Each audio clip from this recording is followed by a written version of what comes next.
Hey my watchers, welcome. Today we are gonna see. What if Harry Potter was toxic lover of DAPHNE green grass? Where is the defense against the dark arts professor? Asked a blonde girl who seemed to be carved out of a cube, coming from the green and silver table. All the heads next to him turned in the direction of the teacher's table. No DCFM teacher had stayed more than a year. The favorite of all the students was undoubtedly Professor Lupin, who had resigned last year. A Slytherin with green eyes, shining like emeralds and black hair, like the plumage of a raven, did not look in the direction of the teachers and had fun making shapes with his cutlery using his wand. They may not have managed to find any, he declared, sighing. Honestly, the only good teacher we've had so far was Remus Lupin. I agree with you, said a blonde sitting next to him. But I think he or she just missed the train. It happens from time to time. Dragadarling, you are so. Shut up, pansy, Draco said. I don't want to hear your so wonderful voice. Oh, okay. Ah, there's the old woman stuck, declared a girl with black eyes and blonde hair, long and silky, reaching to her lower back. It won't be long before we see the newcomers. And indeed, the new students arrived quickly, and the same thought in the group echoed in their minds. They are small. Draco noticed a boy with light, dull hair, even smaller than the others. He was wearing Hagrid's coat because he was trailing 2 meters behind him. He was looking at another boy who looked like him at the Gryffindor table who was among the third years. This one fell into the lake. Sucks. That reminds me of Longbottom, sneered Draco. He may have courage, but he's as clumsy as Crabbe and Goyle. What? They said 2 minutes later, just as the Sorting Hat began to move. A little over 1,000 years ago, when I was young and dashing, there lived 4 illustrious wizards whose names are familiar to us. The bold Gryffindor lived on the plain. Hufflepuff the kind lived in the oaks. Ravenclaw the loyal reigned over the peaks. Slytherin the cunning preferred the swamps. They had a hope, a wish and a dream, the daring plan to educate the students. Thus was born Hogwarts. Under their 4 standards, everyone quickly showed his favorite virtue and made his coat of arms from his own house. In Gryffindor's eyes, it was necessary at all ages to show above all the virtue of courage. Ravenclaw's passion for intelligence animated his love of the benefits of science. Hufflepuff had a taste for hard work. All those in his house were destined for it. Slytherin, thirsty for power and action, looked for the fire of ambition in everyone.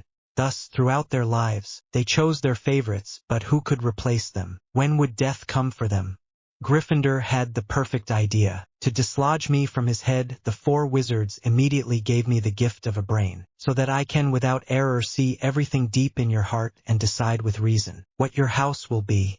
When the Sorting Hat had finished singing, the great hall erupted in applause, and Professor McGonagall was now unrolling a large roll of parchment.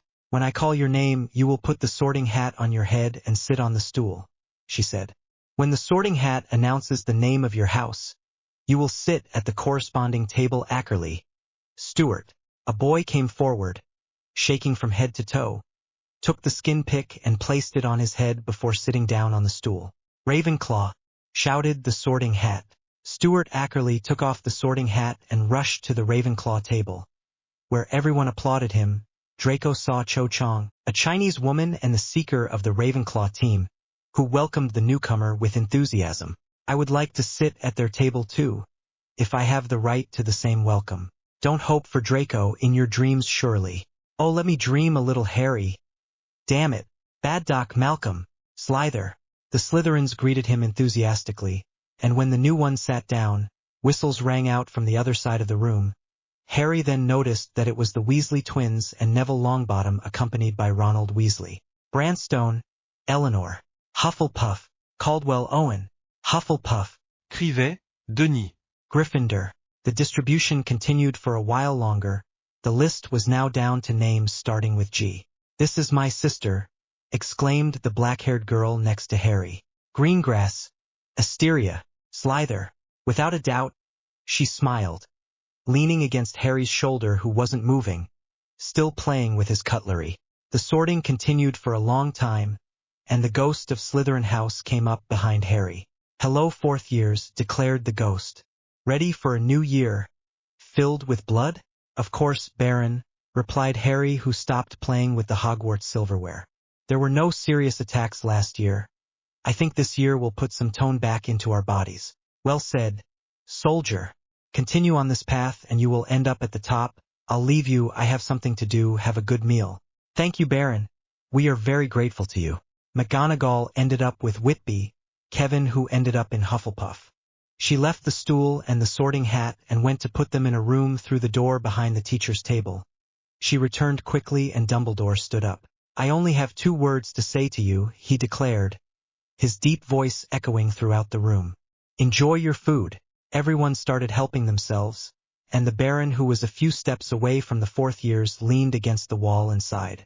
You almost couldn't eat today, you know. A good? What happened? Asked Harry, who was going to eat a piece of meat. It's the fault of that good-for-nothing Peeves. The same reason again and again. He wanted to witness destiny, sighed the bloody Baron. But given his skills and his very behavior, civilian, he couldn't attend. As a result, he turned everything upside down in the kitchens. The elves were scared and left the kitchens. It was Dumbledore who put everything back in place, and if he hadn't asked me to tell Peeves to stop bothering the kitchens, he would be kicked out of the castle, so he stopped. Too bad for him, said Harry, eating the piece of meat without seeming sorry. When the cakes had been devoured and the plates, cleaned of their last crumbs, had regained their shine, Albus Dumbledore stood up again. Almost immediately, the conversation stopped, so everyone looked at him. Only the sound of the wind and drops hitting the tiles could be heard. There you go, said Dumbledore with a big smile.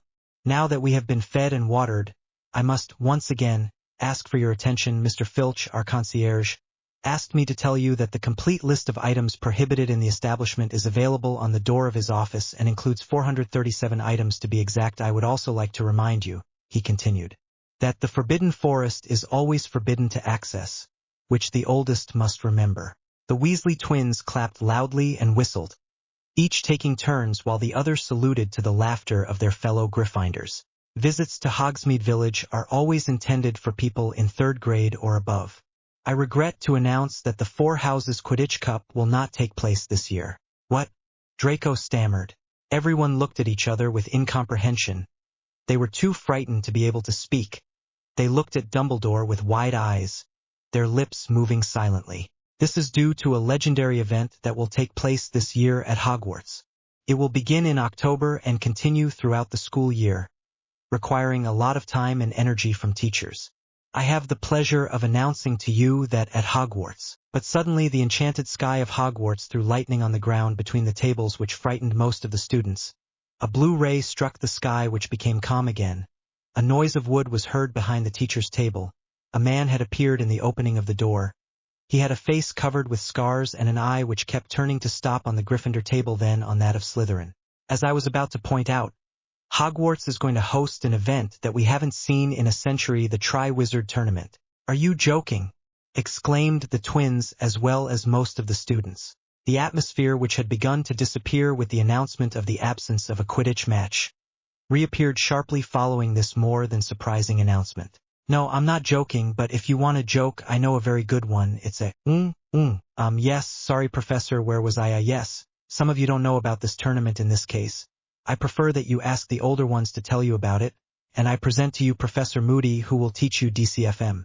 Moody stood next to Dumbledore, shaking his hand to the applause of the students, and Dumbledore, looking at the time, sent them to bed. The prefects having already left with the early years, everyone got up to leave, and Harry had his right hand on Daphne Greengrass's right hip, while she had her head on his right shoulder. The password, or death, said the Slytherin portrait. Open up. Ah, hello, Harry. Good to see you again.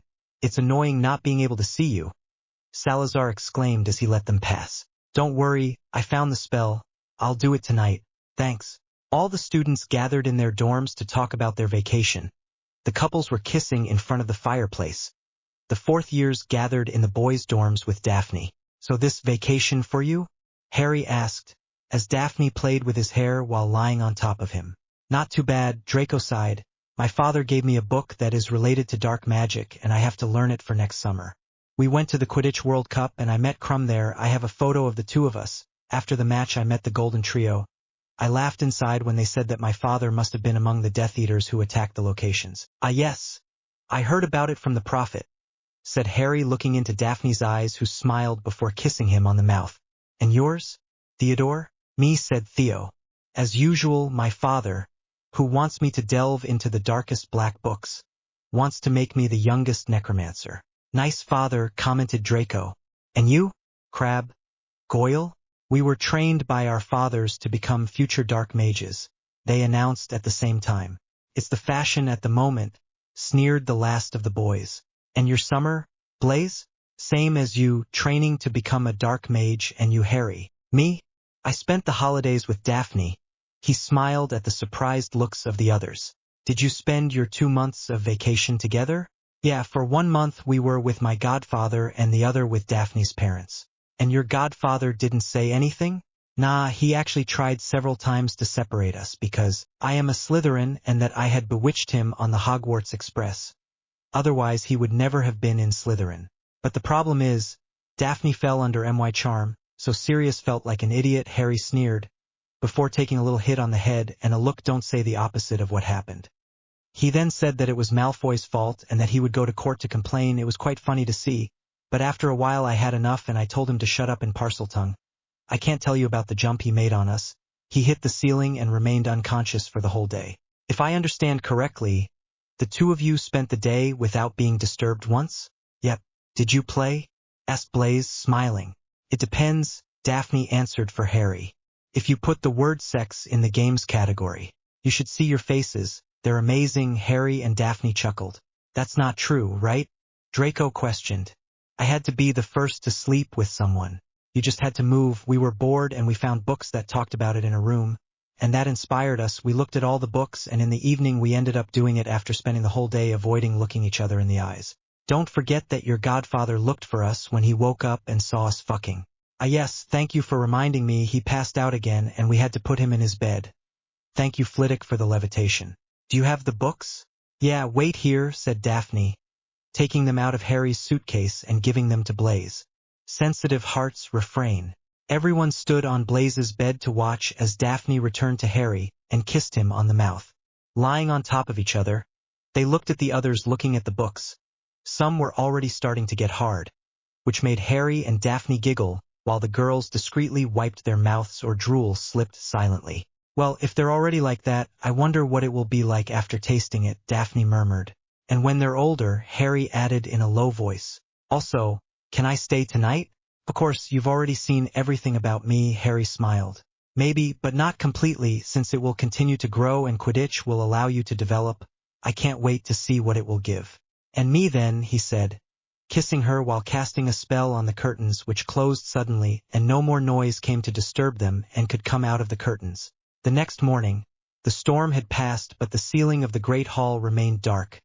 Thick clouds of disdainful gray passing overhead as Harry and the others studied their schedules. Not bad, the program this morning, admitted Draco. Potions for 2 hours with the Ravenclaws and care of magical creatures with name of a gargoyle. Are we still with the Gryffindors in this class? What do you want? It's the price of glory, Harry sighed. Animal experts must always be with amateurs to teach them how to control these little beasts. Double divination class this afternoon. Who wants to take a nap this afternoon? Theo asked. There was a sudden rustling of wings. The mail had just arrived. Harry looked up but didn't see Hedwig, so looked at Draco feeding the Grand Duke perched on his shoulder. Daphne patted Harry on the shoulder, who turned around and showed him a letter. It was a letter from his parents. Do you want me to read it? Yes, she smiled. Harry took the letter and Daphne helped herself to breakfast. Harry frowned and reread the letter to make sure he understood correctly. Hello, Daphne. We are writing this letter to you because we have received letters from parents who wanted to offer us something. Of course, we both didn't know, your father and I, what they wanted from us. We met them all yesterday, from yesterday morning to yesterday evening, and they all offered us the same thing. They were offering you the hand of their son. I know you don't want an arranged marriage, and we told them. But in response they told us that if you are not engaged before the end of this year, that is, June 31st, they will demean us in front of the minister himself. Here is the list of families who came to us to offer their son's hand. Not, Zabini, Malfoy, Flint, Crabbe, Goyle, and Longbottom. But you can drop the last one like you're going to marry a Gryffindor. We wish you a good day and a good school year. Goodbye, sweetie. Your mother, who misses you all the time during classes. That's quite worrying. Nah, do you think so? Irony doesn't suit you very much. I'm offended, said Daphne, pretending to sulk. And if I told you that there was a way to get around all these little people in the blink of an eye, would you sulk for much longer? No, I'll be all ears, she said, turning around. So, Daphne Potter, do you think that sounds good? Harry questioned in his ear. Do you really want to? If I offer it to you, it's not for nothing. Daphne threw herself into Harry's arms, who smiled before stroking her back. Time passed quickly, and it was time to go to class. Okay, hello, Snape announced once everyone was seated. This year the level of potions will go up a notch, because I think you must have understood that the art of potions is subtle and requires a certain amount of knowledge. Today you will attack the potion of invincibility. Properly prepared, it will allow you to take any shock without flinching. But if you don't succeed, it will make you as weak as a slug. The steps are on page 26 of your manual. Now hurry. Harry and Draco started at the same time. Arriving at page 26, they read the names of the ingredients and went to get them, and immediately attacked the potion. It was true that despite their friendship, these two were rivals in potions. Draco, by his education, had studied potions from a very young age. Not needing a wand for that, Harry, until the end of last year, had Muggle tutors who didn't really like him and forced him to do household chores, most often the kitchen, and this since he could walk on his own 2 feet. Over the years he had become talented. So much so that in potions he was as good as Draco. His speed in handling tools and taking care of ingredients was rare. Even Snape had been surprised when he saw him prepare his first potion. It was perfect. The groups of 2 were fairly well distributed. Harry was with Daphne, Theodore with Blaise, Crabbe and Goyle, Parkinson and Bulstrode. Draco was alone. Make blood flow from the bull's heart, Harry read. Already here, Snape thought. A normal student should only be at the 2nd or 3rd stage, not the 6th. Draco is at the 5th. They are both very good at potions, although the level is much higher than last year. The hour passed quickly and Harry finished his potion first. He brought a vial to Snape, who congratulated him on its blood-red color. When Draco brought his vial, the potion was a pale red. But Snape praised him anyway because reaching red was difficult. When the bell rang, everyone left. The Ravenclaws going up to Transfiguration class and the Slytherins going outside to reach Hagrid's house, on the edge of the Forbidden Forest. They have just hatched, Hagrid said proudly to the Gryffindors. You will be able to raise them yourself. I thought this would make a good project. And why would we want to raise them? Draco asked in an icy voice.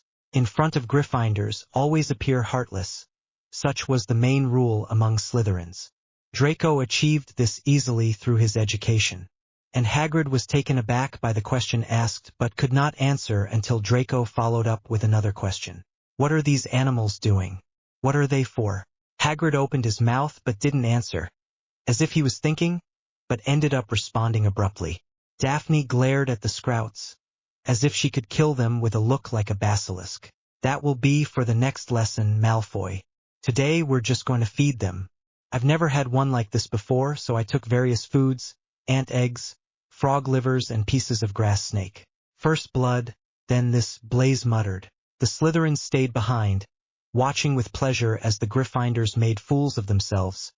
They tried to feed the Scrouts but didn't know where the mouth was. Here, Dean shouted, about 30 minutes later. He got me. What did he do to you? Hagrid asked worriedly. It exploded, Dean explained furiously, showing Hagrid his burned hand. Ah yes, those are things that happen, admitted Hagrid, turning to Neville. Neville, will you take him to the infirmary? Okay, come on, Dean. You said lavender. Hagrid, what is that pointy thing? There are some who have stingers, replied Hagrid enthusiastically. I think it's the males. The females must be the ones with the sucker on their stomach. It must be for sucking blood. I now understand why it is so important to keep them alive, Draco exclaimed sarcastically. Who has never dreamed of having a pet that burns, stings and sucks blood? We'd better kill them, Theo continued, taking out his wand. In case you don't know how to kill with a wand, pointed out a Gryffindor. No need for a wand to kill, Harry admitted, taking something out of his sleeve. It looked like a very thin gray plate. It was Hermione who recognized the machine. A dagger? Do you have a dagger? You? Yes, why? Does this pose a problem to you? It's Muggle. Unexpectedly, the Slytherins started laughing as Harry spun the dagger between his fingers. Daphne looked at him impressed. The speed of rotation was great and Harry didn't even cut a little finger. "What's so funny?" asked Ronald, shouting and taking a step forward. "Just read what's on the blade, Weasley." Harry smiled, holding out the blade. "And be careful, it burns. Salazar Slytherin." Ronald yelled as he read the name engraved on the blade. Yes, this blade belonged to Salazar Slytherin, just like Gryffindor's sword. It was created by goblins. "Say, do you plan to hang around for a long time? The hour has just ended." Without a word, the Slytherins went to the Great Hall followed by the Gryffindors. Harry happily found the castle's food. They spent the entire lunch hour talking about their morning, and Harry quickly looked back, frowning. Draco, seeing her look, sighed, and turned to look at a seventh-year Slytherin who was chatting loudly with his friends.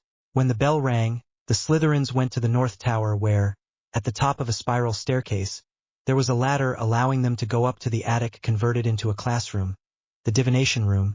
Everyone was already installed and Harry went to sit down without worrying about how others looked at him. "I wish you good morning," said the mysterious voice of Professor Trelawney. "My darlings, it is time for us to take an interest in the stars, the movement of the planets and their influences on our behavior and our destinies. So much so that I would ask you to write a sentence, the first one that comes to mind, and I would tell you your planet, the one that influences you the most." Everyone took out a sheet of paper and wrote down what their teacher had asked them. Then she asked everyone to read their sentence and then announced their planet. Ronald said he loved the Cannons team and Trelawney said he was influenced by the dark side of Pluto. Neville indicated that he loved to fight. Harry chuckled silently under the gaze of his incredulous friends. Trelawney assigned him the planet Mars. Draco admitted a passion for potions, which gave him the planet Jupiter. Blaise wanted to go to the toilet, which Trelawney told him that he was influenced by the moon before he clarified that he really wanted to go and that it was not the sentence he had written down. He was able to go. Daphne had marked that she was attracted to Harry's body, who kissed her on the cheek, at which time Trelawney assigned him the planet Saturn.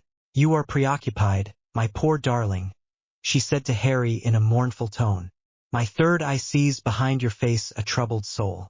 And I regret to tell you that your concerns were not unfounded. I see difficult times awaiting you. Unfortunately very difficult. What you fear will happen. I fear, and perhaps sooner than you think." "I knew it," Harry cursed, banging on the table with an annoyed look. "What?" Draco wondered. "That I should have worn green boxers instead of blue. Daphne will think I'm cheating on her with a Ravenclaw now." Harry sneered while the Slytherins all started laughing. "I knew you were already cheating on me, but I didn't know she was a Ravenclaw." Daphne smiled. "I can know who knows? Instead of talking nonsense, tell me the sentence you wrote down." "Every night I would come to you. Every night I dream of an impossible return." What is this gibberish? You must obviously have been born under the evil influence of Saturn. Your black hair, your average height. According to Pansy, Daphne thinks that your height would not be average. Draco whispered in Harry's ear, who smiled, while Daphne turned to Pansy with a dark look. Pansy blew him a kiss before laughing in a low voice. "A tragic loss at such a young age. I don't think I'm wrong, my darling, when I say that you were born in the middle of winter." "I was born at the end of July," Harry replied. "A very cold evening in that case," continued Trelawney. "If 30 degrees is cold for you, I wonder what is hot." Half an hour later, everyone was determining the position of the planets at the time of his birth. It was a tedious job that constantly required ephemeris and calculating complicated angles. "I have Neptune and Saturn in the same place," Harry said after a moment. "How much do you bet that, at our next session, she predicts my sudden death?" "No, I'm not betting. She will do it every time, like the 97 times last year. You will give me a detailed analysis of how the planetary movements will affect you next month in reference to your personal chart," she called as she sat on the desk cross-legged. "I want this for Monday without fail." "You old, stunted owl," Ronald grumbled as he went downstairs to go to dinner. "Don't complain, Weasley," Draco said, passing him. "With all the misfortunes that happen to your family, I am sure that what happens to you the following month will only be good." "Shut up, Malfoy, or a problem?" Harry asked, turning to Ronald. "Yeah, you're the problem. I don't know what you're up to, but I've got my eye on you, and I'm forbidding you from going near my sister like last year. Otherwise what? What exactly are you afraid of, Weasley? That we rape her?" "Sorry, but I'll leave that to others. Plus Daphne is enough for me," said Harry, receiving a little pat on the head. No need to have a crybaby on your hands, your sister is smarter than you. But if she didn't explain to you the real reasons why she turned to us last year, I don't have to answer you. Now leave us alone. You can speak, it's you who. Silence. Thank you, Weasley, it's already better this way, and so that you understand the message, I'm going to leave you like this all evening. Harry left, putting his wand away and glancing at Neville, who was to his left as he walked down the hall. We like to fight. Huh? You already have to have the courage to launch into a fight, ruin. Shut up, Potter. You should go and do a repartee course because that's at the level of an 8-year-old. A great horned owl landed on Draco's shoulder in surprise. He gave the owl yum that he always kept on him just in case. His father always sent him letters at given times and almost never at mail time. It was a copy of the Gazette with a very specific article in close-up. The Slytherins smiled and Draco turned around. Hey Weasley, listen to this a little. New miscons in the Ministry of Magic. It seems that the Ministry of Magic's troubles are not over yet. Far from it, writes our reporter, Rita Skeeter. Recently singled out for the inadequacy of its security service during the Quidditch World Cup, and still unable to give the slightest explanation concerning the disappearance of one of its witches, Bertha Jokins. The ministry sees itself again, plunged into embarrassment following the fantasies of Arnold Weasley, of the service. Misuse of Muggle crafts. You realize, Weasley, Draco said, smirking. They don't even know your father's exact name. It's like he's non-existent. In the hallway now, everyone was listening. With a theatrical gesture, Draco unfolded the newspaper and handed it to Ronald, who looked at it furiously. In the article a photo was present showing a misshapen house with the Weasley couple in front. And there's a photo of your house. Well, if you can call it a house, don't you think your mother should go on a diet? Ronald took out his wand, but it had already flown into Harry's hand, who had his own wand pointed at Ronald. Fuck off, Malfoy, and you, Potter, give him back his wand. It's true that you went to their house this summer, Longbottom, Draco said disdainfully. So, tell me, it's as rotten as that and his mother is really a big pig, or is it just the photo that says that? Hermione, who had arrived in the meantime, and Neville had to work together to hold back Ronald, who wanted to skin Draco with his hands, and Neville had his wand pointed at Draco. And your mother, Malfoy, replied Neville. Why did she look like she had dragon dung under her nose when I saw her? Is she always like that, or is it just because you were with her? It was exclusively because you were near her, Harry replied for Draco. Gryffindors always tend to neglect their appearance, so yes, we can say that she had dragon dung in front of her, just like we have in front of us. This time it was no longer Ronald who had to be restrained, but all the Gryffindors.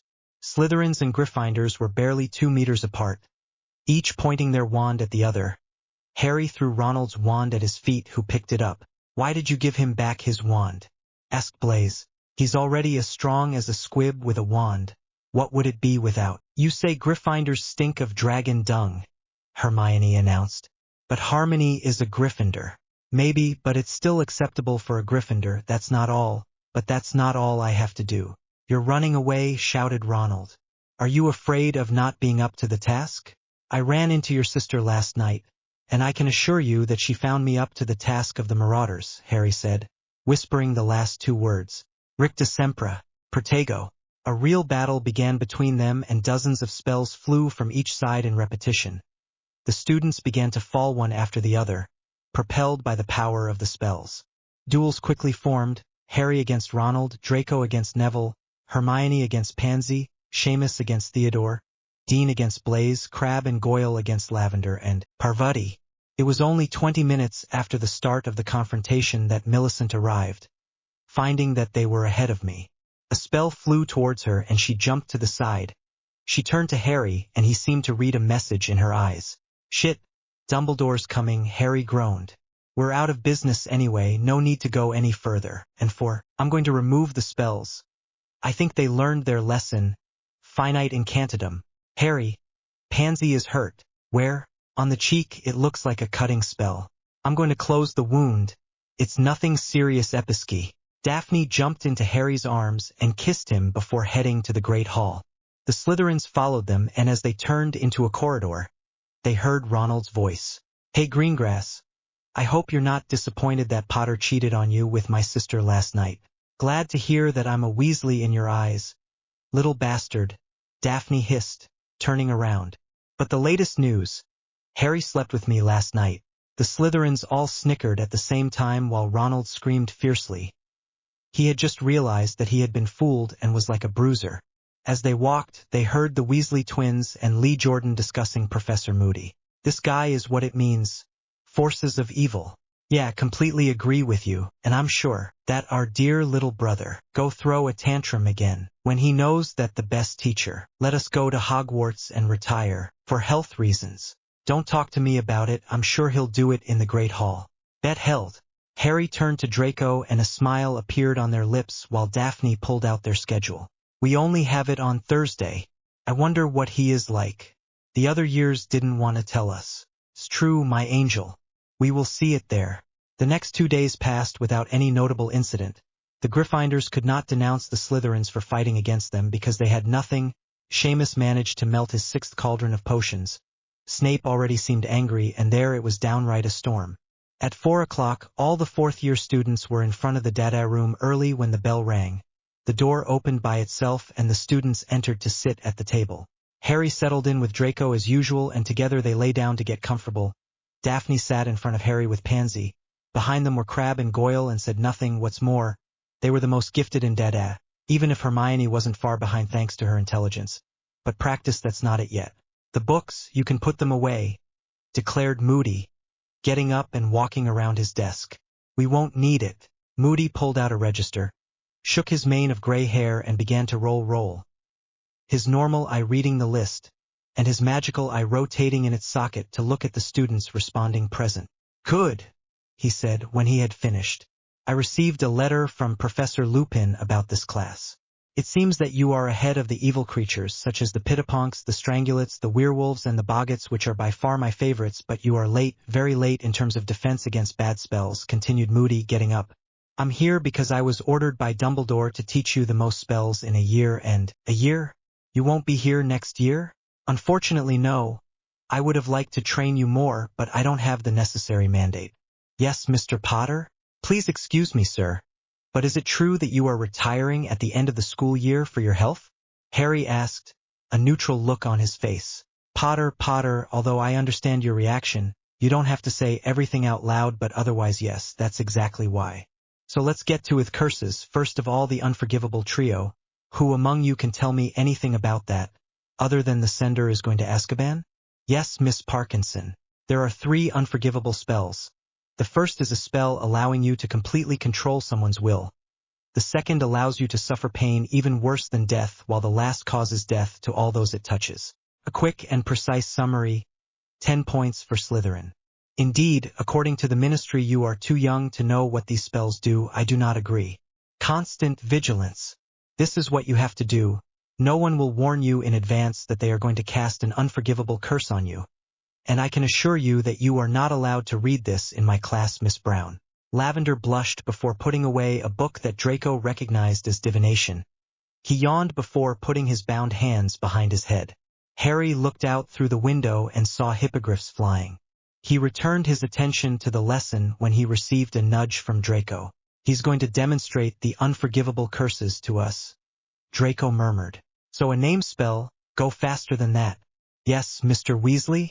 My father told me about a spell that caused quite a bit of damage to the Ministry. It was the Imperium, if I remember correctly.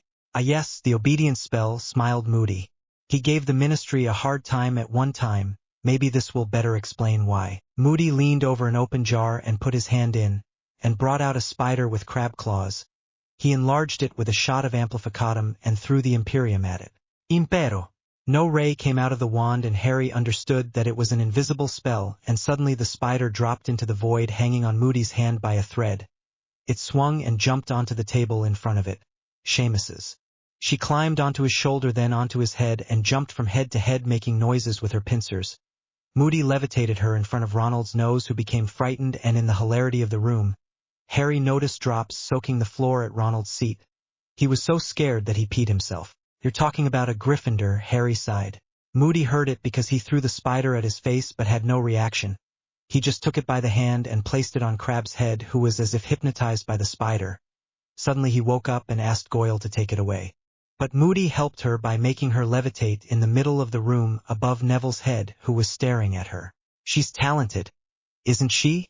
Moody asked in the hubbub of the students' laughter, while the spider made a small poop which fell on Neville's forehead, who made a disgusted sound. "What do I make him do now? Jump out the window?" The laughter stopped as the spider was now outside the window. He brought it back into the room and placed it right on top of a bucket of water. "To drown?" Then he brought the spider back on his hand and turned to face the students who had lost their smiles. "Number of wizards and witches have claimed to have obeyed the others of you-know-who, under the influence of the spell of the Imperium, but there is little. How do you spot those who lie?" Another. "Yes, Mr. Longbottom? The Cruciatus curse?" "Yes, particularly odious, the torture spell," said Moody, placing the spider on his desk. "Sore."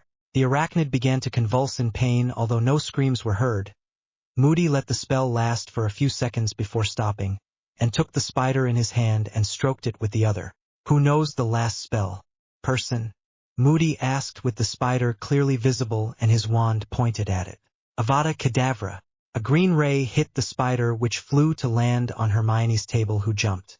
Everyone had followed the flight of the now dead creature with their eyes. "The killing curse, not really a fun spell. There is no way to ward off this spell. We only know of one being who survived it, and that person is sitting in this room," Moody announced as his eyes stared into Neville's eyes.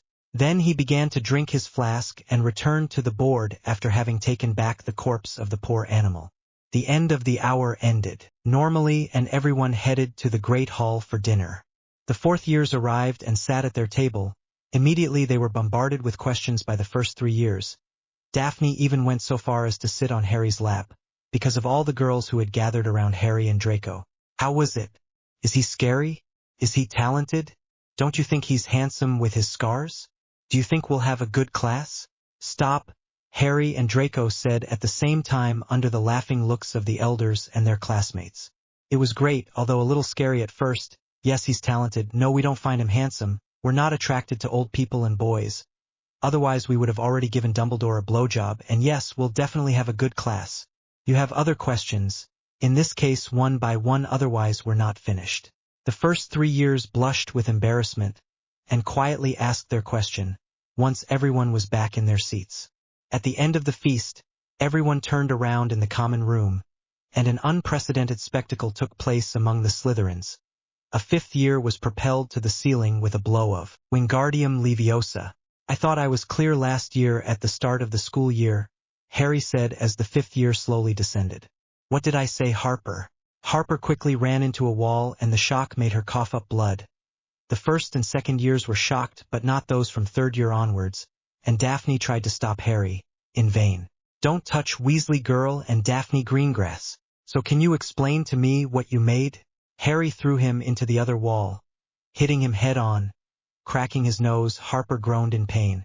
"Answers, this traitor to her sang." But he couldn't finish as he returned to hitting his back against the ceiling before falling to the ground without a spell. Horrible cracks were heard, and the most fragile disappeared into the dormitories. Harry advanced towards Harper, who drew her wand, but it flew towards Draco, who had also taken out his wand. "None of that here," said Draco. "You broke the promise Harry asked for when he came back from class last year. You have to own up to your mistakes. To begin with, Daphne is a pureblood. Explain to me the reason for her betrayal." "She saved that fucking Weasley's life. Is that all? Because as I remember, it's me who saved the girls. Shouldn't it be me, the blood traitor?" "Rotten. Very big words. Coming from the mouth of an imbecile like you. Say, how much does attempted rape of a minor cost?" Harry asked without taking his eyes off Harper. "Approximately 2 to 3 years in prison and a fine of 1,000 galleons, replied a 6th-year blonde in a suave manner as she walked provocatively towards Harry, attracting the gaze of many of the boys except the scarred one. "Thank you for the information, Syrian Draco. Be good. Go get Dumbledore. I think he will appreciate what we have to offer him." Draco complied, taking Harper's wand, and everyone went about their business, while Harry fixed Harper on a chair and went to sit in an armchair with Daphne. The other 4th years had done the same with the sofa and armchairs surrounding the fireplace, but the girls had gone to do their homework. A few minutes later, Dumbledore arrived and pulled Harper into his office to speak freely. keeping his wand with him just in case. Time passed and no major problems occurred, apart from the burns of the sprouts and firecrackers, problems in potions that certain students were causing. Harry and company were in defense against the dark arts class and Hermione had just been nailed by Moody. A smile was drawn on all the faces of the Slytherins.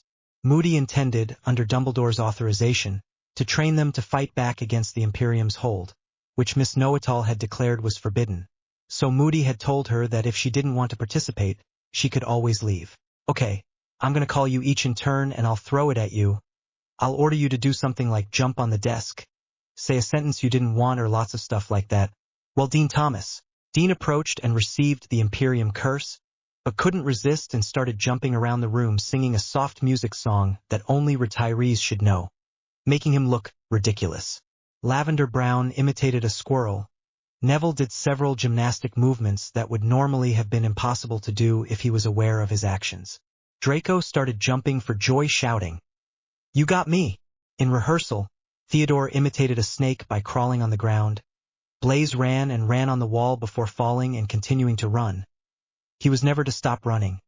Daphne had to imitate a cat and she had curled up in a ball at Harry's feet. "Harry Potter, to you now." Harry walked forward and stood in front of Moody, who pointed his wand at Harry's forehead and smiled.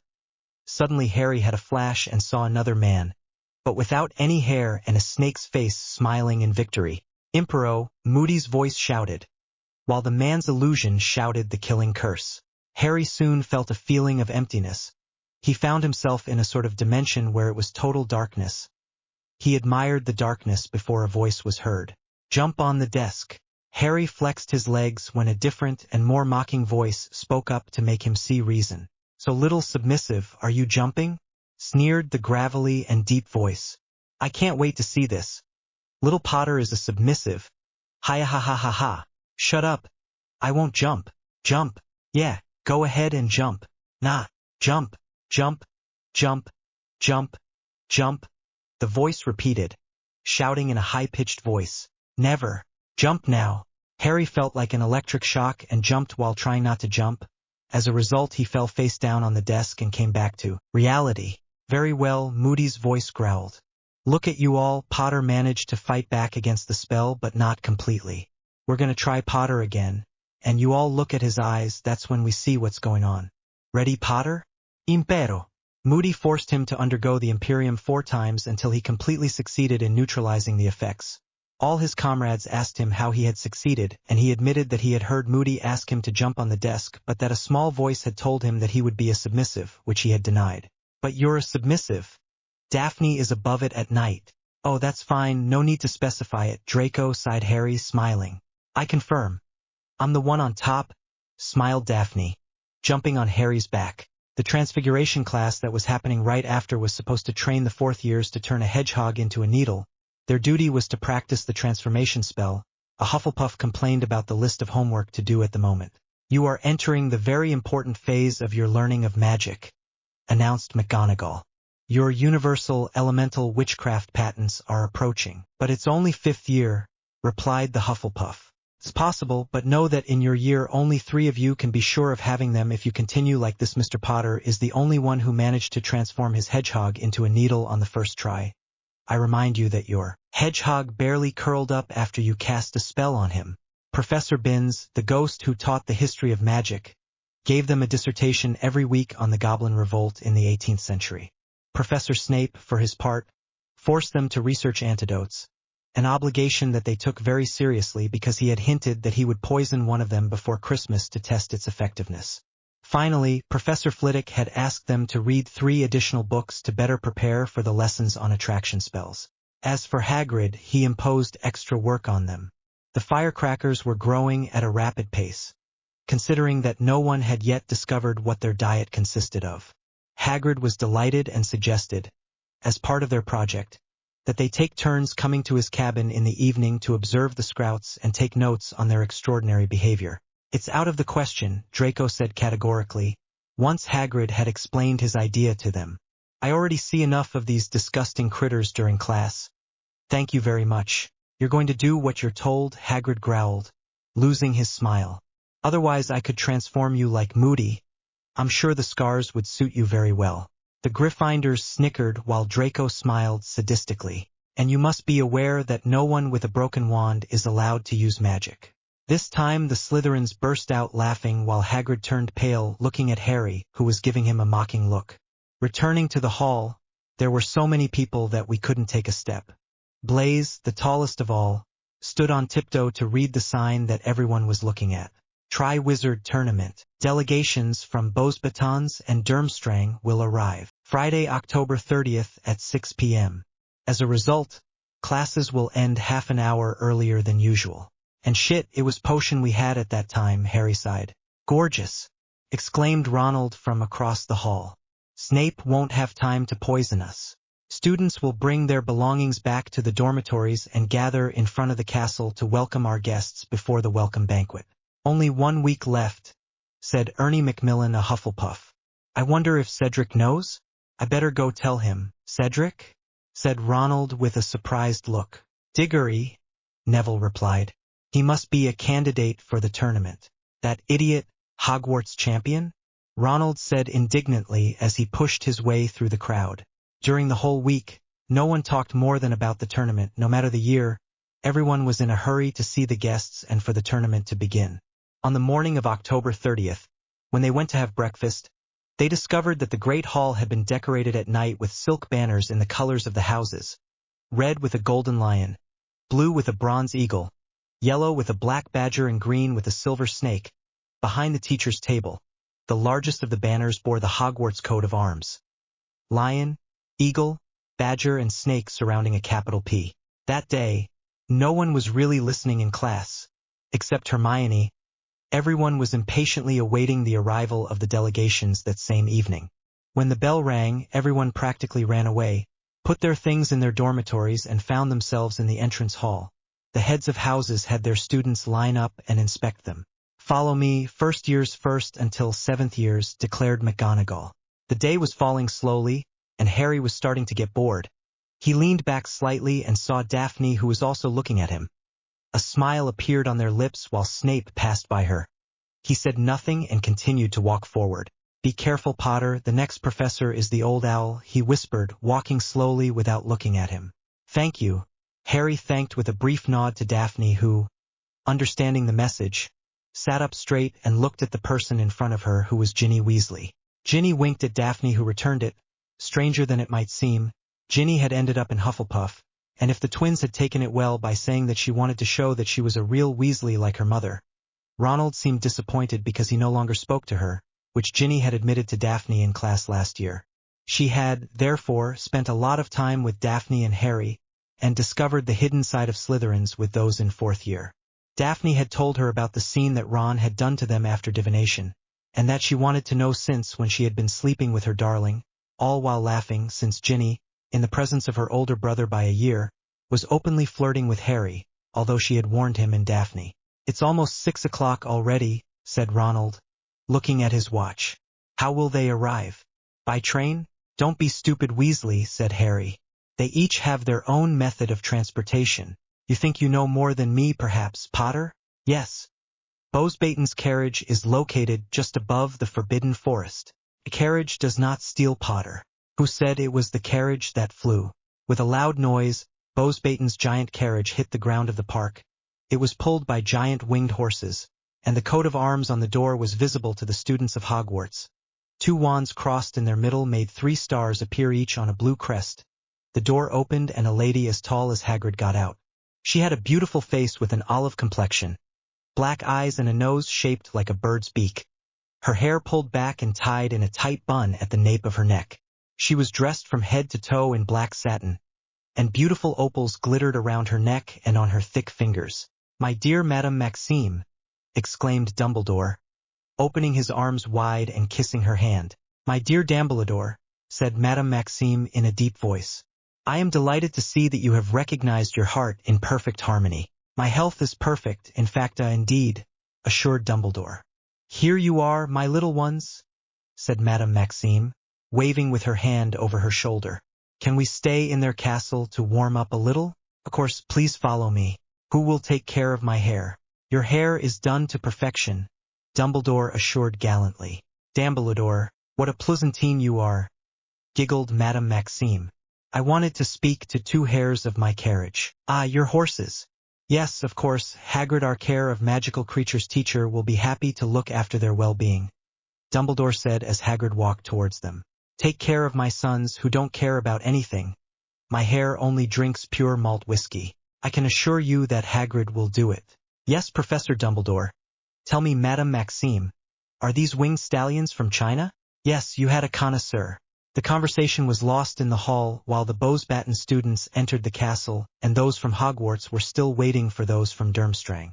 Time passed slowly in silence, disturbed only by the sounds of hooves and the neighing of Madame Maxime's giant horses. Do you hear that? Theo suddenly asked, turning around. Blaise turned around and saw the lake moving in the distance. A whirlpool appeared in its center, as if a giant drain had just been removed at the bottom of the water. The black shape of a mast slowly rose amidst the whirlwind, and Harry chuckled, recognizing the scene. It's not true. They are making us a remake of The Flying Dutchman? What? No, nothing. A majestic boat emerged from the water. It looked strangely spectral, like a wreck saved from a shipwreck, and the faint lights that shone behind its portholes, as if shrouded in mist, resembled the eyes of a ghost. The passengers laid a footbridge connecting it to the shore and went up to the castle. A man was at the head of the students and wore silver furs like his hair, while his students had large animal furs. Albus, he exclaimed warmly, stepping onto the lawn, while Dumbledore smiled and opened his arms. Igor, said Dumbledore, hugging him forcefully. How are you, my old friend? Very well. Thank you for worrying about me. Karkaroff. Dear old Hogwarts, said Karkaroff, looking at the castle with a smile. What a joy to be here. What a joy. Really, Victor? Come and warm up, don't you mind, Dumbledore? Victor has a slight cold. One of the students came forward covered in a scarf in addition to furs. When the boy passed in front of them, Ronald was speechless like all the girls at Hogwarts. Draco had no trouble recognizing him. He leaned into Harry's ear. Harry, it's Krum. Krum walked forward with his headmaster and Dumbledore. He looked at a 4th-year girl who caught his eye, and Draco tensed. Like all Slytherin students, it was Daphne. Draco glanced at Harry. He had a piercing gaze and looked like that of a wolf, like the pack leader when he felt that his pack was in danger. Draco turned his gaze towards Theo and Blaise, who had also noticed him. You'll have to be careful of Harry. If he gets angry, it will be much worse than with Harper, Draco thought. As the Hogwarts students walked up the steps of the castle, most of the girls and boys were talking about Krum. Harry seemed to be able to see where Krum was even though no one really saw him. Daphne felt Harry's gaze and leaned into his arms, which made her change her thoughts. Entering the Great Hall, Daphne remained with Harry at the Slytherin table as usual. The Bosbatten students were seated at the Ravenclaw table and looked at the hall with a sullen look. 3 girls had scarves and shawls on their heads. Noises were heard from the Gryffindor table, and Harry recognized Ronald's voice. Here, come sit here, too late. He didn't understand the words and only noticed 2 seconds later that the Durmstrang students had sat down at the Slytherin table. Krum had sat down next to Draco, right next to Harry. Daphne felt Harry's body contract and his heart race. The beats were racing and she was afraid. An episode came back to her mind, when she and Harry had gone looking for Ginny Weasley with the Golden Boy of Gryffindor and Ronald Weasley as well as Professor Lockhart. Well, if he really counted as help. She kissed him on the mouth, something she only did in the common room or in private. Harry relaxed a little, and Draco clearly saw Krum show a disappointed look as he watched the couple kiss. Why is Filch adding for chairs? Theo asked. Who else should come besides the school directors? Ladies, gentlemen, dear ghosts, and, above all, dear guests, good evening, said Dumbledore, addressing the foreign students a radiant smile. It is my great pleasure to welcome you to Hogwarts. The tournament that you are all waiting for will be officially opened at the end of this banquet. But for now, I invite you to eat, drink, and call this house your own. He sat down and Karkaroff leaned towards him to make conversation. The house elves had outdone themselves. There had never been such a variety of dishes, some of which were foreign. About 20 minutes had passed and Draco had, it seemed, taken on the task of keeping Krum occupied throughout the meal so that Harry wouldn't go wild, talking about Quidditch and the finals match with the other Slytherins. Hagrid entered through the door behind the staff table. Are the Scrouts okay? Hagrid? Called Neville from the Gryffindor table. In great shape, replied Hagrid in a delighted tone. A blonde girl from Bowsbatten walked over to the golden trio and stayed for a while before leaving with a tureen. All the boys looked at her with a smug look on their faces, much to the girl's displeasure. Harry noticed that the 2 chairs had just been occupied by Barty Crouch and Ludo Verpy. The plates emptied and cleaned, Dumbledore stood up again. The time has come, the Triwizard Tournament is about to begin. But I would like to say a few words before the reliquary is brought in to clarify the procedure we will follow this year. To begin, let me introduce to those who do not know them, Mr. Bartemius Crouch, Director of the Department of International Magical Cooperation, and Ludo Verpy, Director of the Department of Magical Games and Sports. Mr. Verpy and Mr. Crouch, Dumbledore continued after the applause had stopped, have worked tirelessly over the last 3 months to prepare for the Triwizard Tournament, and they will be part of the jury with Madame Maxime, Professor Karkaroff, and myself, responsible for appreciating and noting the efforts of the champions. The reliquary pleased Mr. Filch. Filch, who had been standing aside in a corner of the room, walked towards Dumbledore carrying a large wooden chest inlaid with precious stones. Eternal glory awaits the student who wins the Triwizard Tournament, but to do so he must survive 3 extremely dangerous tasks. This is why the Ministry saw fit to install a new rule that Mr. Crouch will explain to you soon. Insane, said Blaise and Theo, announcing the thoughts of the 4th-year Slytherins. The instructions regarding the tasks that the champions will have to accomplish this year have been carefully established by Mr. Crouch and Mr. Verpy. Dumbledore continued as Filch delicately placed the chest on the table, right in front of him. They have taken all the necessary measures for the smooth running of this competition. 3 tasks will therefore take place at various times of the year and will put the champions to the test: their magical abilities, their audacity, their power of deduction to a few puzzles. You would think you were hearing Sherlock Holmes, Harry murmured. Who? A detective. And above all, their ability to face danger. As you know, 3 wizards will compete in this tournament, Dumbledore continued in a calm tone. 1 for each school.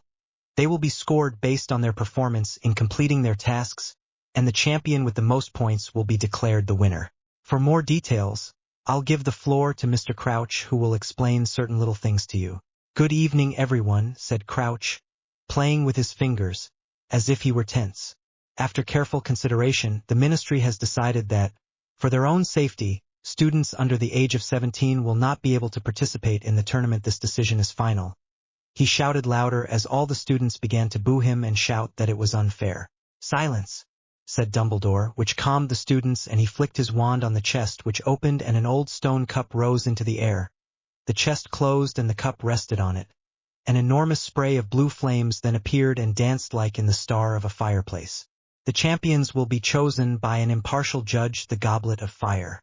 Anyone who wants to submit their application for the tournament will have to write their name on a piece of parchment and place it in the cup before tomorrow evening, Halloween evening. Starting tonight, the Goblet of Fire will be free for all to access right here in the Great Hall, but don't act lightly. Once chosen, there is no going back from that moment on. The Triwizard Tournament will have begun. Once chosen, you will be alone.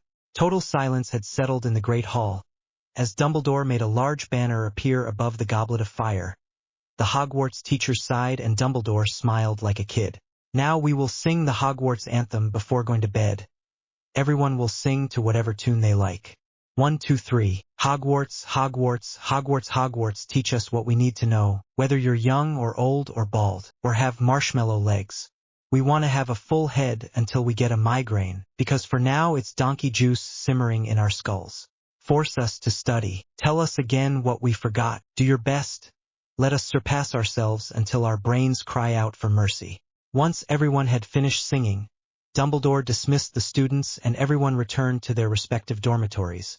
Those from Bowsbatten went to sleep in the carriage and those from Durmstrang in their boat. The next morning, the decoration had changed to match the theme of the day, Halloween. It was a free day and Harry took the opportunity to disappear with Daphne, Draco, Blaise and Theo. No one found them. They had gone to the Screaming Cabin. Who do you think will be the Hogwarts champion? Draco asked. I bet on Warrington, replied Blaise. And me on Johnson, announced Theo. According to my father, it was more often Gryffindors who were selected. Cedric Diggory, said Harry, who was lying against a wall with Daphne on top of him, who was still playing with his hair. I think it will be about him, studious, loyal and strong, a good student at Hogwarts. Not stupid. Do you really believe that what our fathers say is true? Blaise questioned. On you-know-who? On his potential return. Me, not too much, admitted Theo. But with the event during the World Cup final. I saw it in a dream. I saw Voldemort asking a man to capture the 2 kids who beat him that night, and those kids were me and Longbottom. I don't know if it's real or not, but I prefer to be on guard. I thought you would like to see this memory, so I brought a pensieve that I bought this summer with Daphne. Harry took the said pensieve out of his pocket and enlarged it by a amplificatum. The pensieve returned to its normal appearance, and Harry put the tip of his wand to his temple and pulled out a silver filament, a memory. He threw it into the pensieve and images appeared. Put your head inside and you will see the memory. Follow the muggle who will go up the stairs and enter the room where the voice comes from. You will then see Voldemort, the man who will receive the mission, and Peter Pettigrew, aka Wormtail. As for the card? Draco asked, looking at the map that was lying on the floor to Harry's right. Yeah, by the way, someone is coming. It's Crabbe and Goyle. These idiots, they are blocked by the Whomping Willow. I wouldn't want to be in their place. They chuckled and everyone started looking at the memory. When they returned to reality, Harry and Daphne were kissing tenderly. They decided to speak in a low voice about the memory, so as not to disturb them. Did you recognize him? Yeah, no doubt, it's definitely Crouch Jr. But it's weird. Isn't he supposed to have died in Azkaban? You said who? Harry declared without moving from his place. Barty Crouch Jr., the son of Mr. Crouch who was there last night. Strange, I feel like I've seen him somewhere before, Harry thought. I know where, said Daphne, getting up and taking the map to show a point moving on the ground floor. Look at Barty Crouch. Shit, he's in the castle, but wait and see, there are 2. The label showing Severus Snape passed right next to Barty Crouch and continued on his way quietly, just like Ludo Verpi, who was chatting with Minerva McGonagall and another Barty Crouch. How does he go unnoticed? Invisibility cloak? We would hear the sounds of footsteps, especially at his pace. Silencing spell? Possible. Or polyjuice potion, cried Draco. Remember, we've already seen Moody several times drinking a bottle that he didn't like.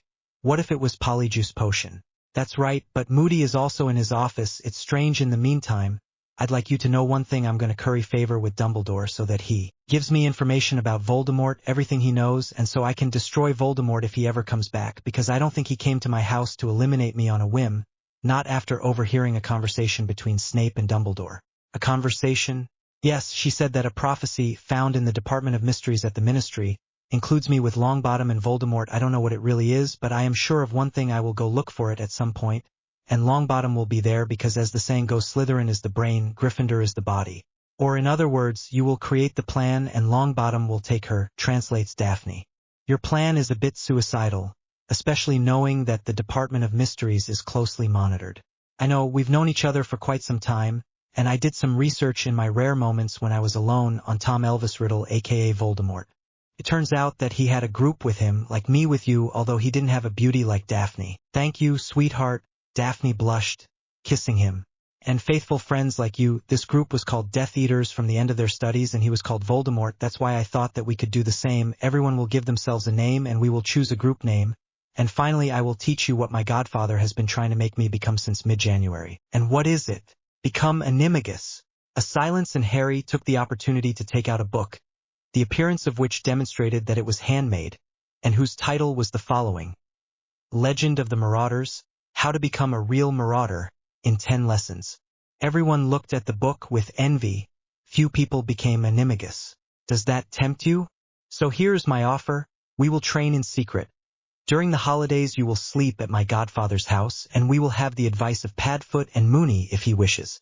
We will have 1 year to succeed. That's the length of time the Marauders say it would take to succeed. However, the time varies depending on the individual and the magical power of the wizard. Well, how about we start? A smile appeared on their lips as they began to read the book. Hello to you, budding marauder, or to you if there are several of you. Hear Padfoot live from Poud. Shut up, Padfoot.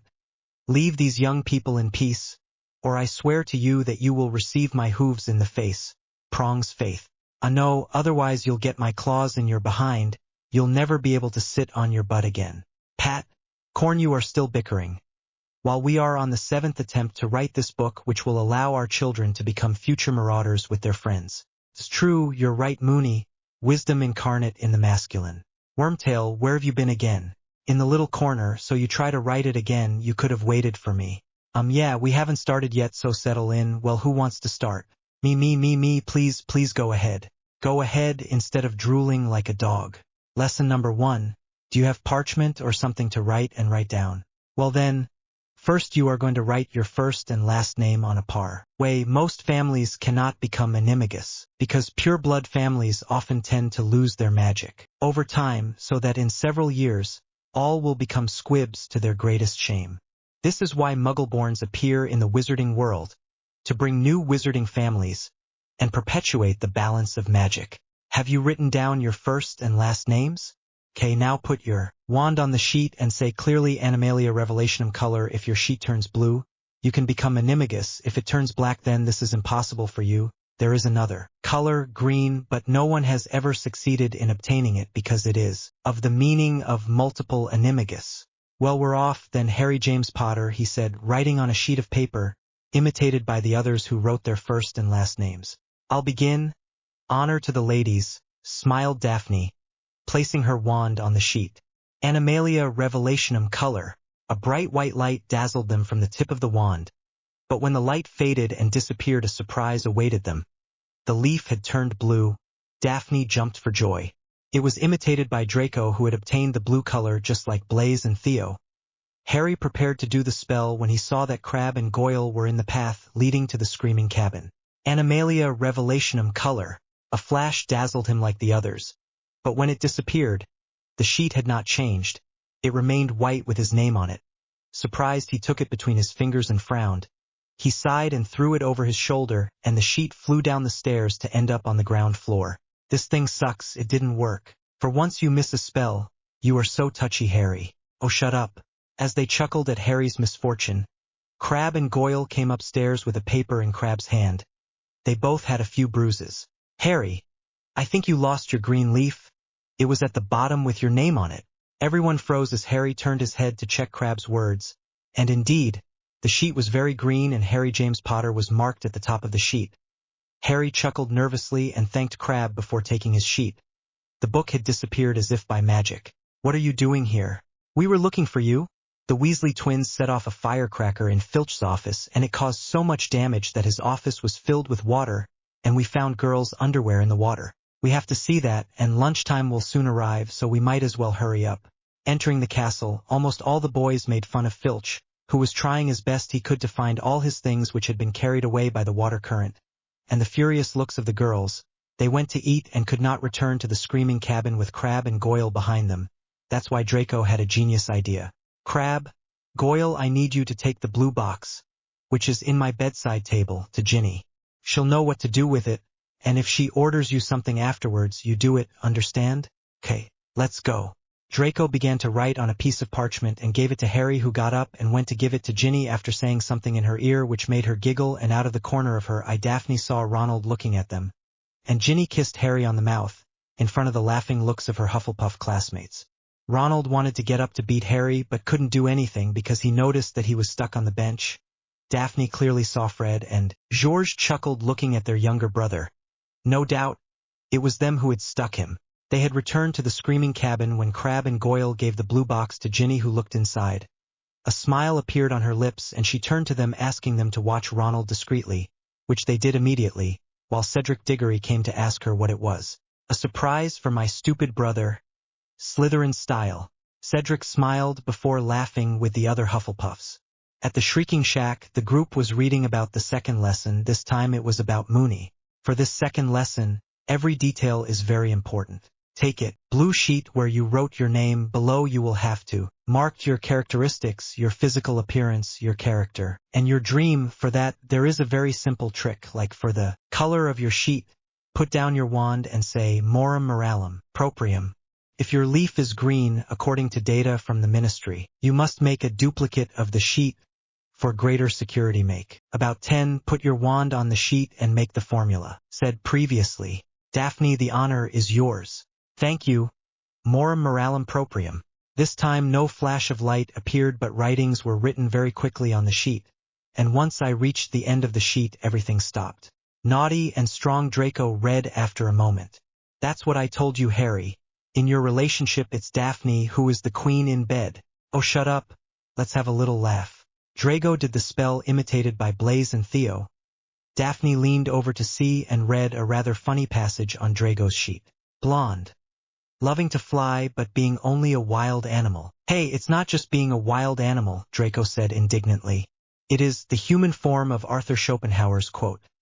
The human being is, deep down, a wild and terrible animal.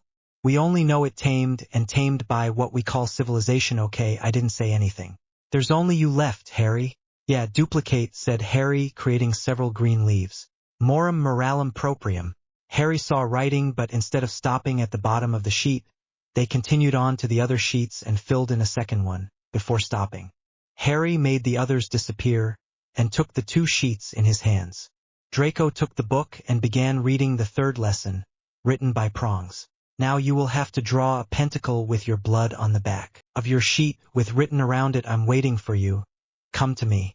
Then, you will either have to wait until you sleep at night and put the penta down, key on your face with the nose in the middle of the pentacle or whatever, that someone casts a sleeping spell on you once you position yourself as if you were asleep on your back. You will discover your totem animal during your sleep, and from that moment on, the longest part, you will begin. You will have to imagine your body taking the appearance of your totem animal, enough arms and legs first. The head must be the last part to be transformed because it is the most dangerous. Because of the brain, to return to normal you will have to do the opposite direction to transform into your totem animal. Good luck to you, and be careful, becoming an animagus is illegal if you do not register, but it is not specified to do so. In its country of origin, do it in France, the data is sealed there as soon as the registration of these, which is very advantageous in Grande Bretagne. Ah yes, well thought out, Wormtail. I had forgotten that passage. Thank you. That's why I'm here, otherwise you would have forgotten a lot of things. Prongs. Ah, very funny. Draco looked up at Harry, who was looking him in the eyes. Theo and Blaze were looking at Prong's text, while Daphne cast a weak cutting spell on herself to slowly draw blood from her thumb. She drew a pentacle with her blood and took a quill which she dipped in her blood and wrote the sentence around the pentacle as the text said. She wrote it twice and looked at the others. Only Harry did not imitate her. When the others had finished, Harry took turns putting them to sleep and took a 7th-year Dada book and read it and practiced the spells indicated in it. It was 5 p.m. and dinner would be served in 2 hours, but neither had woken up. Harry took out another book he had found in the library storeroom. It talked about elemental magic. He read the intro and smiled. Exactly what was needed. Sirius wouldn't ridicule him with that again. He began to read the first chapter, which spoke of the dangers of elemental magic and promised himself to be careful. Wind was defensive. Fire allowed one to become more offensive by casting spells. Earth was versatile, and water for agility. He looked at his watch and noticed that it was already 6:30 p.m. Surprised, he looked at the number of pages he had already read. Only about 100. He looked behind him and saw that they still hadn't regained contact with reality. Elemental magic was so fascinating that he had not noticed the time had passed. He stood up and put the book in an inside pocket after having shrunk it. Immediately Draco started to move and stood up looking everywhere. The sheet slipped and Harry noticed that the blood had flowed down his face, and that the pentacle had placed itself on his face. You should look in the mirror, Harry sneered. Drago threw an aquamenti against the wall and immediately froze it with a glacius. He noticed, thanks to the ice, that the blood had stuck to his face and grimaced, before using an Evanesco pointing at the blood, which disappeared with a small pop. So you met him? Yeah, but I won't tell you until you tell me. Okay. There you go, Theo. Luckily you're starting to wake up. Dinner is in less than half an hour. But we only dozed off for 10 minutes. Really? Look outside. Draco went to look through the window and saw the sun soon about to set, while Theo made the blood disappear, advised by Harry. Blaze woke up 10 minutes later and Daphne 5 minutes after Blaze. Once all cleaned up they left for the castle and arrived shortly before the selection of champions. This is the moment you've all been waiting for, Dumbledore said once everyone was seated at their table. The selection of champions. He turned around and extinguished the flames of the candles before walking towards the goblet of fire and placing his hand on the base. The blue flame glowed red and spat out a piece of paper which seemed to have been removed from the fire because the edges were burnt. Dumbledore grabbed it and turned the paper to see the champion's name and was surprised. What is? But he didn't have time to finish when another paper came out of the flames. He grabbed it and was stunned again. Dumbledore frowned and looked at the goblet of fire, and it spat out another paper and the flames turned blue again. Dumbledore took the piece of paper and went to see Professor Karkaroff and Madame Maxime. I don't think the goblet of fire is upset at not having been used for a while. As if to approve the words, the flames quickly moved, glowing red and returning to their normal state. Look, he said, giving the papers to the directors of the other schools. Barty, come here. But it's impossible, said Karkaroff. What a joker he is, Dumbledore. Unfortunately, this is not a joke. What's going on, Dumbledore?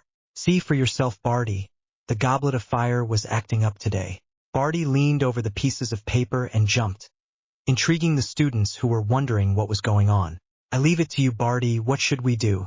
The regulations are formal. Whoever is chosen by the goblet of fire is a champion from that moment on. We have little choice. These gentlemen and ladies are from this evening, competitors in the tournament. I see no disadvantages, Igor? Olympus? No, Albus. No. Well, please excuse us for this interruption, but it turns out that we had a little problem with the cup, which has, it seems, decided to take revenge for its years of absence from the tournament. Therefore, it is no longer the Tri-Wizard Tournament but the Nine-Wizard Tournament. A murmur rose in the room as Dumbledore took the paper from Durmstrang. The Durmstrang champions are Viktor Krum, Igor Ivankov, and Hector Makarov. The three champions of Durmstrang stood up and looked into each other's eyes, surprised, before heading towards the room indicated by Dumbledore. Viktor Krum was a legend. There was no need to introduce him anymore. Igor Ivankov, we already knew him. He was the one who had stained himself from the first meal at Hogwarts and had a bad reputation among the girls. And Hector Makarov, he was quite a boy. Small for his 17 years, he had white hair and brown eyes. The Beauxbatons champions are Fleur Delacour, Marine Angel, and Tina Conaway. The champions stood up and joined the Durmstrang champions. Fleur Delacour was the blonde who asked the Golden Trio for Bouillabaisse. Marine Angel, she was mixed race and had blonde African braids. And Tina Conaway, no one had ever noticed her until now. It seemed as if she was not there while still being there. According to some girls from Beauxbaton, she was able to walk through walls like ghosts, something she demonstrated by walking through the door, even though it was ajar. The Hogwarts champions are Cedric Diggory, Neville Longbottom, and Harry Potter.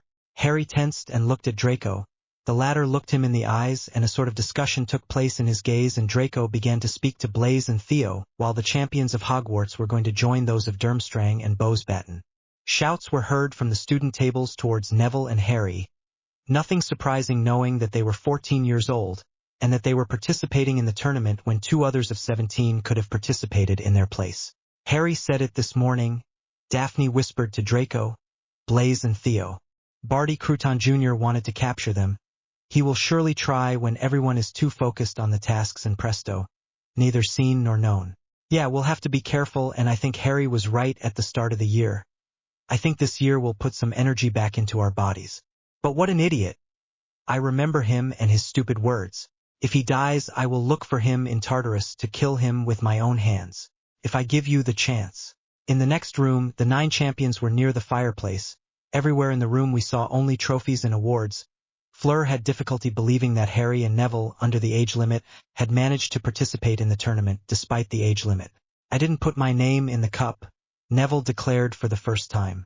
And you, Potter, we can't hear you justifying yourself, said Cedric, looking at Harry.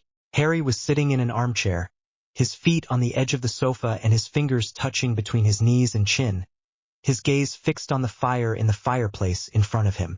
I don't know why, but I feel like trouble is going to start, and it won't be long. At the same time, the judges entered the room, making the champions' heads turn.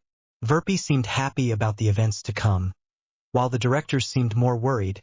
With two 14-year-olds, there was a chance that they would die during the tournament. We have to give their instructions, Verpy smiled. Barty, the honor is yours. Yes, the instructions. The first task will aim to test your daring. We will not tell you in advance what it is. Courage in the face of the unknown is a very important quality for a wizard.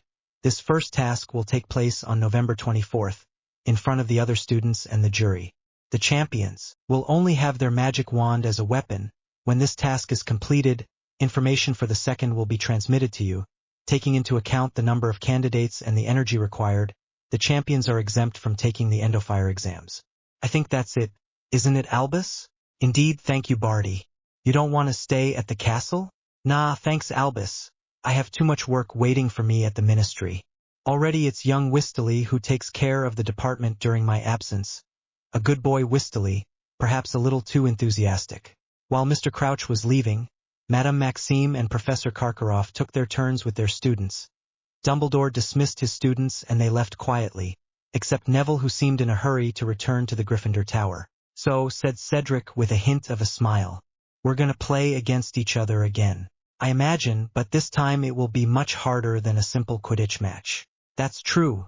Do you have any idea why there are so many participants in the tournament? I do have one, but it is only a hypothesis, and some people would think I was crazy if they found out. And what is she? Voldemort would be alive, hidden somewhere in a mansion. He would have given a mission to a man, who happens to be the son of Barty Crouch, hidden under Polyjuice in the skin of Moody, and he would have received the order to capture me. Me and Neville, who defeated the Dark Lord, for a reason currently unknown. I admit that if you hadn't warned me, I would have really thought you were crazy. Thank you, this proves that I still have all my mental faculties, and if not with Cho? Oh, it's progressing slowly but surely. And you? Daphne is no longer enough for you? Do you need Ginny to flirt with you to satisfy you? Sneered Cedric. Yeah, you saw Weasley's face when he saw Ginny kiss me. Oh yes, and I have a quick question. The blue box that Ginny received, which Slytherin did it come from? 4th years, with a pinch of 6th and 7th years, mixed by the 5th years, you get the Slytherin Elder cocktail. Appetizing. I can't wait to see what it turns out. You'll love it. They smiled and placed their forearms side by side before going their separate ways. Harry towards the dungeons and Cedric towards the floors. Arriving in front of the Slytherin board, Harry smiled again. They had talked about it in front of him. So Harry, it seems that you are a participant in the 9 Wizards tournament. It's weird. I feel like something's wrong. I've always been told it's 3 wizards and not 9. Oh, that's right, it's because a follower of your descendant wants to capture me and Longbottom to bring us to Tom Riddle, but it turns out that instead of making us participate in the competition, he made other competitors participate too so that it remains unnoticed, but I'm sure Dumbledore has an idea about that. That would hardly surprise me. Dumbledore is a vile manipulator, making everyone believe that he is acting for the greater good. Come on, hurry home, your fiancé has been going around in circles since a while ago. Harry entered after Salazar opened the passage. Barely had he taken a step before Daphne had already jumped on him, making him fall. What happened to you that you jumped on me like that? I'm pregnant. What? I got it. Hi. So you... Come here. I'm going to teach you how to make fun of me. A chase began in the common room to the laughter of the Slytherins. Daphne climbed into the girls' dormitory, thinking that he would not be able to go up, but that was without counting on the attraction spell that he used to attract her to him. She bumped into him a magnificent roll later. There they were kissing on the small platform upstairs, between the steps of the boys' and girls' dormitories, visible to the whole house. Whistles were heard and Harry turned towards the source, smiling. Don't dream, Draco. I don't share. And shit, to think that you shared everything before. You're right, it was before, Harry sneered. Also, said Daphne, leaning against Harry. I don't think your machine will satisfy me, not like Harry's. The Slytherins laughed louder, as Draco turned red with shame. He looked into Daphne's eyes and understood a message inside, before smiling with Daphne, who took Harry into the room by the hand, taking the glasses from his mouth to the whistles of the Slytherins. These two never stop. Sirian sneered in a sensual voice behind Draco. Indeed, I am afraid that their relationship will become much more than a couple of lovers. You don't know that? Daphne received a letter from her parents. Apparently families have tried to marry her off to their sons. And you know Harry better than everyone gathered here. Since you met him first, he proposed to her. Officially they are not married yet, but by the end of the school year, you can be sure that Daphne will be engaged to Harry. Cool, we won't be 15 yet and we'll already have to bury Harry's bachelor life. Oh everyone, did you hear? So start looking for ideas because the boys will take care of Harry and the girls will take care of Daphne. The days passed and everyone cast hateful looks towards Neville, who seemed more and more alone. Ronald had, it seems, thrown a fit of jealousy because he no longer talked to Neville. All the 6th-year girls, except those from Slytherins and Gryffindors, seemed to admire Cedric, who seemed exasperated by their behavior, and Cho did not seem to be in the same point of view as the girls and ignored Cedric most of the time, much to his misfortune. In potions class, between the fourth-year Gryffindors and Slytherins, Colin Crivey, a third-year Gryffindor, had interrupted the class to ask Professor Snape to kindly release Neville and Harry. At the request of Ludo Verpi, all the champions were asked for a photo shoot. Draco and Harry looked at Neville, who had tensed, and looked at Ronald, who was staring at the ceiling. Snape reluctantly let them go to Neville. "Hey Creevy, who are the photos for?" Harry asked. "It's for the Daily Prophet, I think. A little more publicity, that's exactly what I needed," cursed Neville. They entered a small classroom. Most of the tables were pushed to the back of the room, leaving a large free space in the middle. Ludo Bagman was chatting with a witch dressed in an apple-green dress, thin glasses on her nose and blonde hair. "Ah, and here are our young champions. Come in. Come in.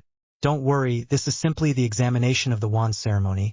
We need to ensure that your wand is in full working order, as it is your most important instrument.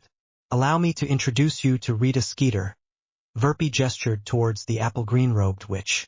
"She will write an article about the tournament in the Daily Prophet.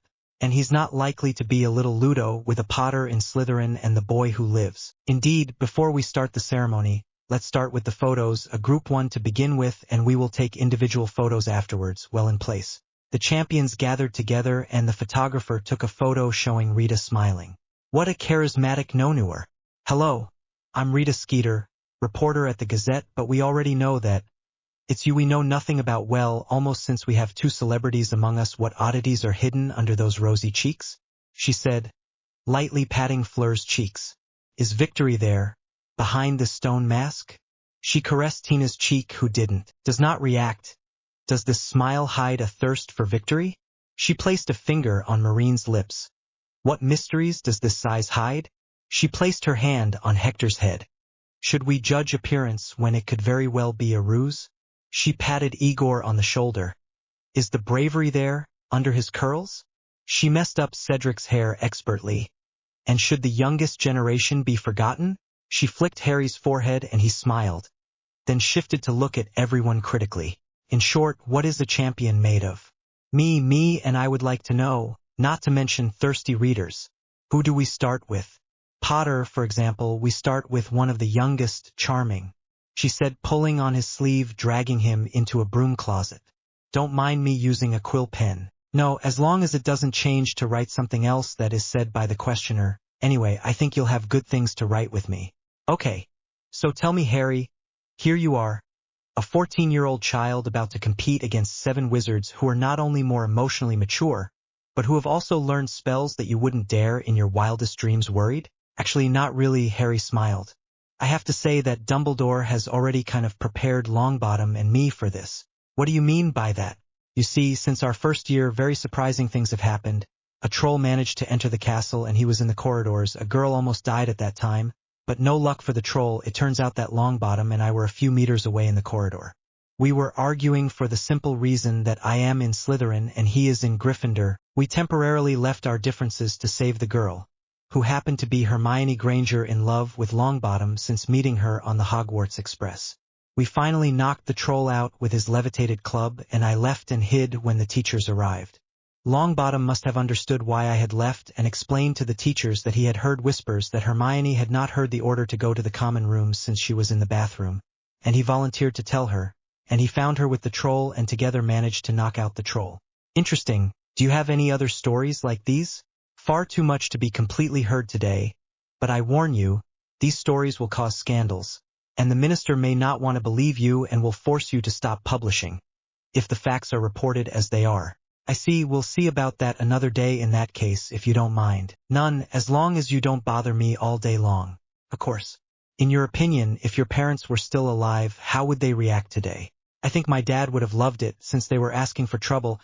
He would say I'm like him, and my mom would be worried about me participating in a magical tournament when the age requirement is 17, and they would probably be disappointed that I'm in Slytherin." "Speaking of Slytherin, do you have any idea why you ended up in this house?" "Oh yes, but this also concerns the stories, so you will have to wait a little." "Very well. Thank you for letting me ask about you, Mr. Potter. Oh, before I forget, do you have a girlfriend? Some of your classmates might be tempted to become yours." Oh, I already have one in fact, and I plan to marry her later, no matter who gets in my way. I will belittle them like I belittled Harper. If you want more information, ask the Slytherins. They will be happy to provide you with information. All right. They went back up and everyone went into the broom closet with Rita. Once everyone had passed, Dumbledore got everyone's attention and introduced Ollivander, and he inspected the wands. Mademoiselle Delacour, 23 3/4 centimeters, very rigid in rosewood with a hair of Vila, if I'm not mistaken. Indeed, it belonged to my grandmother. Harry and Cedric looked at each other smiling, so that's the end of the story of why everyone was looking at her smugly. She was part Vila. Yes, I think it gives a bad character to the wand, but to each their own. Orchideus. Perfect, it works wonderfully, he said, handing the wand and the bouquet of flowers to Fleur. Miss Conaway, 26 1/4 centimeters, quite rigid. Whomping willow with crystallized phoenix tear. If I'm not mistaken. Yes. Harry blinked. Could we do that? Amazing what magic could do. Miss Angel, 21 1/2 centimeters, rigid in bamboo wood unicorn hair. Quite. Mr. Crumb, a creation of Gregorovitch, 25 1/2 centimeters, very rigid in hornbeam wood with a dragon's heart sinew. Rather thick. Exact. Mr. Ivankov, 28 centimeters, quite rigid in holly wood with a hippogriff feather. Yes, sir. Mr. Makarov, 19 3/4 centimeters, quite flexible in oak wood with vampire blood. I approve. Cedric remained stoic. Vampires really had blood? Other than the ones they drank from mortals, he didn't see how they could have blood. Mr. Diggory, that's one of mine. A single male unicorn's hair, 30 1/2 centimeters in ash, very pleasantly supple. Yes, you always manage to remember every detail, smiles Cedric. It's my job, Ollivander smiled in turn. Mr. Longbottom, oh yes, I remember perfectly, 33 1/4 centimeters made of holly and phoenix feather. Effectively. And Mr. Potter, yes, an original creation, 31 3/4 centimeters in basilisk scale and hard basilisk venom. Quite. Harry smiled, as he felt Dumbledore's gaze on the back of his neck. Thank you all, you can leave now, and thank you again for giving us a few minutes of your time. In barely a week, Rita had finished her article and published it in the Daily Prophet. The longest article was undoubtedly Neville's. All of the Slytherins openly made fun of him. Harry's did not include his troll anecdote. No doubt she had to wait until she had everything else to publish it and thus cause a big scandal to break out on Dumbledore. Want a tissue, Longbottom, in case you have a little crying fit during Transfiguration? When did you become one of the best students in school, Longbottom? Unless you became the only student at another school with Weasley. But no, in case you forgot, they don't talk anymore. Poor little thing, said Pansy, pretending to cry. I'm gonna go cry in a corner to think about my parents. It will take my mind off things. Even Hermione was entitled to remarks too. But she seemed to keep her composure better than Neville. A week passed and the group of apprentice marauders were in the backyard of the castle in a tree. Harry and Daphne were lying against the tree, embracing like two lovers. Ginny came running and stopped in front of Harry and Daphne. Hi, Harry. I have something to tell you, she whispered, looking to the sides. About the first task. I'm listening to you. The boys in the branches listened to what Ginny was going to say. Dragons, you will have to face dragons. Why? On the other hand, I don't know anything about that. I already warned Cedric, but I told him to act as if nothing had happened because Longbottom wants to tell him to make himself look good. But you don't. Well, that doesn't surprise me. I'm a Slytherin. At the same time, through the branches where Cedric could be seen lying on a bench with Hufflepuffs from his year with him, Neville was heading towards him. Hey, read the Longbottom badge, said a Hufflepuff, giggling with the others. Cedric, can I talk to you? Neville asked. Of course. Leave him, Cedric. He's not worth it. Dragons, Neville said, looking him in the eyes, after walking away. This is the first task. Are you sure? Yes, there is one for each of us, I saw them. And the others? Yes, Maxime and Karkaroff saw them too. Forget it, Sadie, sneered a Hufflepuff. Oh, for the badges, I told them not to wear them, but it's nothing. Neville continued on his way and Cedric returned to the bench. While Cedric was questioned about why Neville wanted to talk to him, Ronald and Seamus arrived through a corridor where Neville was close. They almost collided and Neville started hostilities. You're really stupid, you know that? Is that what you think? Perfectly. Any other things to say? Yes, stay away from me. Perfect. Ronald left. shoving Neville with his shoulder, and went to stand against a wall.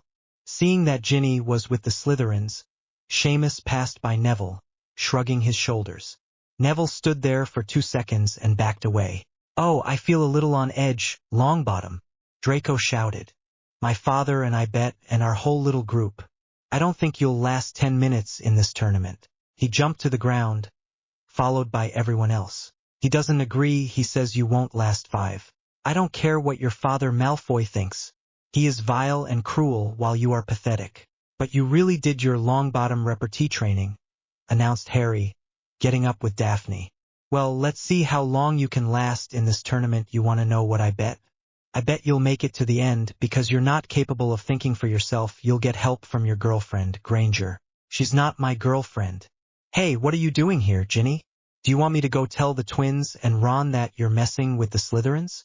"No need to warn Weasley. He's at the back of the courtyard staring at her," Daphne admitted, pointing at him. "And the twins already know," said Ginny, "since they were in the Great Hall when I kissed Harry. You did that to piss Ron off." "Really, in that case, tell me what that is." She kissed Harry while passing a hand inside Harry's boxers to grope his buttocks, under the shocked gaze of Neville, amused by Daphne and surprised by the other Slytherins. As for Ronald, he approached with a fierce look on his face. "What did you do to my sister?" "Me?" Harry said, surprised but with a smile on his lips. "Nothing. She's the one acting of her own free will." "My ass, yes, Ginny, come here. In your dreams. Ginny, come here, right now." "No, I'm not your maid," she declared, standing next to Draco. "Do you see them? They at least know what solidarity is, and I would rather be naked in the same bed as Draco than be with you in the same house. Still happy that I am in Hufflepuff. Gryffindor, they are only traitors, and you have just proven it by no longer speaking to Longbottom." "You know, Ginny," Draco murmured, smiling, "we can work things out." "Thank you, but I already have Harry for that," Ginny smiled, kissing his cheek. "Besides, I wouldn't like it if your future fiancé killed me for stealing his place as first partner." "What did you do to him?" Potter answers immediately, "Or I swear I'll kill you." "Really? In that case, go ahead, try. But be careful, who knows what will happen." "Very well, you would have wanted it, Accio Daphne Greengrass." Daphne felt attracted and bumped into Ronald who, with a sadistic smile, groped Daphne who was struggling, in vain.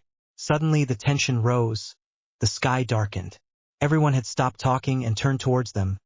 Ronald had stopped and Daphne managed to escape and Draco caught her and Ginny.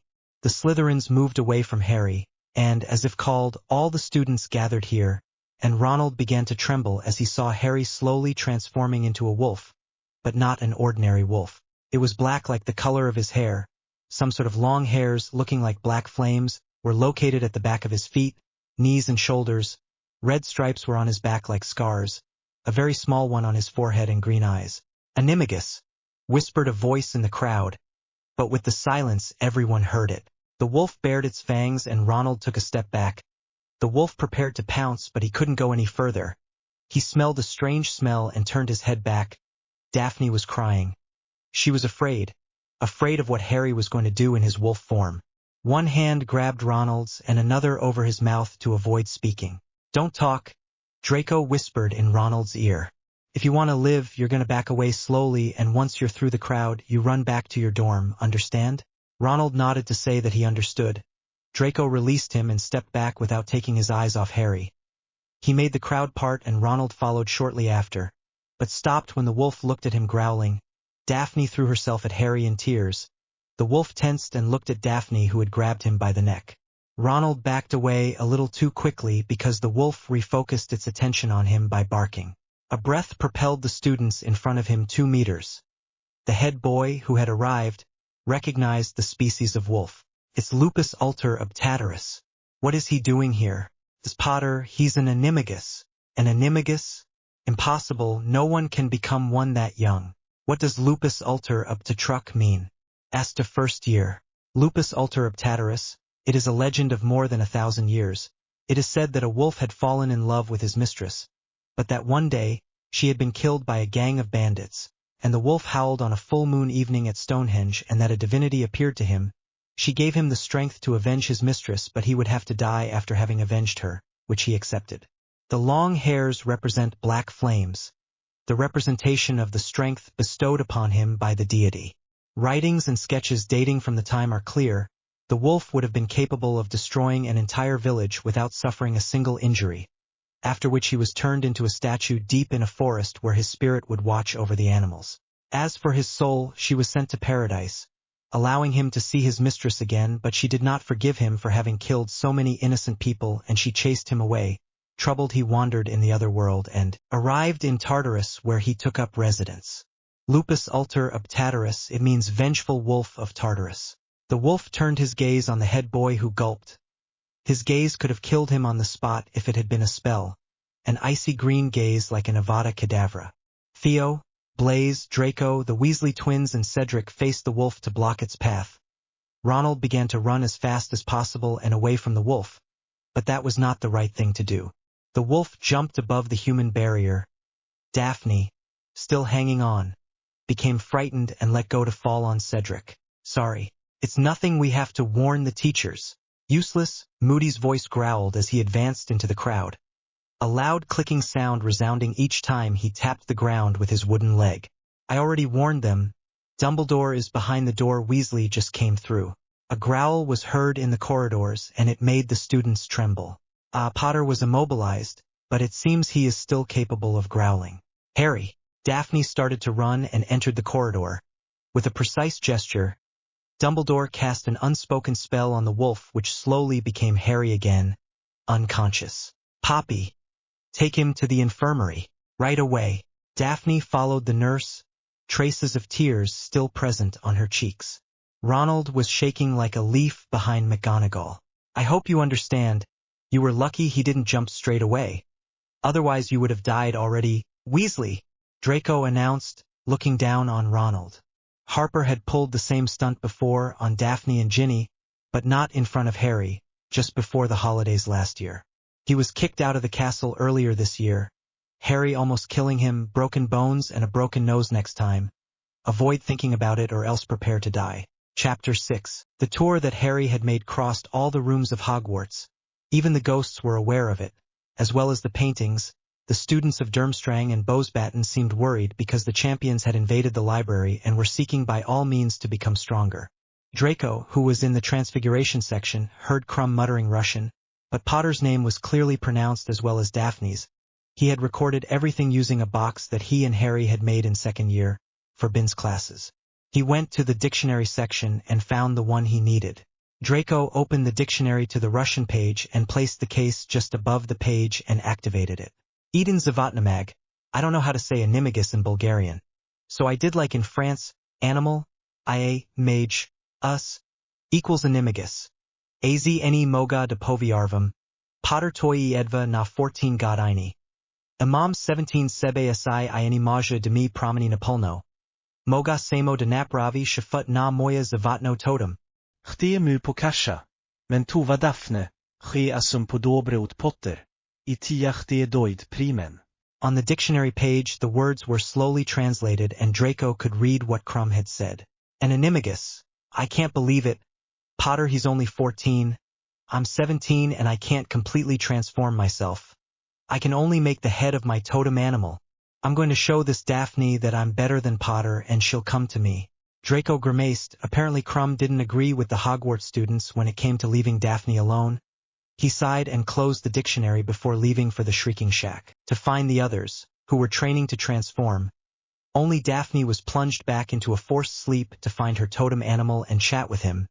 It was like that because she didn't want to transform without Harry to see her. The days passed quickly. Daphne kept going to see Harry in the morning and at every meal, sometimes not even eating. The lessons no longer interested her. Ginny tried as best she could to cheer him up. Harry seemed to be in a magical coma. 3 days he had not regained contact with reality. But Daphne knew that he would not die, so at night she came to sleep with him or went to sleep in his bed when Pomfrey didn't want to at first. It was November 23rd and Harry still had not woken up, which worried Dumbledore and his friends. A week of coma for an animagus transformation. There was only one possibility, announced Dumbledore. It wasn't a voluntary transformation, and she had drawn all of Harry's magic, hence her unconsciousness. Daphne was afraid. If Harry woke up just before the first task, he wouldn't be able to fully participate in his duel against the dragon. Daphne had cried in the Great Hall when Draco had made his assumption. Draco cursed himself and tried to calm Daphne, who ran out of the room. Ginny ran to join her. Under the gaze of the students and teachers, Dumbledore frowned and understood what was happening, so he did nothing. It was only at midnight sharp, at the very moment the needle fell on it, that a shiver took over all the people still awake, while the ghosts were fleeing the infirmary. Daphne, who couldn't sleep, looked at Harry, who was still lying on the white bed. She got up and was going to stand next to him when she noticed that his eyes were wide open and staring at the ceiling. Aeri? 2 emerald green eyes rested on her. She swallowed. Without glasses, her gaze was far too piercing for her taste. She felt herself blush. Harry got up to find himself seated. He bent his left leg and placed his left elbow on his raised knee, his hand on his forehead. He smiled and looked tenderly at Daphne, who jumped at him screaming his name, waking up Pomfrey, who was sleeping in her office, to ensure that Daphne was not safe. After the events of Harry's transformation, Dumbledore had asked the teachers to watch discreetly on Daphne. When she saw Daphne in the arms of an awakened Harry, she got up, sent a Patronus to the headmaster, and threw herself at Harry to diagnose him. He was in good shape, although his magic was not complete, and after several questions the only thing he remembered was that Ronald groped Daphne. Pomfrey noted in a notepad, memory loss due to the transformation. Transformation? What do you mean, transformation? You turned into a wolf, Harry, and you almost killed Weasley for me. Did I do that? Poppy, where is he? Here, Albus. Potter, are you okay? We can get better. I feel weak inside. Probably because my magic is almost empty, declared Harry, looking at Pomfrey. Yes, it's possible, Poppy. Do you have the potion? Severus brought it to me yesterday. Good. Bring it to him, will you? Right away. Pomfrey left and came back with a small vial of potion, from which a black liquid could be seen. She gave it to Harry, who took it, and just as he was about to put it in his mouth, he threw it on the ground, breaking at the contact, surprising Daphne. I may know why you wanted to give me Veritaserum, Professor? Veritaserum? No, impossible, it was elven regeneration. Don't talk nonsense, it may have had the appearance of blood regeneration, but the smell was different and had that of a Veritaserum. I'm waiting for explanations, Professor Dumbledore, said McGonagall as she entered. Something abnormal is happening in the Forbidden Forest. Charlie just told us that his specimen had disappeared.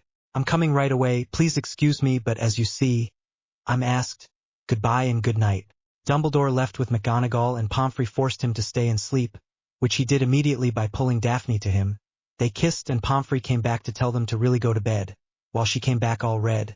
Otherwise she would send Daphne back to the Slytherins. The next day, Harry and Daphne went to have breakfast, and the Slytherins were the first to see them at the entrance, followed by the Hufflepuffs, Ravenclaws, and finally the Gryffindors. As you can see, Harry Potter has just woken up from his coma after almost 2 weeks, so I recommend that you be careful with your language, because last night I purposely slipped in a lie and a fake potion. He noticed them both. Well, enjoy your meal. So, what did I miss during these 2 weeks of sleep? Harry asked once he was seated, and his whole house shook his hand. To begin with, you have a lot of homework to do. I'm the one who took it, announced Draco. Thank you, and the lessons? Blaise, he has the best handwriting. Afterwards, nothing serious happened, except for Longbottom, which strangely improved in enchantment and transfiguration. Nothing interesting, in short. And what day is it? The day before or the day of the first task? The day of the first task. Oh, I see. Fortunately, I didn't forget the plan I was going to make for the test.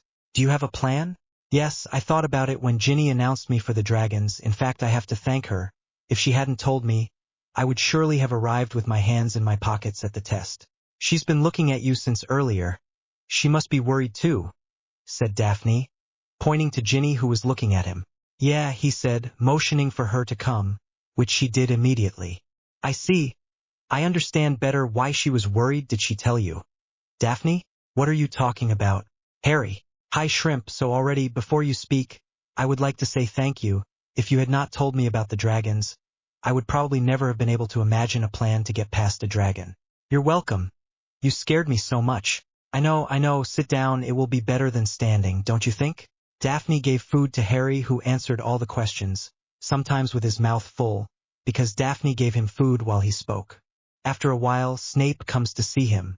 Mr. Potter, I am sorry to have to shorten your reunion, but you must go to the champion's tent, so that we can give you the preparations for the first task. All right. Harry stood up and felt two hands caressing his legs. He smiled and kissed Daphne and Ginny before bowing and walking straight away. He followed Snape, and as the door to the Great Hall closed behind him, he turned his head towards the Gryffindors. "Don't think you'll get away with it so easily, Ronald Weasley," Harry said as his gaze grew hard. A shiver ran down the spine of everyone present. Some of the most fragile students among the first and second years even vomited on their plates. A few dozen minutes later, in the champions' tent, the said champions were all over the tent. Neville was the closest to the arena and seemed to be chatting with someone. Harry was being massaged by Daphne while Cedric meditated on the bed next to Harry. Fleur played with her fingers sitting on her bed. Marine and Tina were also seated, but Tina seemed elsewhere. Krum was pacing. Igor was sleeping on his bed, and Hector was staring at Fleur with a smile on his face. A flash sounded while Neville was being hugged by Hermione. Rita and her photographer had just appeared in the tent. "Blooming love is touching. What are you doing here?" "This tent is reserved for champions and friends," said Krum, casting a quick glance at Daphne, who licked Harry's earlobe, who responded by tickling her. "It doesn't matter, we got what we wanted. Champions, this is the moment of truth," said Crouch as he entered with Dumbledore, Karkaroff and Madame Maxime, who, the three of them, placed 3 bags on the ground. "Stand in a circle around us." What the champions did immediately, Daphne put her hands around Harry's waist and placed her head between her fiancé's shoulder blades. Hermione was still holding Neville's hand, who had not noticed. "Here's the moment you have all been waiting for. A moment that only you knew can savor. What are you doing here, Miss Granger?" "Miss Greengrass." "Oh, I'm leaving," Hermione said as she left. "I'm making up for lost time," Daphne admitted without moving. "Very well, each in turn, you will pick up a bag containing a miniature of an authentic dragon, on which a number has been placed. This is the order of passage, Miss Delacour." Fleur came forward and took a bag. The Welsh green with number 2 came out. Krum went to take a bag in turn, the Chinese Boutefeu with number 3. Cedric came forward and took out the short-snout Swede. Bearing the number 1, Neville caught the spiked horntail with the number 4. He swallowed as he thought that he had caught the most dangerous from his point of view. Marine discovered, in her bag, the Romanian longhorn with the number 5, Igor. He came across the black from the Hebrides with the number 7. Tina discovered in her bag the viper tooth from Peru with the number 6. Hector had the misfortune to come across the Ukrainian iron panzed, where the number 8 was, and Harry went to look for the last of the bags, where he found a black dragon falls asleep with the number 9. The night fury, a species found recently and at night destroying a city in a remote corner of America. Well, now we have our order of passage. The mission you must complete for your first task is to collect a golden egg. You must succeed, because each egg contains a clue without which you cannot hope to participate in the second task. Any questions? Good. Mr. Diggory, at the gunshot, you. Filch activated the cannon and almost lost his balance, while those below ducked in surprise. Cedric huffed, took a deep breath and rushed forward, followed by the directors and Crouch, while Verpy was already in his place as judge. Verpy's comments could be heard all the way to the tent, allowing him to see the progress of the other champions' trials. Harry listened attentively to the comments while Daphne kissed his neck. "Oh, there. It was barely, really just we can say that he's taking risks. Very nice attempt. Too bad she didn't give anything. Yes, good technique. Oh, there it went just right again. Be careful next time, it's deadly magnificent mastery of the spell, I must say. Oh, but look, that's it, he got it. Watch out. The dragon is coming. Burning your arm is already better than getting your head burned. You'd better get out while we remove the dragon." About 10 minutes later, Fleur entered the field to face her dragon. "Oh, that might not have been very careful. Oh, they're almost. Watch out now by Merlin, I thought that was it this time. She goes back with another attack. Will that snatch victory from her? And yes, oh no. This time it's the right one, really fascinating." Krum left in turn. People shouted his name and silence fell again. "Very bold," Verpy said at one point. "We can say that he is not afraid of this one, and but yes, he managed to get hold of the egg." Applause was heard, and it was Neville's turn to face his dragon. Oh, we will be able to witness a broomstick flight, 1,000 jellyfish. That's what it's called, knowing how to fly. Have you seen that, Mr. Krum? There he goes back up, to go back down and go around the Magyar. Watch out for the ow, it didn't go far, but Longbottom is still hit in the shoulder. There he comes up to spin above the head. What is he trying to do? Look at the dragon strap going to fly away, and what is Mr. Longbottom doing? Look at that. No, but look at this. Mr. Longbottom has been the quickest to take his egg so far, which may increase the bets on Mr. Longbottom. Marine left in her turn, and Ludo Verpi's comments began again. Miss Angel has barely arrived when she has already started the fight. It's magnificent. And the dragon which begins to grill them all one after the other. Look at her back. The golden egg begins to levitate, and she slowly carries it to the entrance. Magnificent. She was even faster than Mr. Longbottom. She's incredible. Show, and the dragon hasn't seen anything yet. Look. He continues to attack the birds. Tina came forward in turn. She looked exasperated. But no one knows the reason. And here is the last competitor from Bosbaden. What will she do? Where is she going? The dragon is just ahead. She's going mercy. She passed through the dragon's flames. I've never seen that in my entire life. She also crosses the dragon and takes the golden egg to leave just as dry. She is in a hurry to get it over with, it shows. Igor sighed and left as well. Durmstrang's second competitor enters the arena, and he faces the dragon directly. What does he have in mind? Incredible. He is attacking the source of the flames with a powerful jet of water.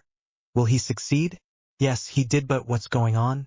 Amazingly, the dragon seems dazed, which should make the task easier for the dragon breeders among us. And there he places his hands on the egg. He greets the crowd and leaves as if nothing had happened. Hector got up and left after greeting Harry and Daphne. What does the last participant in Durmstrang have in store for us? He casts a spell on his own legs. What is it? I couldn't hear it from here, but I'm afraid he'll have trouble getting through this big pile. The specimen weighs up to 6 tons. Mind you, the dragon just spit on him, but he doesn't move. Is he going to do like Miss Conaway and go through the flames? No, he just took a step to the side very quickly. I think I understood. He cast a speed spell on himself. He plans to outrun the dragon. This generation is definitely full of surprises. He grabbed the egg and reappeared at the entrance in less than 2 seconds. It's time, Harry. Yeah, you better join Draco and the others. Good luck. Thank you, sweetheart. Daphne left to join the others while Harry slowly walked towards the arena. He heard laughter among the spectators. He smiled. He set foot in the arena and noticed that the ground was damaged by the other participants. He spotted the golden egg on a platform in the middle of the arena, the Night Fury sleeping next to it. Harry walked forward, wand in hand. Don't come any closer, or you will receive my anger. A voice growled, making everyone jump. It was gravelly and captivating. Excuse me, but my task is to retrieve this golden egg, Harry declared, pointing at it with his wand. In that case, announced the voice as the dragon got up to get on all fours. Prepare to die, because I had the mission to guard him. So all that remains is to see who the dragon or the wizard will be the most talented, announced Harry. With a flick of his wand, Harry's clothes changed to resemble green armor, with the joints tight-fitting and silver. For ease of movement, only the head was visible. Harry and the dragon looked into each other's eyes before charging towards each other. Harry brushed against the dragon's legs, and as he jumped, put the tip of his wand in his mouth. When he hit the ground, he turned around and opened his mouth wide. The dragon had sent him, not flames, but a ball of purple fire which entered Harry's mouth as if sucked in. He closed his mouth and withdrew his wand. He wrote something in the air while jumping to the side. What does Mr. Potter do, Professor Dumbledore? What runes does he use? Fire and wind, replied Dumbledore. But he's never been able to use fire, so what good does it do him? Fire? He already has some, said Barty. He caught the fire of drag. He's not going to do that? Oh, it looks like Mr. Potter wants to throw his fireball back at the dragon. But how is he going to do it? The runes enlarged and overlapped as he spat out the dragon's fireball, which passed through the runes, making the fireball grow enormously, and the dragon swooped to the side to dive back at Harry, who fell backwards, and with a wave of his wand, redirected the giant ball at the dragon, which had returned to Harry. He caught the ball and fell to the ground, the scales glowing red. The place where he had caught the ball, the left wing and the entire left side of his body.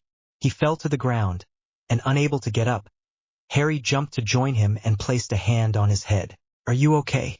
You are worthy of your ancestor, kid. It's been a long time since anyone hurt me this badly. Get the egg, and ask Charlie to put some healing palm on me. I should move normally in about 2 days. Got it, Harry said, grabbing the egg. Charlie, Charlie jumped to the ground next to Harry to head towards the dragon.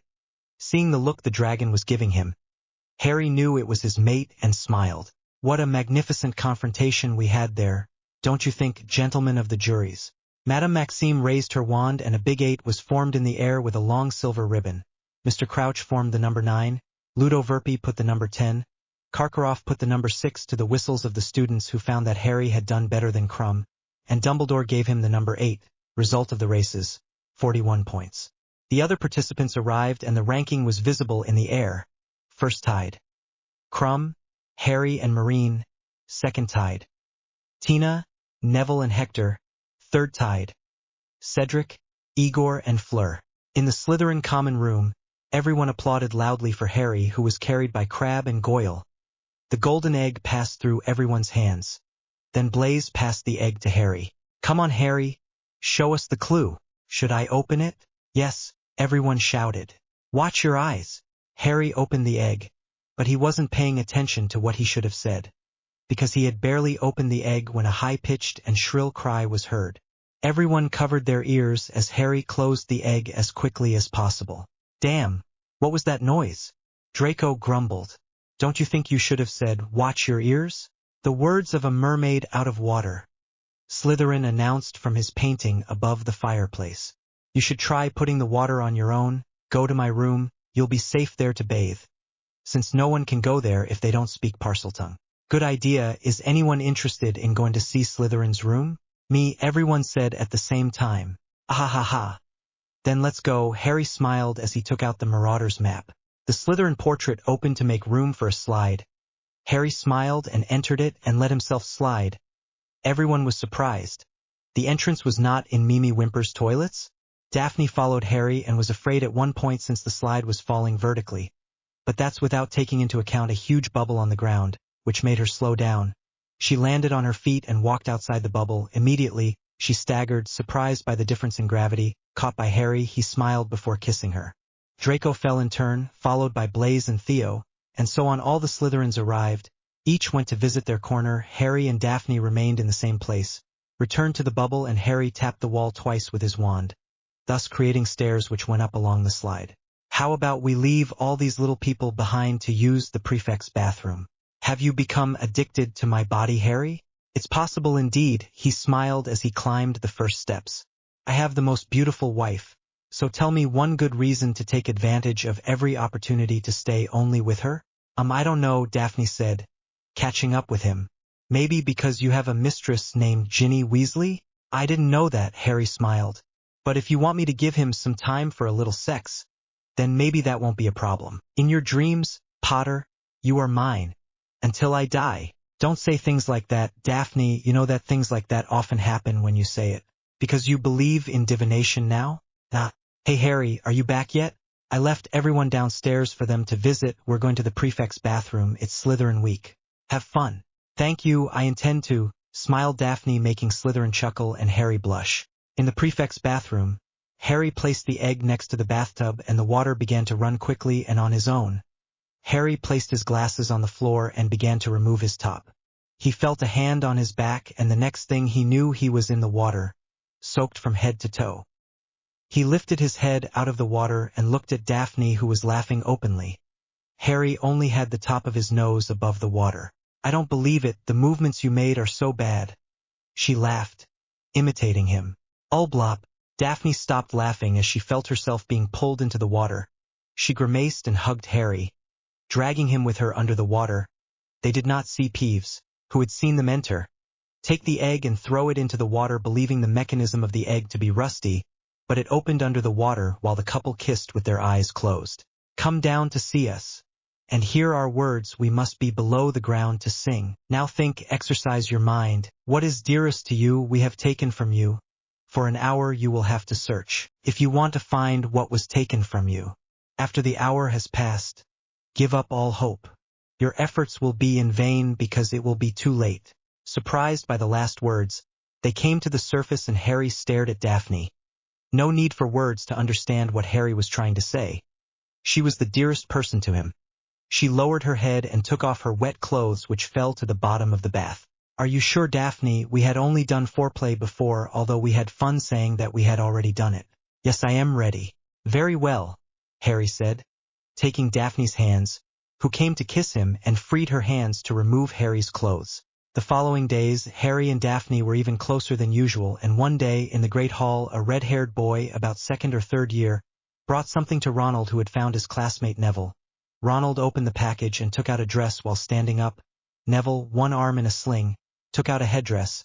The Gryffindor table snickered seeing Ronald with this in front. It absolutely didn't suit him. No, but look at this redneck, said Draco. He doesn't even know that when a package arrives for a person, the contents go to said person. Indeed, Ronald brought the dress to Ginny with a neutral air, who threw the truth in his face. It was not for her.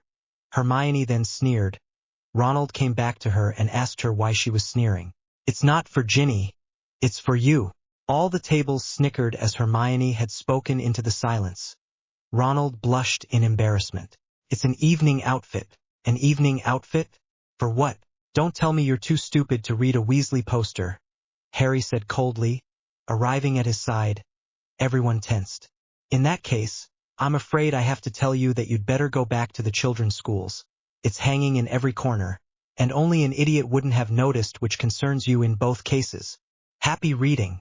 Harry walked towards Ginny and winked at her while she sent him a flirtatious smile which made him smile. He went to meet Daphne at the Slytherin table, and Draco told him that all the Slytherins were wanted by the head of house in the common room in an hour, probably to talk about the Christmas ball evening where will be obligatory, Snape announced as he walked in front of the fifth-year Slytherins. The ball will take place in the Great Hall on Christmas Day, starting at 8 o'clock in the evening and ending at midnight. Murmurs were then heard throughout the common room. Of course, the Christmas ball always has something a little disheveled. He continued in a disapproving tone. So I would ask you to keep an eye on Greengrass and Weasley Girl, since he seems to be a sensitive subject for Potter. If they are approached by boys with bad intentions, or if they are no longer in normal condition, I would ask you to return them to their dormitories. Professor, said Daphne. I'll be with Harry, so I think it's Ginny we should watch out for. Why wouldn't Draco go to the ball with her? That way he could watch her and Harry will always have an eye on her. That's a good idea. Do you see a downside, Malfoy? None, if Pansy will let me go with Ginny. It's for the good of Hogwarts, so yes. But no kisses or whatever. I know, Pansy, you'll be first. Don't worry, sighed Draco. So this problem is solved, however. It is possible that Miss Weasley will wear a second-hand dress, and Lucius will refuse. Don't worry about that, Harry smiled. In a short time she should receive a gift, I would say in the evening tomorrow after the meal, where everyone will be there. It is one of the steps to ridicule Ronald Weasley. Daphne has one on her bed at this very moment, and we cannot say that the new evening dresses from Guipure do not have a reputation to rebuild. I see, Potter, since you are a champion you will have to open the ball. There is just one problem, Professor. Which? I don't know how to dance. You know my childhood and my godfather. You know that they never taught me to dance. Yes, I see. Rosier will teach you to dance correctly. No problem? Nah, I would even be delighted. Don't touch Syrian. It's a private hunt. Ro, it's okay, Daphne, he already has you and Ginny. One more or one less, what does that change? Ginny is because he loves teasing Ronald, and Ginny agreed to play the game. If the message is well understood, Rosier, you should start straight away teaching him to dance. As for the others, needless to say that Slytherin's reputation is already known to everyone thanks to Potter, so I will ask you to behave as agreed during this ball. If you don't succeed, the punishment would be worse than with Gryffindor. Everyone gulped and Snape left after a nod. Harry was dragged away by Syrian, and Draco gestured to the captain of the Slytherin Quidditch team, and music was heard in the common room. Put your right hand on my waist, said Syrian, as she put her left on Harry's left hip. Then you extend your left arm in the other direction. The feet are in the position of a V, and each time you have to take a step, your V turns around and so on. At one point you will arrive at the end of the track. You will take Daphne by the waist while she puts her hands on your shoulders. You will lift her and do a 180 degrees. You will put Daphne on the ground, then start making verses again. Sometimes you can change the direction of the verses. Syrian, don't you think the best thing would be to show him? Good idea. Frank, get your ass back. Me? Yes, it was you who had the idea, right? So assume. Frank got up and went to dance with Syrian in front of Harry's calculating look. The same look he had when a teacher was teaching a new spell. Once they finished dancing, Syrian turned to Harry, who stood up and held out his hand to Daphne, who took it willingly. Daphne knew how to dance, from her education, so Harry showed her what he had assimilated from the words and the way he looked at the dance. Everyone looked at him with wide eyes, and this was the first time he danced? By Merlin! But how did he manage to assimilate so much and so quickly? Daphne was delighted. Harry was able to dance, but what's more, he looked into her eyes with a tender look. They had forgotten the others, and continued to dance all evening. The others had already gone to bed. At midnight, Draco went downstairs and noticed that they were no longer there. He shrugged his shoulders and went back up without going to check the sofa where Harry and Daphne were lying asleep in front of the fire and the portrait of Slytherin, who was looking at them with a tender expression, before falling asleep too. The next evening, during dinner, an owl arrived near the end and placed his package on Ginny's knees, who was surprised. A card was placed on the box stuck with red ribbons. She took it and turned it over to read a message. To the one who wants to change her destiny, ready to do anything even to deny her older brother. This is a present for you, from me, the one you love, and whose feelings are perhaps the same. Hissing then sounded around Ginny, who had to open the box immediately, even though she was red with embarrassment. She took out a magnificent black evening dress with detached parts connected only by threads of yellow fabric, flower petals. Yellow ones flew from the bottom to rise to the level of the breasts to descend and rise continuously. Admiring whistles sounded again, much to Ginny's embarrassment. She discreetly looked at Harry, who was smiling while looking at her, before winking at him. The days passed and Christmas came too quickly in the eyes of Neville, who had struggled to invite anyone. He however managed to invite Parvati. Harry got dressed and decided to try to style his long hair. He conjured up a rubber band and gathered all his hair in one place to put it in the elastic. He however gathered 2 strands of hair which he let frame his face. Hey Harry, hurry up, you're keeping your beautiful one waiting. I know, you too, Draco. Draco entered the bathroom. He was wearing a black velvet evening dress with a hard collar. His hair, which he had let grow out, he had styled it in an African braid. Not bad haircut, Draco. We can say the same for yours. Come on, let's go. In the same gesture, they left the bathroom and the dormitories. Harry gave his arm to Daphne. She was wearing an elegant midnight blue dress with small black sequins here and there. In the back, her bare back was clearly visible. She crossed her arm with his. Draco offered his to Ginny, who imitated Daphne while she thanked Pansy with a look, who acted as if it was nothing, but seemed regretting her action when she saw Crabbe offer her his big arm, which she did not take. The Slytherins headed towards the Great Hall. They passed Neville, who was with Parvati, and Ronald, who was with Padma. They hadn't noticed them yet, but it would be soon.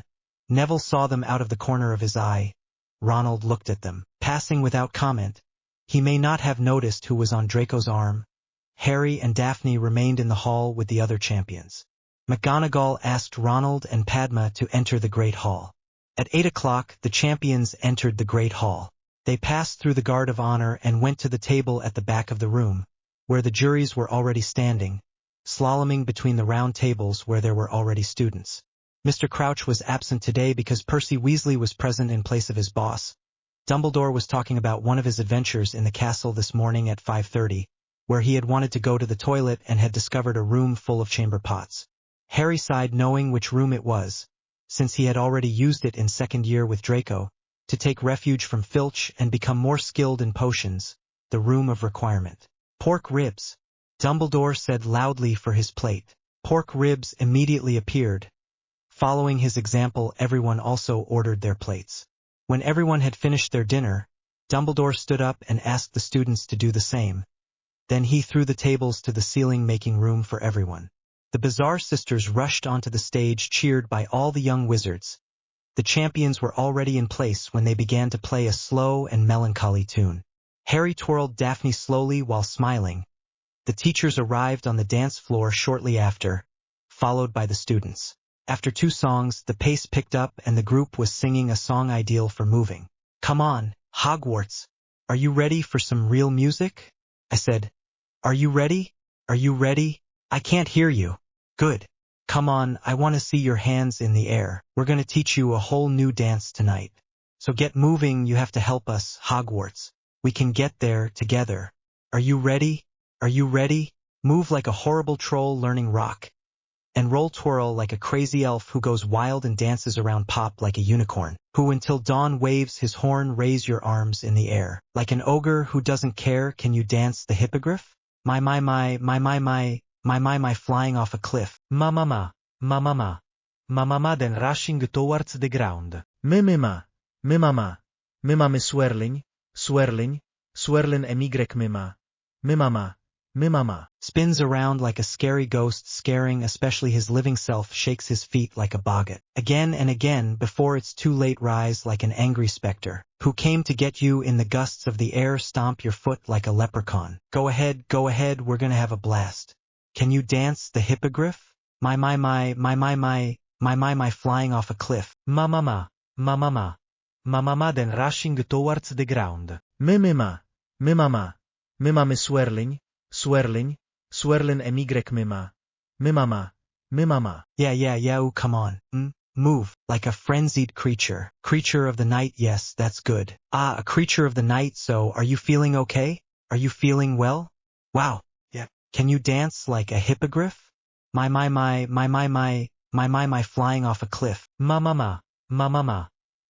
then rushing towards the ground. My, swirling, come on, yeah. Can you dance like a hippogriff? Yeah. Harry smiled at Daphne while kissing her hand. While he went to get some drinks, in passing he caught sight of Neville and Ronald sitting on chairs sulking. Hermione and Crumb had apparently had the same idea as him, and Hermione had taken the opportunity to talk with them. But Ronald had not appreciated that Hermione had gone to the ball with Crumb. Harry sighed, Ronald, jealousy embodied. He took the glasses given to him by the elves of houses and headed towards the location where he had left Daphne. But she was not there. He looked for her. No need to look far, Harry, announced Draco, sitting down next to him. She's with Ginny in front of the Weird Sister stage. I was going to get some drinks for myself and Ginny. Blaise and Theo are with them. Thank you. Harry smiled and he passed between the dancers with the glasses in his hand, without dropping anything. And he placed the glass on Daphne's cheek, who shivered at the contact. Here's your drink. Thank you, Harry, smiled Daphne as she took her drink. And me then? Ginny asked, pretending to sulk. If you created a third arm for me, I could have taken an extra drink for I'm joking. Well, Draco brings some back too. I'll take the one he was supposed to bring back for you. Okay. Thank you, she said, taking the glass Harry handed her. You're welcome, he said, putting his arms around Daphne's neck, who kissed his right hand. Ginny looked at them and was sad to see that she couldn't have Harry too. He was too in love with Daphne to give even an ounce of romantic feeling towards her. Draco arrived shortly after, and noticed Ginny already had a drink, and Harry didn't. He smiled, thinking that Ginny had acted up again and Harry had given him his drink. He called Harry and gave him the glass, which he took with thanks and drank it dry. Wow, you were thirsty, Draco chuckled.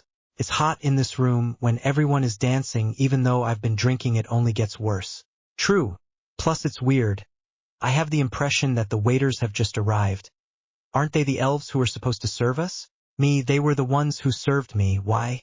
Because a guy gave me 2 glasses placed behind a table, where there were lots of others. I don't like that, but not at all. Daphne, let's see your drink, said Harry, frowning, and dipping a finger which he put in his mouth. Yes, there is a slight difference. It tastes like a potion, but I can't guess it. Come on, your body is hot, you want heat, a lot more heat. Your body is hot, you want it. Shit, Harry grumbled, putting a hand on his head. What?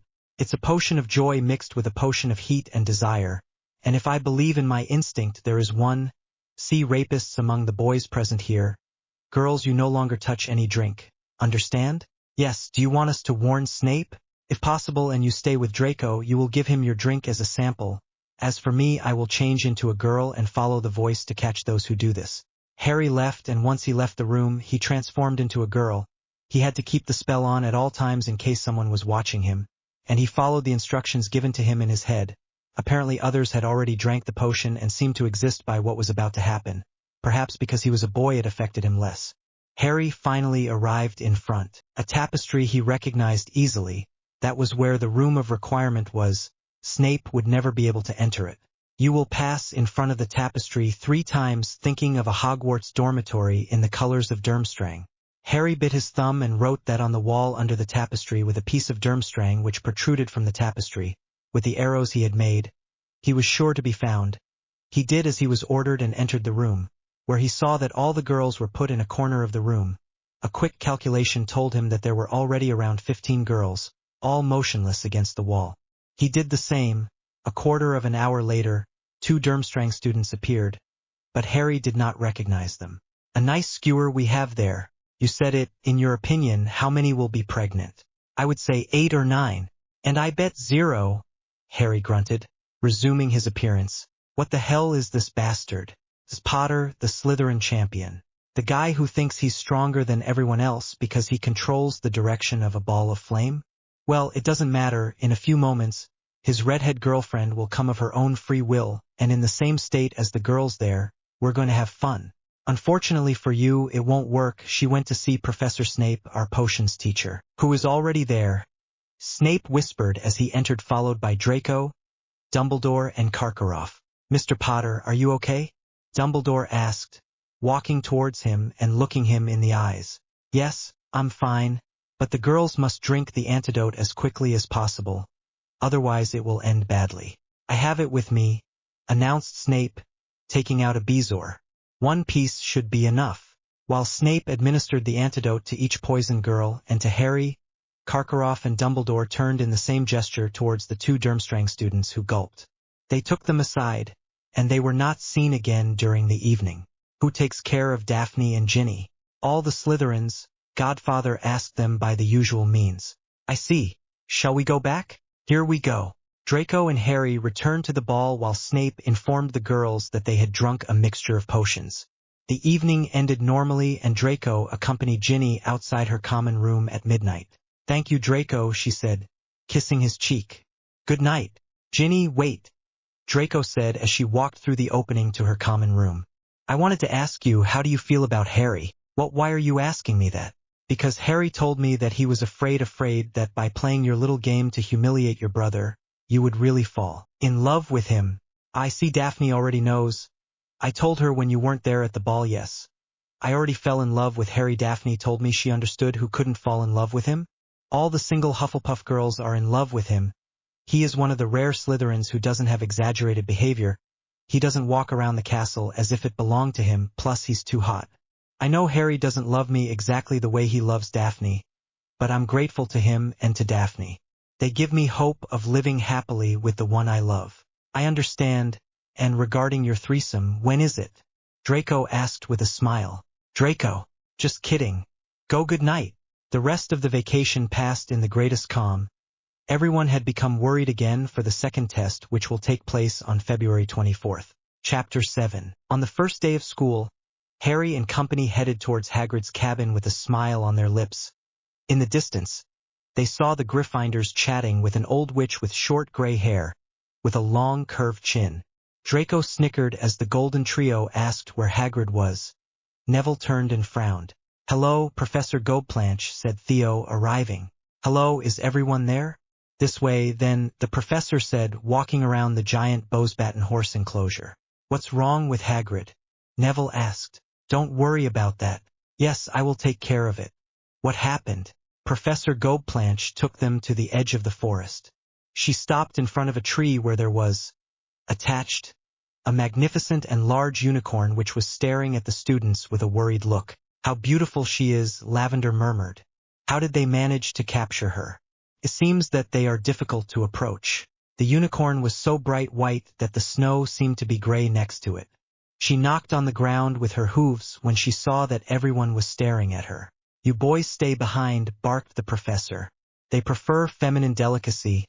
Girls move slowly. As soon as Professor Gobplanch was far enough away, Neville turned to Ronald. What could have happened to him? Do you think it was a Scrouts who got it? Oh, but no one attacked him, Longbottom, if that's what you think, said Draco in a sweet voice. He is simply ashamed to raise his giant head. What do you mean, Malfoy? Look for yourself, he said, holding out a page of delicately folded newspaper. Sorry to upset you, Longbottom. It was an article about Hagrid. A photo of him showed him looking extremely shifty. Rita Skeeter had apparently struck again, and the article was not short far from it. By the looks of it, Neville had about 60 lines, if not more, announcing to everyone that Hagrid was unsavory due to his half-giant blood. What does everyone hates Hagrid mean? And what is this idiocy about him, having been bitten by a wormhole? Wormholes don't have teeth. Hey, hey, Crabbe sneered. I think that should be enough to end his career teaching this big idiot. Are you actually listening to me? You should stop shouting, Professor, Harry announced, stepping forward. You are scaring this poor unicorn who, on top of all that, has a phobia of humans. What are you talking about, Potter? Asked Gobplanche, without seeing that the unicorn had turned towards him. You know that 3 years ago we found a dead unicorn in the forest? He replied with a question while all the girls jumped. Of course, Dumbledore told me, she said with a frown. It turns out that this unicorn is none other than the sister of the one who died. He finished, placing his hand on the side of the unicorn's face. You're afraid of them, aren't you? You're afraid that the same fate will happen to you? But don't worry, he's not there anymore. He won't touch you anymore. I promise you. The unicorn seemed to understand the words because it sat on the ground and closed its eyes, much to the professor's surprise. Harry turned to the professor with a hard look. I don't know if you really have the qualities required for a teacher. Letting children approach a frightened unicorn, she could have injured them with her horn. If I hadn't recognized her because of a mark on her neck, the damage could have been more disastrous. I don't allow you to speak to me in that tone. 10 points less for Slytherins. So much the better, because let me say it myself, unicorns read people's hearts from the first sight. I already met this unicorn with Draco during a detention in first year, and she let us touch her, and you know why? Because we had no intention against her. We looked at her quietly, motionless, and she came to us. If it is said that unicorns prefer feminine delicacy, it is only because girls are the ones whose hearts are the least dark. Boys often tend to become dark over the years. You only have to see Voldemort and his shit-eaters. Most of them are boys. 1 in 10 girls are shit-eaters. Everyone looked at him with wide eyes, except the Slytherins, who had an admiring look. No one dared to make fun of he who must not pronounce the name like that.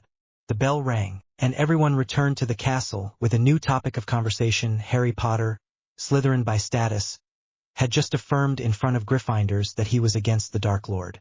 In the evening, in the Slytherin common room, Snape stopped by and asked Harry what he was doing. I'm making my plan. First, to gain Dumbledore's good graces. Time passed too quickly, and when Harry woke up, he took down his calendar to check the box for today, and he cursed. How could he have forgotten this date, February 14th, the date of his first kiss with Daphne 2 years earlier, and that of Ginny a year earlier, that is, if a touch at a turning point counted as a real kiss. He sighed and sat down on the bed. What was he going to get Daphne and Ginny? Because he was sure they would give him something and they would be sad not to receive anything. A song was heard while on the fireplace there was a phoenix with fiery plumage. He recognized there, Fawkes, the director's phoenix. He placed catalogs on the ground before leaving immediately. He drew a catalog and looked. It was a list of gifts from various stores for Valentine's Day. The orders were to be sent to Hogwarts in the evening, during the feast. He smiled.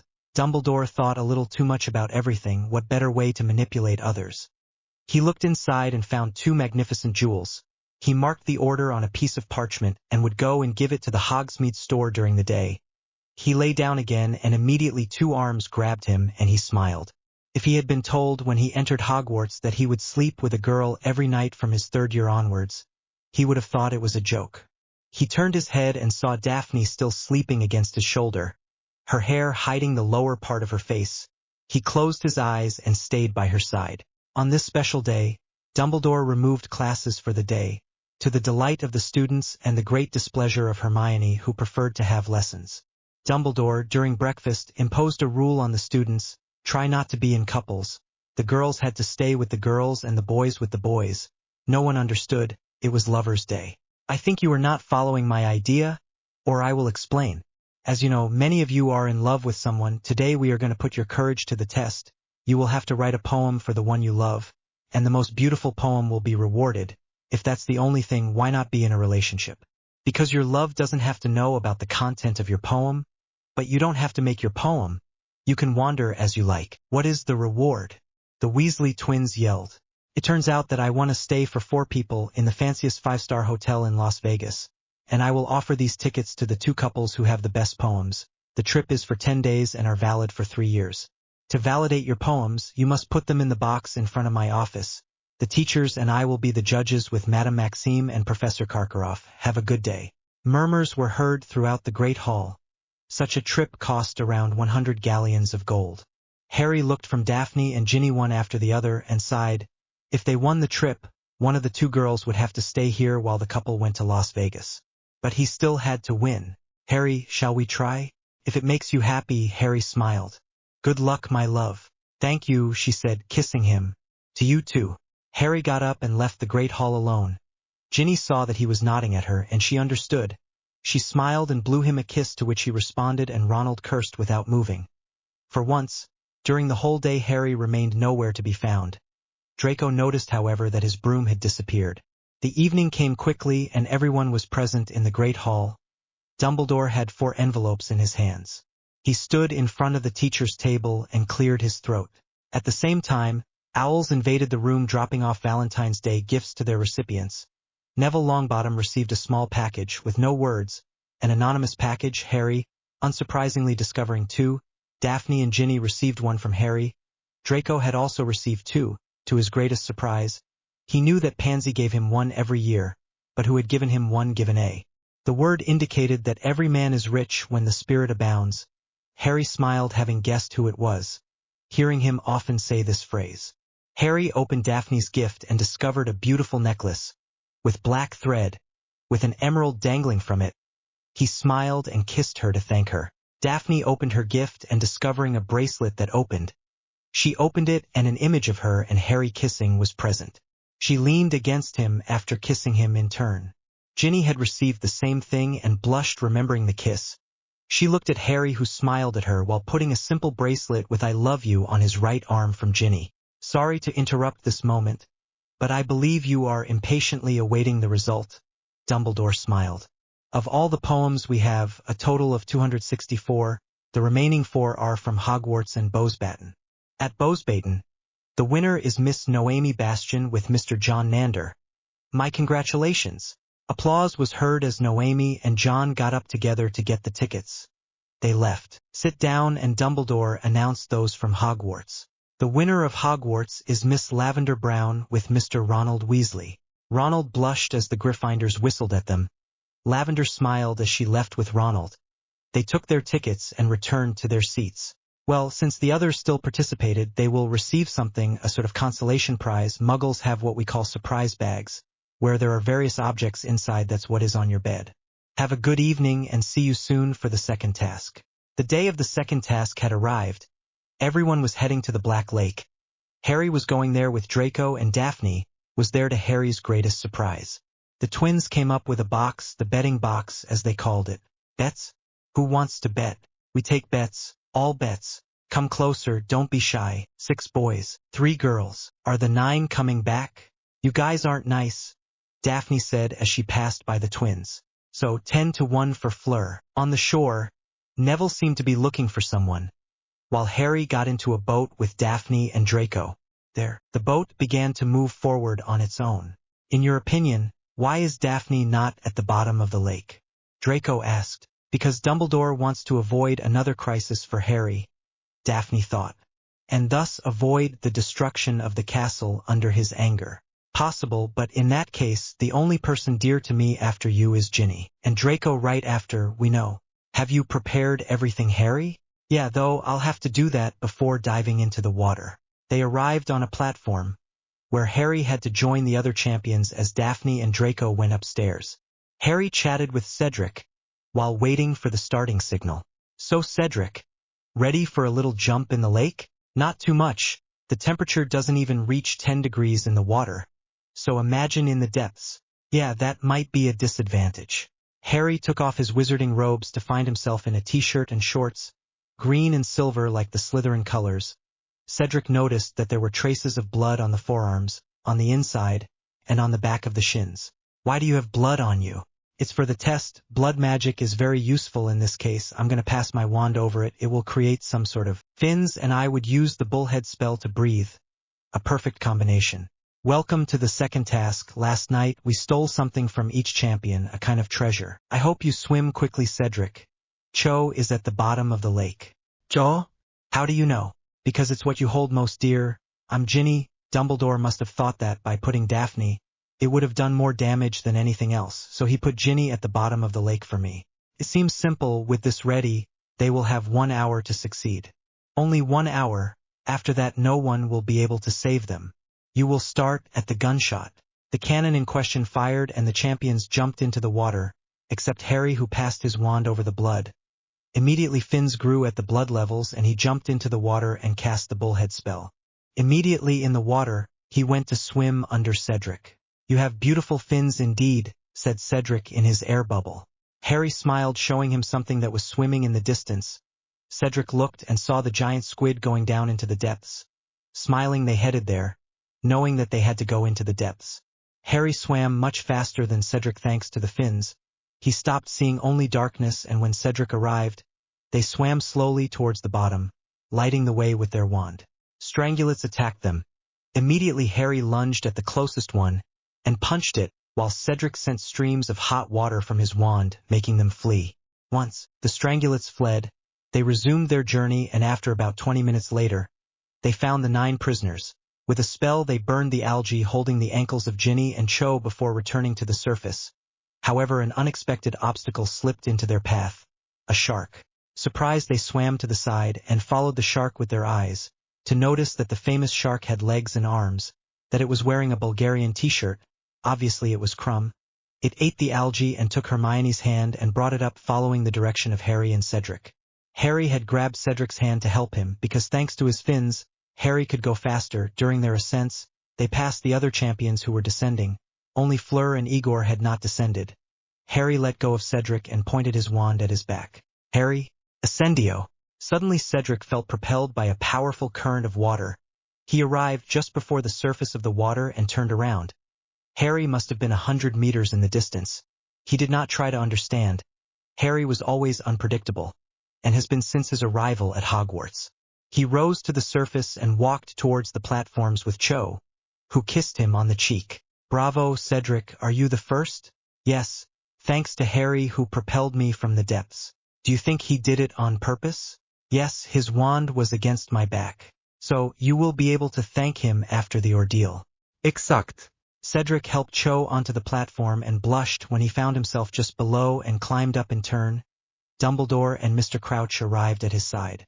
Harry arrived at the surface with Ginny. A few minutes later, Cedric helped Ginny climb and Harry climbed in turn. His fins had disappeared. Pomfrey, who had just arrived, and gave warm towels to the champions and their prisoners. Fleur and Igor stood in a far corner of the platform. Fleur looked worried and Igor was sulking on the other side. The other champions arrived successively in this order: Crumb and Tina. After the time limit, the others arrived in turn: Hector and Marine, followed by Neville, who also had a little blonde girl and a brown boy, both around 8 years old. "I asked the judges to gather themselves before giving the marks," shouted Dumbledore. Daphne jumped on Harry and Ginny's neck with a smile on her face. "Hello, you two. So shall we take advantage of my absence to take a bath together? I'm going to have to punish you." "For once he was mine," sighed Ginny with a smile. "You have it all the time, Daphne, so there's no reason to get tough. It's not an equal division." "You're right, you have to find a way to balance all that. For example, oh, I'm here. Girls, if you continue to ignore me, I'm going to see Fleur. She seems so sad." Daphne and Ginny looked at each other, before pushing Harry, who fell after taking 2 steps. He turned around to see the 2 girls of his dreams jumped on him and pinned him against the railing. One on each side, they placed their heads on Harry's shoulder and he warmed up by passing their hand over his chest. Cedric chuckled with Cho at the sight. "Well, Harry, we face dragons, Strangulates, and we can't face 2 young girls? How should I confront them? I'm too afraid of damaging their wonderful faces." "I understand you. It's the same with Cho." He blushed while Cho turned completely crayfish red. Ladies and gentlemen, we have just awarded the points. Here are the marks out of 50 that we award to the champions. Miss Fleur Delacour succeeded perfectly in her Teton Bull spell, but did not succeed in reaching the Siren's mark. We award her 25 points. Miss Tina Conaway reused her spell to pass through matter and, thus, pass through water to free her prisoner. We award her 42 points. The Bowes-Batten students applauded as Tina chatted with a black-haired boy with pink streaks, wet as he was, who must have been her prisoner. Miss Marine Angel used an extraordinary method, since she used a spell encompassing her in an air bell. We award her 36 points. Mr. Victor Crumb resorted to an incomplete form of metamorphosis, which proved quite effective since he arrived third with his prisoner. We give him 40 points. Mr. Igor Ivankov was forced to abandon following an attack by strangulates. Although he managed to find the siren's lair first but having failed to reach his prisoner, he gets the score of 23 points. The Durmstrang students had made more noise about Crumb's grade than the others. Mr. Cedric Diggory was the first to arrive at his destination, thanks to a magnificent spell from Tettenbull. He therefore obtains the maximum score, 50 points.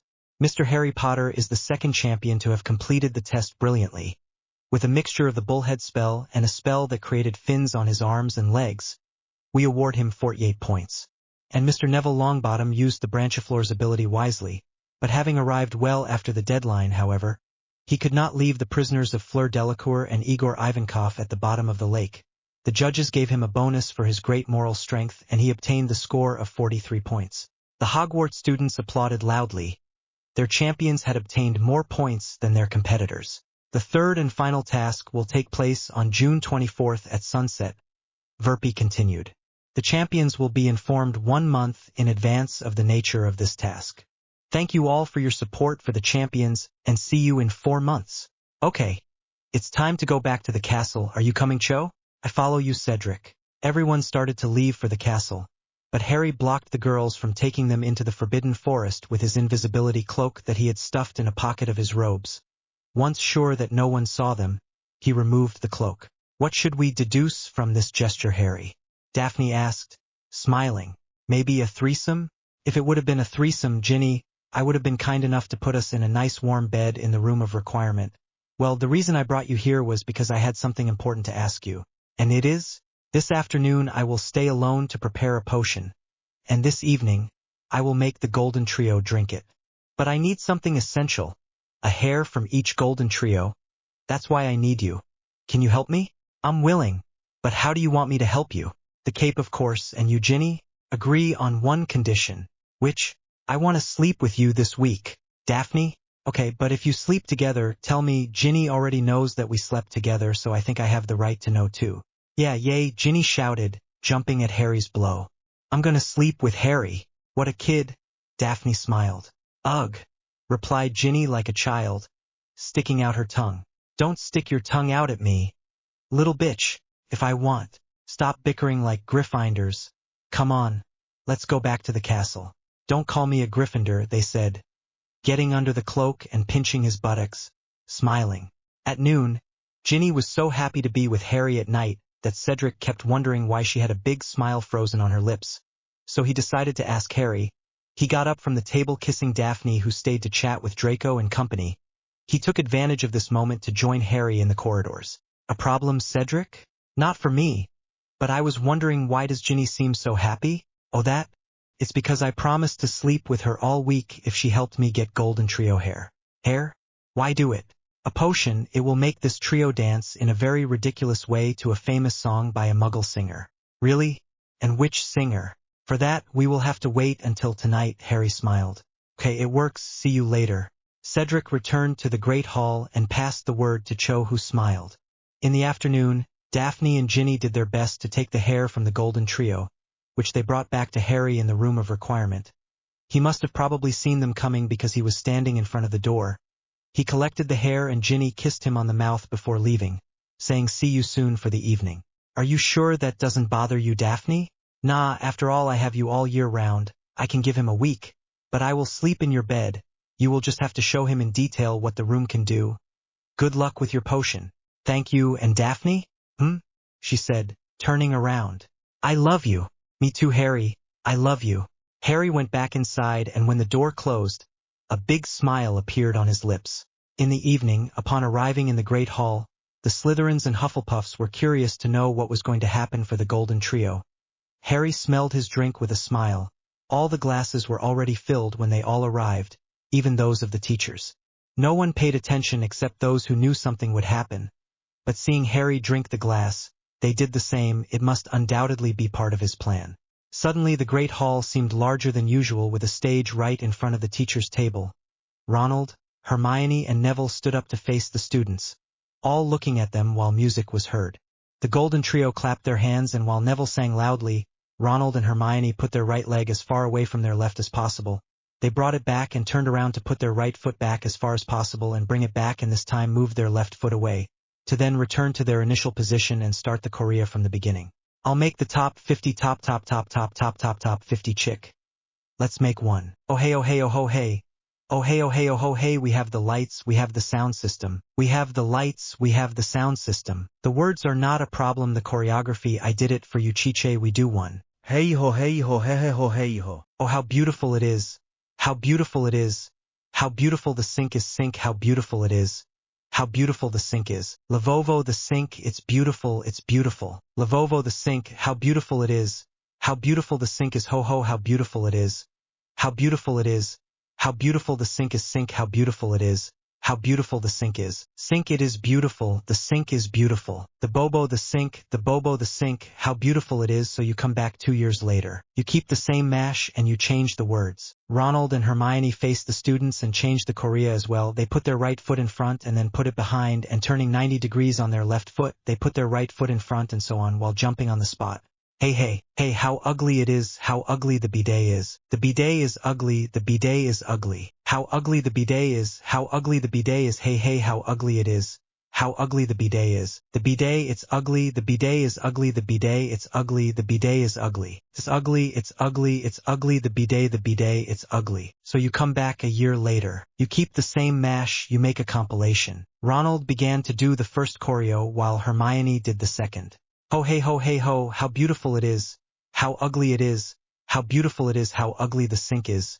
How beautiful the bidet is. Hey, how ugly it is, how beautiful it is, how beautiful the sink is, how ugly the bidet is. Ho hey ho he hey ho. Oh, he's beautiful, hey he's ugly, hey he's ugly. Hey, he's beautiful. Ho, how beautiful the sink is. How ugly the bidet is, ho ho, how beautiful it is. How ugly the sink is. How beautiful the bidet is. How ugly the sink is. So now it's your turn. Ho! All the students and teachers shouted at the same time, while Harry smiled with amusement. Hey, hey! Oh, how beautiful he is. Oh, he is beautiful. Hey, he's ugly. Hey, he's ugly. The sink, the bidet. Oh, how beautiful he is. Oh, he is beautiful. Oh, how ugly he is. Oh, he's ugly. The sink, the bidet. So watch out now, harder. Oh, how beautiful the sink is. Oh, the sink is beautiful. Oh, how ugly the bidet is. Oh, how ugly the bidet is. Oh, how beautiful it is. How beautiful the sink is. Oh, how beautiful it is. How beautiful the sink is. Oh, how ugly it is. How ugly the bidet is. Oh, how ugly it is. How ugly the bidet is. Oh, he is beautiful. Oh, he's beautiful. Oh, he's ugly. Oh, he's ugly. The sink, the bidet. Well, there you have it. How do we make a top 50? And yes, it's not complicated. Okay, I'll leave the music to you. I have to go. I'll run away. Hello. Hi. The golden trio jumped to the ground and returned to their place. Immediately the great hall returned to its normal appearance and the golden trio blushed with embarrassment. Everyone was laughing and clapping loudly. The Muggleborns were talking about the song. Everyone had recognized it. Bo the Sink by Vincent Le Goff, a phenomenon everyone was talking about in the Muggle world. A banner appeared in the air. A text written on it. I would like to warmly thank you for the participation of the Golden Trio. 30 points to Gryffindor for this magnificent dance and song. You must be wondering who I am? I won't say it, it would spoil future moments when I appear. I just want you to know one thing. I am over 16, but I am not a student. Can you guess who I am? Harry frowned as Draco stared at him strangely along with those who knew about the joke. Dumbledore was giving a speech about the joke, which he found very interesting, but Harry wasn't listening.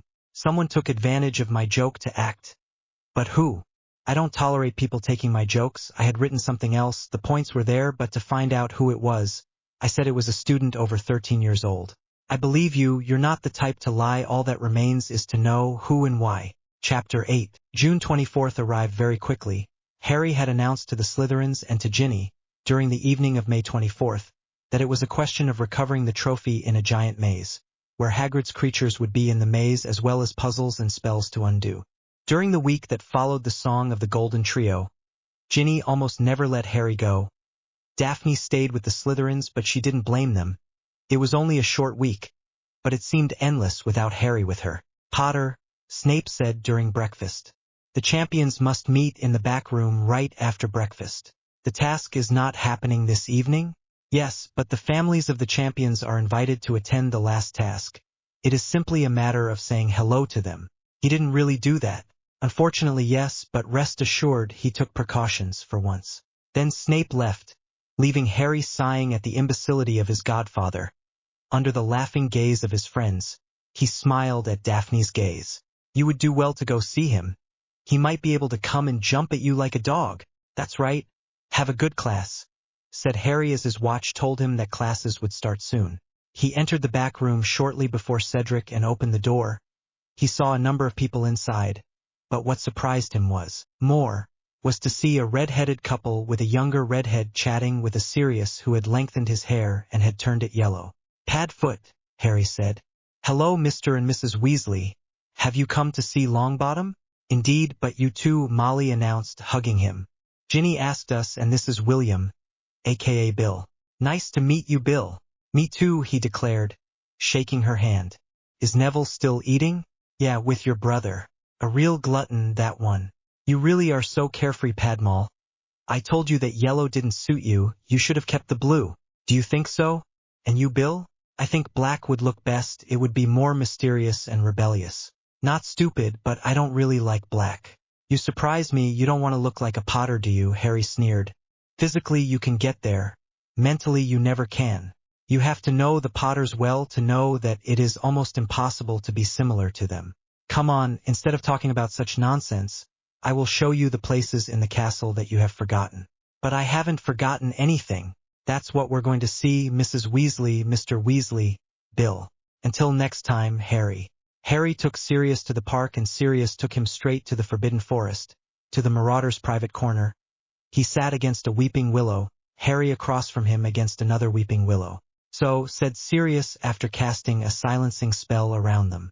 I know you haven't written me anything important in your letters, you're way too Slytherin for my taste. What happened this year? Harry then began to tell his godfather about the entire year, even going so far as to say that he had transformed into his animagus through anger, but that he had not managed to do it on his own. He then showed him the photo that Colin Creevey, a Gryffindor of the next generation, had taken of him as a wolf. A vengeful wolf from Tartarus with the photo you show me. It's black with your green eyes and your scar, as well as red stripes on its back. Well, I'll have to find you a name. So, what do you say about Black Hope? Black Hope? It's not bad. The others are also trying to become animagus, but they didn't want to tell me what they were going to transform into. They are ashamed? I don't know. Daphne didn't tell me what she was, and Ginny is a red wolf, almost resembling a vixen. For Ginny I would go for Rexony. Not stupid. Do you want to help me try to transform myself? Why not lie down on the grass?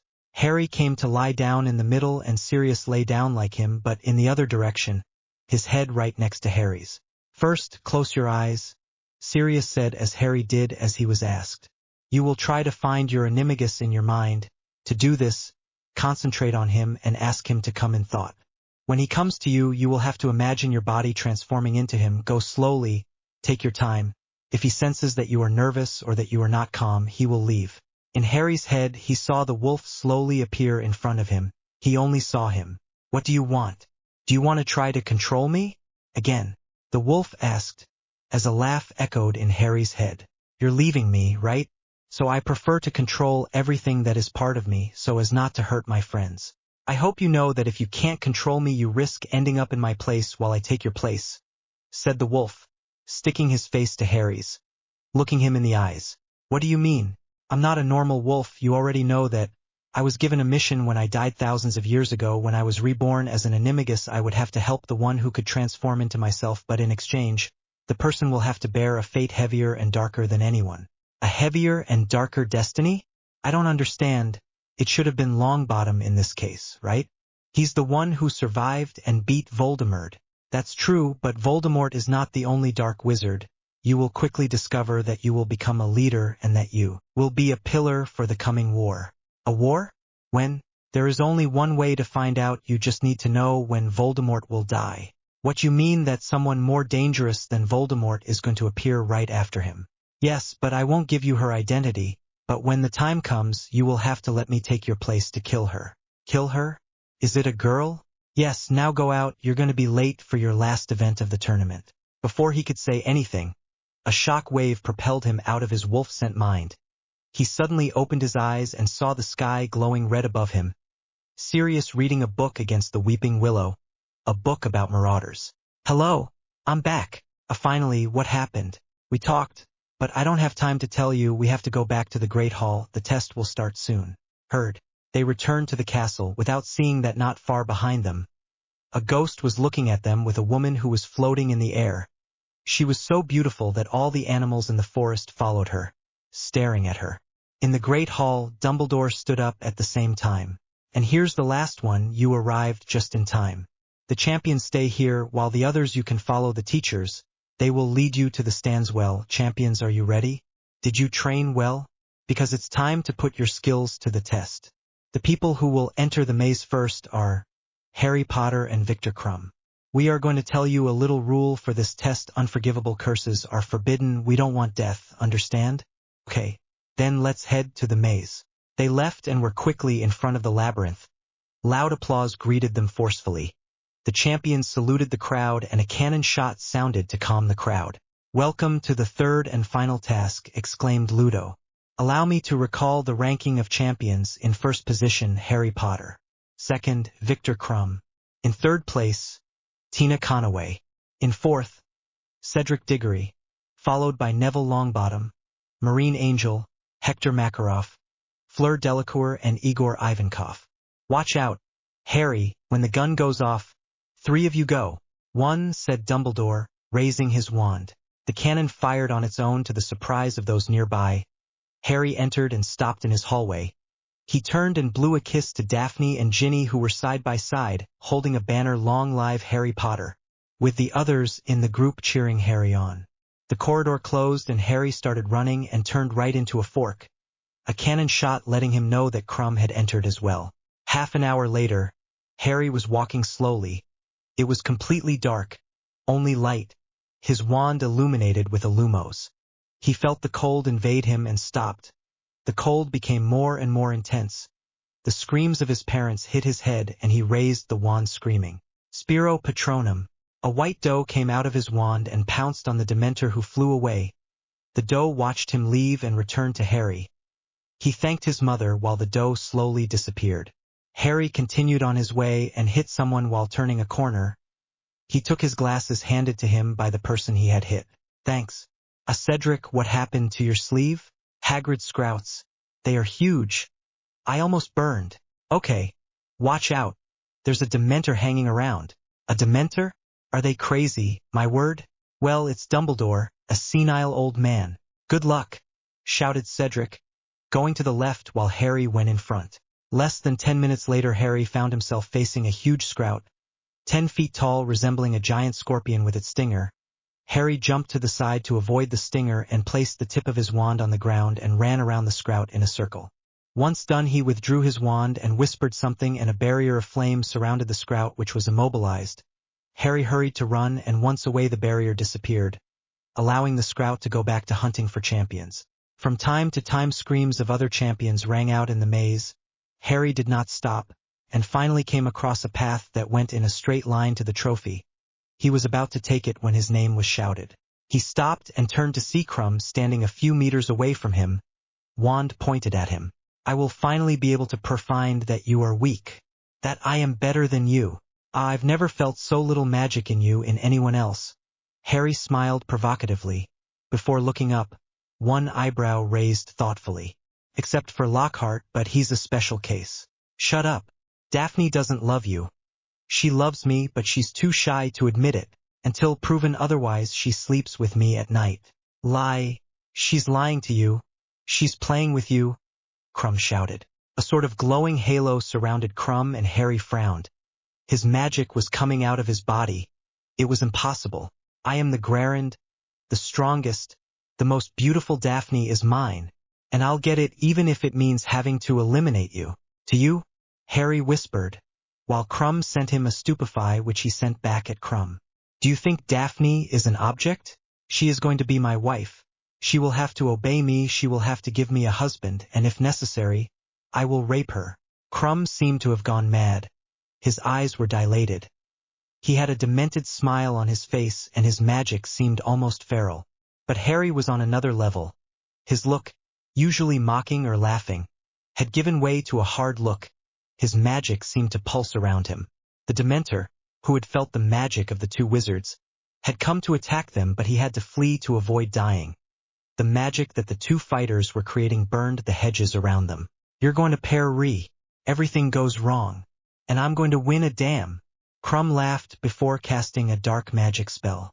"Don't worry," Harry countered by tilting his head to the side, and the spell hit the hedge further.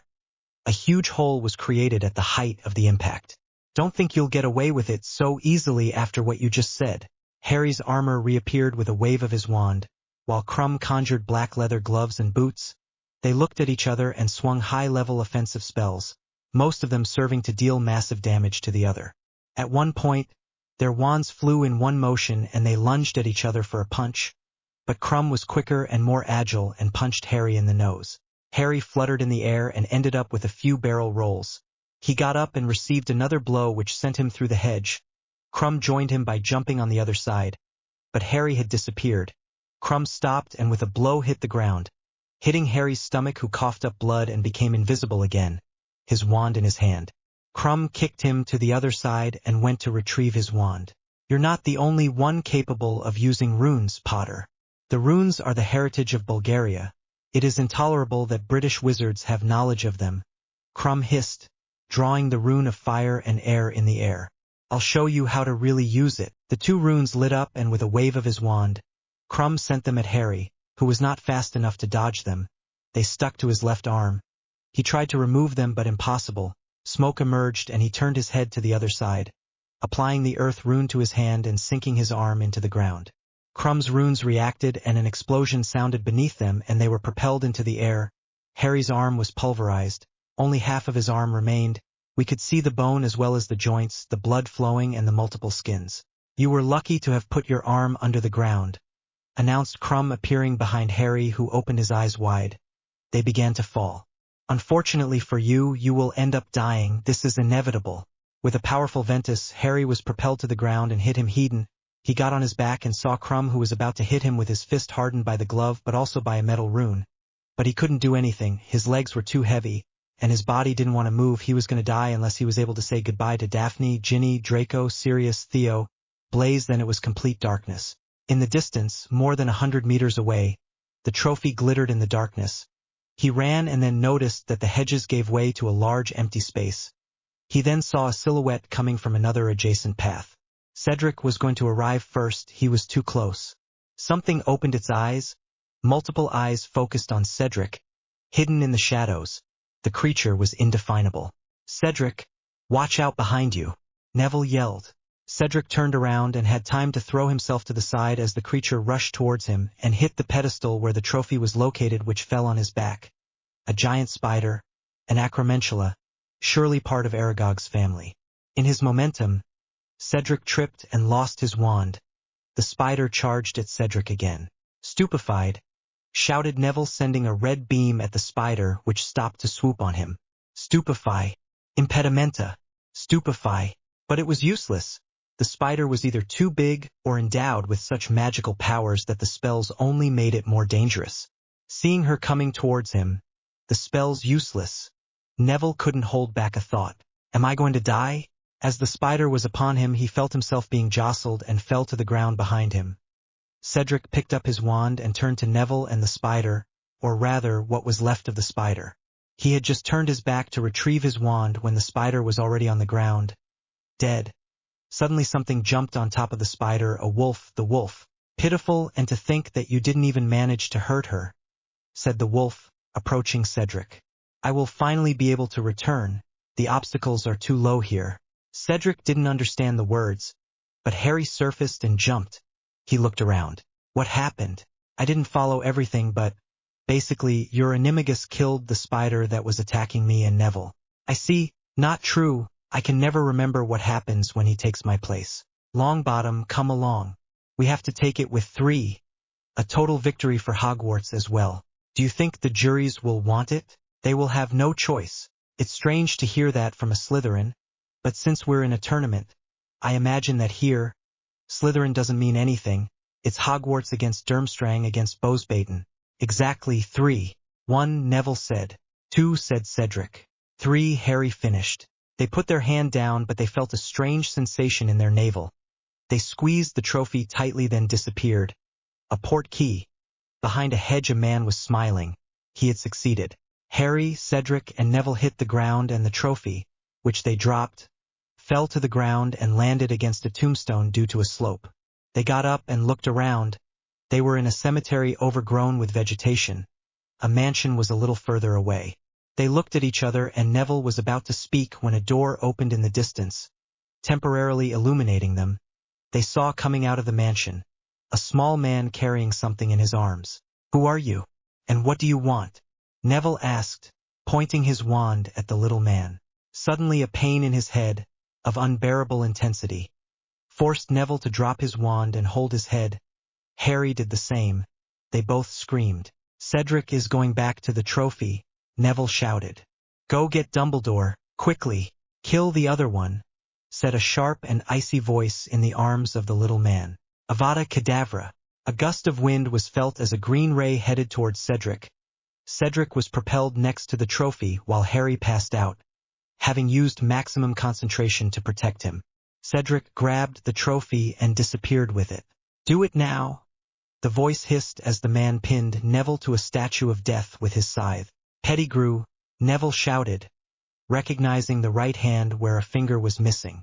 Pettigrew took the hissing thing and dropped it into a nearby cauldron. The father's bone, given in complete ignorance, gives birth to the son. A bone came out of the ground beneath Harry and fell into the cauldron, the liquid inside taking on a black hue. The flesh of the servant willingly sacrificed brings his master back to life. With a sharp blow he cut his right hand, the one where he was missing a finger, and fell into the cauldron. The liquid turned red. And the blood of enemies taken by force brings back to life the one who fights it. Pettigrew, with his last hand, cut Neville's left forearm and collected his blood as well as Harry's, before dropping the drops into the cauldron. The red became even more vibrant, a very scarlet blood red. "The Lord of Darkness will be reborn." The cauldron ignited at his words, and in a black swirl, the flames disappeared to make way for a skeletal man. Neville then saw the face that had haunted him for 3 years, more livid than a skull, scarlet eyes wide open, 2 slits in place of nostrils on a flat nose like a snake. Lord Voldemort had just been reborn before his eyes. "My wand, Wormtail," said Voldemort, retrieving his wand handed out by Wormtail. "Stretch out your arm." "Master." "Thank you, Master." The other arm, Wormtail. But Pettigrew didn't move. Voldemort grabbed his arm himself and placed the tip of his wand on a tattoo on his forearm. The dark mark. Immediately, hooded and masked people appeared around them, the Death Eaters. "Welcome, my friends. 13 years have passed since the last time we saw each other. Yet here you are, in front of me, as if we had left each other yesterday. I must admit I am very disappointed. Not a single one tried to find me. Crabbe, Goyle, Avery, McNair, not even you, Lucius." With each name pronounced, with a wave of his hand Voldemort removed the mask and made them fall to the ground. "Several Death Eaters have not been able to return. Some are in Azkaban, preferring to lose their freedom than forget me. Others have died, one has fled, he will die, and the last one is already in my service at Hogwarts. And it is thanks to him that we have a distinguished guest today. Yes, Neville Longbottom was kind enough to join us to celebrate my rebirth. Your mother, when she sacrificed herself, passed on to you the most incredible protection. But it doesn't matter. It doesn't matter. Your blood flows in my veins and I can touch you." Neville screamed in pain as Voldemort placed his index finger on Neville's heart where the scar was. Voldemort had a euphoric face, almost as if he was coming and taking pleasure in Neville's pain. Then he withdrew his finger. Amazing what a few drops of blood can do. "And Neville, take your wand, Longbottom. I'm going to prove to you that you're worthless to me." Neville felt himself falling to the ground, and he picked up his wand, which was right next to him on the ground. Voldemort in front of him bowed to begin a duel. Neville didn't move, too afraid of receiving a fate he couldn't see. "Come on, Neville. Dumbledore wouldn't like you to forget good manners, so bow down." A force forced Neville to bow as he tried to get up in vain. "That's very good. And now," declared Voldemort, throwing Neville to the ground. "Sore." Neville writhed in pain. He felt as if thousands of sharp knife blades were piercing his entire body. The spell lasted a minute and Voldemort released the spell. That's very good, Neville. Your parents would be proud of you. Especially your dirty half-blood mother, Expelliarmus. But with a wave of his hand, Voldemort returned his spell, which propelled him against a tombstone. Avada Kedavra. But Neville jumped aside and found himself hiding behind a tombstone. Don't turn your back on me, Neville Longbottom. I want to see you die when I kill you. I want to see the light in your eyes go out. Neville took a deep breath, stood up and walked around the headstone. As you wish, Expelliarmus. Avada Kedavra. Voldemort's green ray and Neville's red collided, and after a moment, the rays formed only a thread of golden light, and soon, Neville and Voldemort were covered by a golden dome enclosing them and preventing the Death Eaters from making the slightest move. Golden balls appeared on the wire and slid towards Neville's wand, who tried to make them go away, thinking they were sent into Voldemort's wand, which happened slowly. Suddenly a man appeared in the dome, in the form of a ghost, coming out of Voldemort's wand. So he was really a wizard? He's the one who killed me. It's up to you to fight him, my boy. Courage. A new shadow emerged from Voldemort's wand. It was a woman. Bertha Jorkins had just appeared in turn. Don't let go, she yelled in a distant voice. Don't let him defeat you, Neville. Suddenly 2 shadows came out at the same time. Neville watched them appear in front of him. The Potter couple. Neville, we're counting on you. You can do it. Your parents are coming. Hold on. Neville nodded in agreement and felt his wand tremble as a shadow came out of Voldemort's wand and landed on his left. Another appeared later on his right. Neville, when the link is broken, we will give you time to go to the port key. Dumbledore has just arrived. He will help you reach Hogwarts. Do you understand? Yes. Are you ready, my darling? Break the link. Break it. Neville raised his wand and the dome destroyed, and the shadows of the dead struck Voldemort, knocking him to the ground, and Neville felt a wand land on the back of his neck and he felt himself falling to the ground. A thought crossed his mind as he fell to the ground. All that would have been for nothing, Potter. You are not dead. Otherwise you would have appeared. So please save us. Neville was lying with his eyes closed. However, he could still hear. Dumbledore spoke. Well, I see we're having fun here, Tom. As you see, Albus, Voldemort's cold voice said. However, it is still too early to kill them. When they turn 17, they will receive their magical inheritance. And we can get everything at that time, the money from their inheritance, then the British magical world, and finally, that of the whole world. Yes, it's true, I got carried away, sorry, grandfather. It doesn't matter, you're still young. Young? I'm still 78 years old. Maybe, but I'm 114 years old, older than you. Okay, I didn't say anything. Good. I'll take them back to Hogwarts. Have a good evening. Dumbledore put his hand on Neville and Harry, whom he had placed right next to them. With one jump, the trophy hit Dumbledore and all 3 of them disappeared. Neville had a thought as he disappeared. Dumbledore bastard. Dumbledore reappeared with Neville and Harry in front of the stands at the entrance to the maze, and he stood up. 2 tornadoes, one red and one black, descended on Harry. Harry, wake up. Come on, Harry, it's not funny. Miss, I am. What's this racket? I can't sleep peacefully, Harry cursed, sitting up and rubbing his eyes.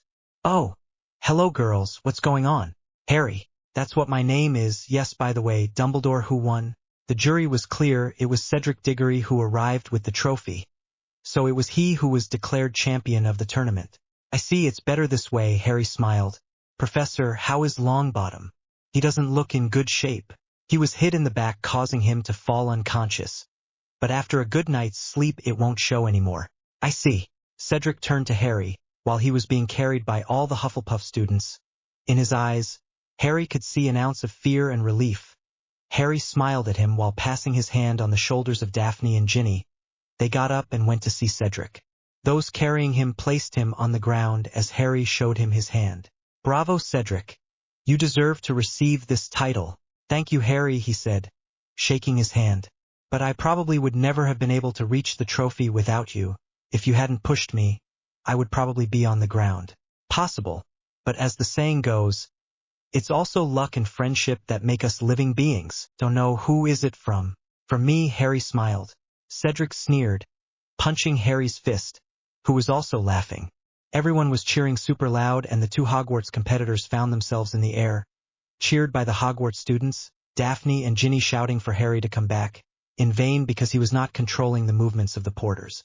Hogwarts, Hogwarts, big Hogwarts louse, Harry yelled. Teach us what we need to know, Cedric continued. Whether you are old or young or bald, the students continued as they took them towards the castle.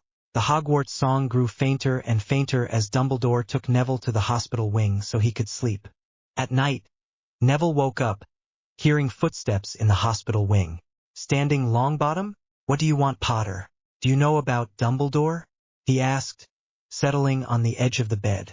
Yeah, that bastard. When the Ministry agrees to face the truth that Voldemort is back, we will have to find something to fight the old crazy people. Shall we form a Gryffindor-Slytherin alliance? Are you sure?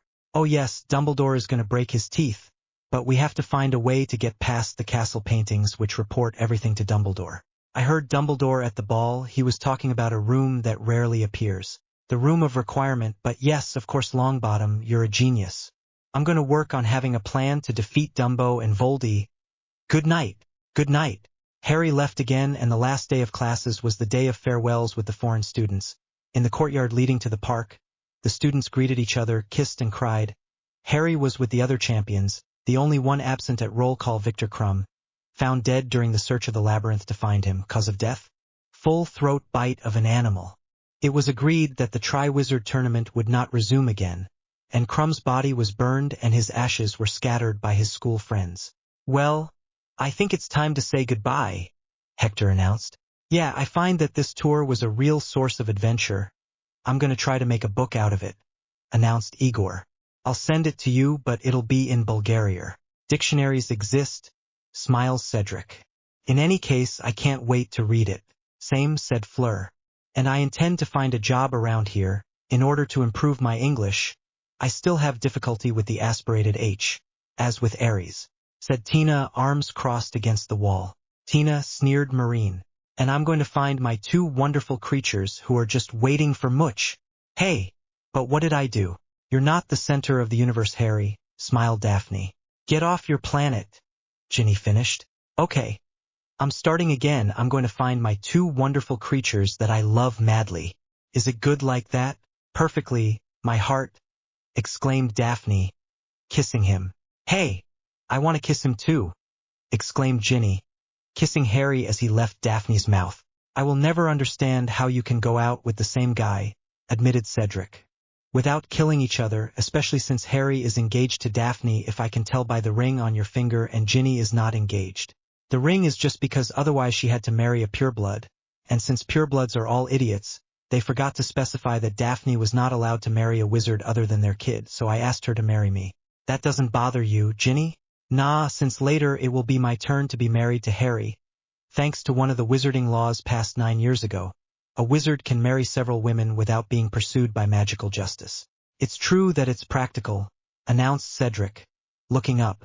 Thanks for the tip, Cedric, she said, kissing his cheek, while he smirked. Fleur, let's go, announced Gabrielle. Okay, little sister. Well, here we go. Nice to have seen you. See you next time. The champions of Bowsbatten left with their comrades, while those of Durmstrang did the same after greeting those of Hogwarts.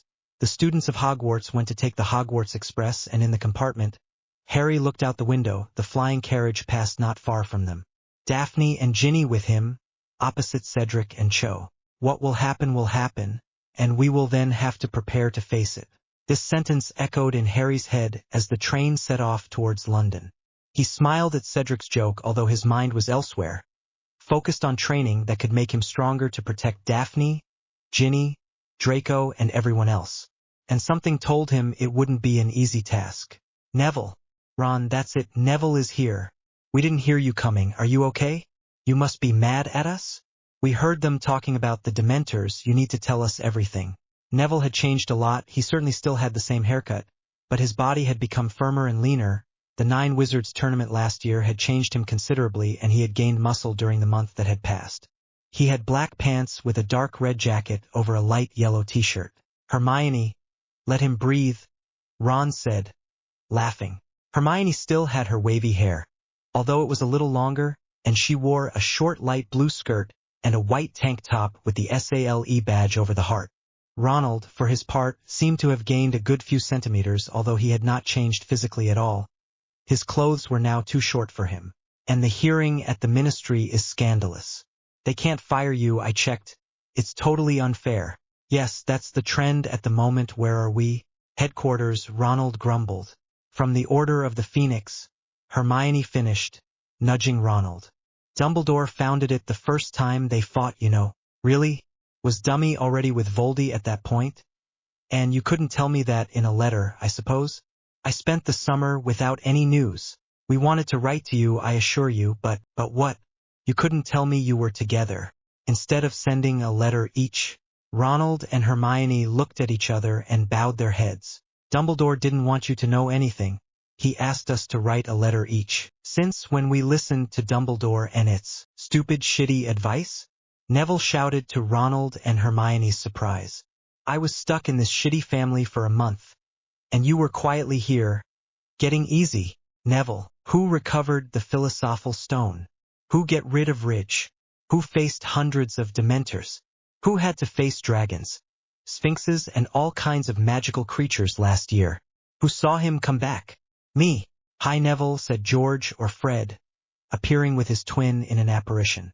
We heard your sweet voice. The Weasley twins were exactly the same red sweater, the same dark blue jeans, and the same haircut. Don't suppress your anger, old man. Let it invade you. Looks like you too passed your apparition permit, Neville remarked. With honors, smiled Fred. Now if you're done screaming, want to hear something more interesting? They moved to the stairs and Fred slid an ear along a flesh-colored wire. In his hand was another ear. If anyone has the right to know, it's Neville, announced Sirius' voice. He is the survivor but also wanted by Voldemort. Moreover, he is the one who saw him return. I agree with you, Sirius. But Neville doesn't seem quite ready to learn about such events yet. Let him grow a little, then Remus, he will grow quickly. He's not a child anymore. But he's not an adult either, scolded Mrs. Weasley. He's not your son, Molly. Sorry for never telling you that. It's like he is. And who else does he have? Remus. Excuse me for telling you, but Remus can't afford to raise Neville properly.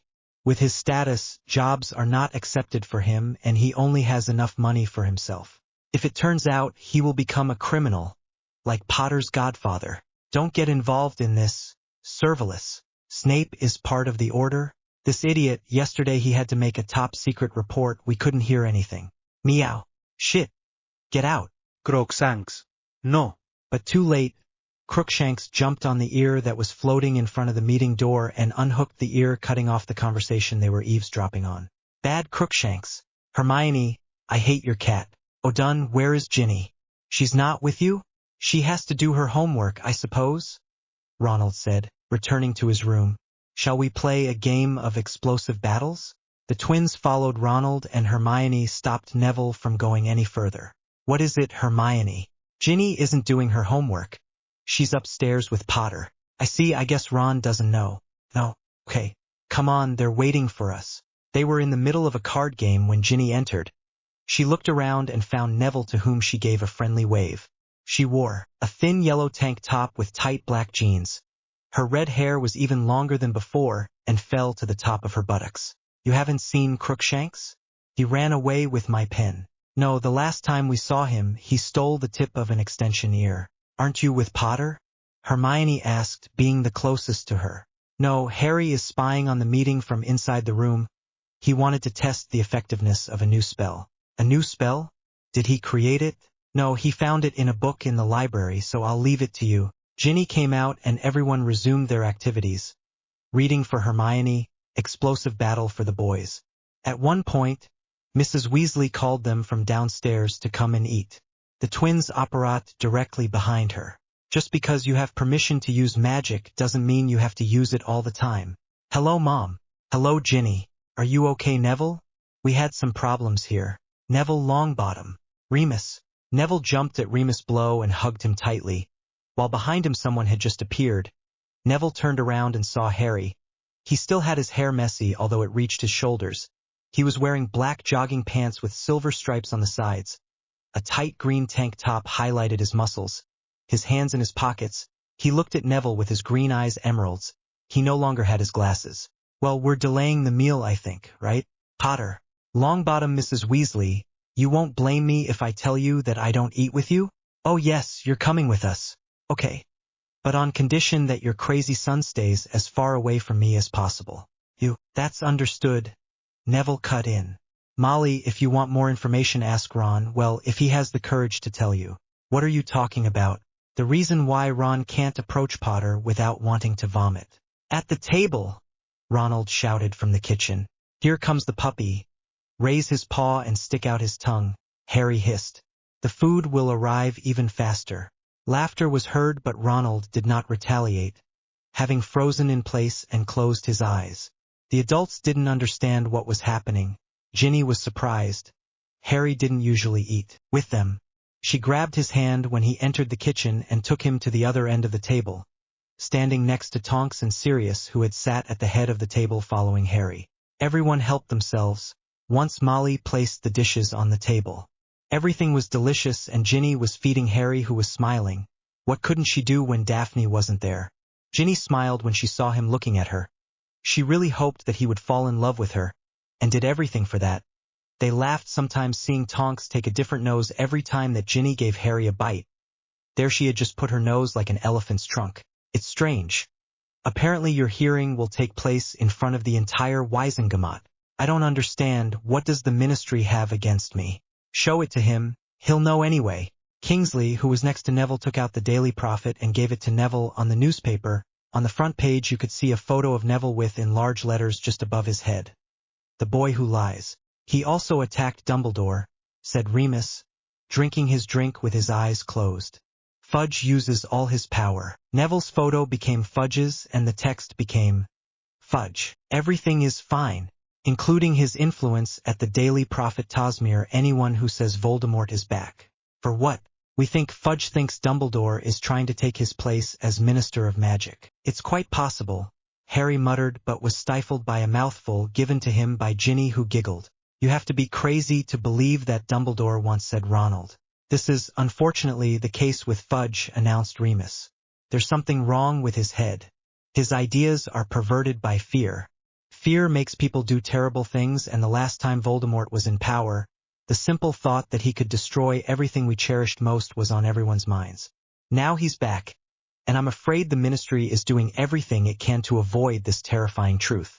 We think Voldemort, Sirius announced, leaning forward, as everyone's heads turned towards him, wants to reform his army of followers. 14 years ago, he had many witches and wizards under his control, but also countless creatures of darkness. He recruited a lot of people, and we tried to do the same, but with the Ministry against us, it's not easy.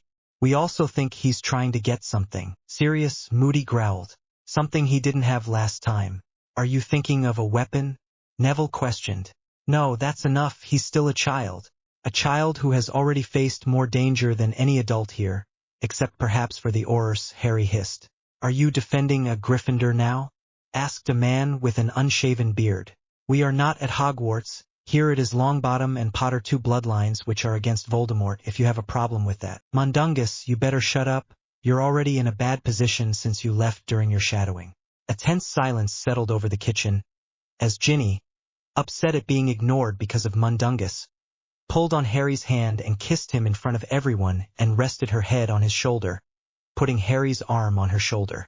Everyone looked at them, but Ginny loved Harry and didn't care what others thought about her relationship with him. Damn Slytherin, you put him under. Stupefied, Harry said, in a weary tone. I would advise you to shut up. I wouldn't kill you because there are too many people Weasley, but I advise you not to forget my warning. If one day I have the chance, then I will kill you. The kitchen became extremely quiet and Ginny cursed. But shit, you can't kiss someone without being told that I've been bewitched. So I'm going to be very clear, shouted Ginny, who had stood up under the amused gaze of Harry and the astonishment of the others. I slept with Harry. I even fucked him, if you want to know. Yes, I had fun, Sirius. Sirius closed his mouth. He didn't even have time to speak. He laughed inside when he saw the Weasleys' faces. And for a week all night, then leave me alone. Ginny took Harry's hand and dragged him upstairs.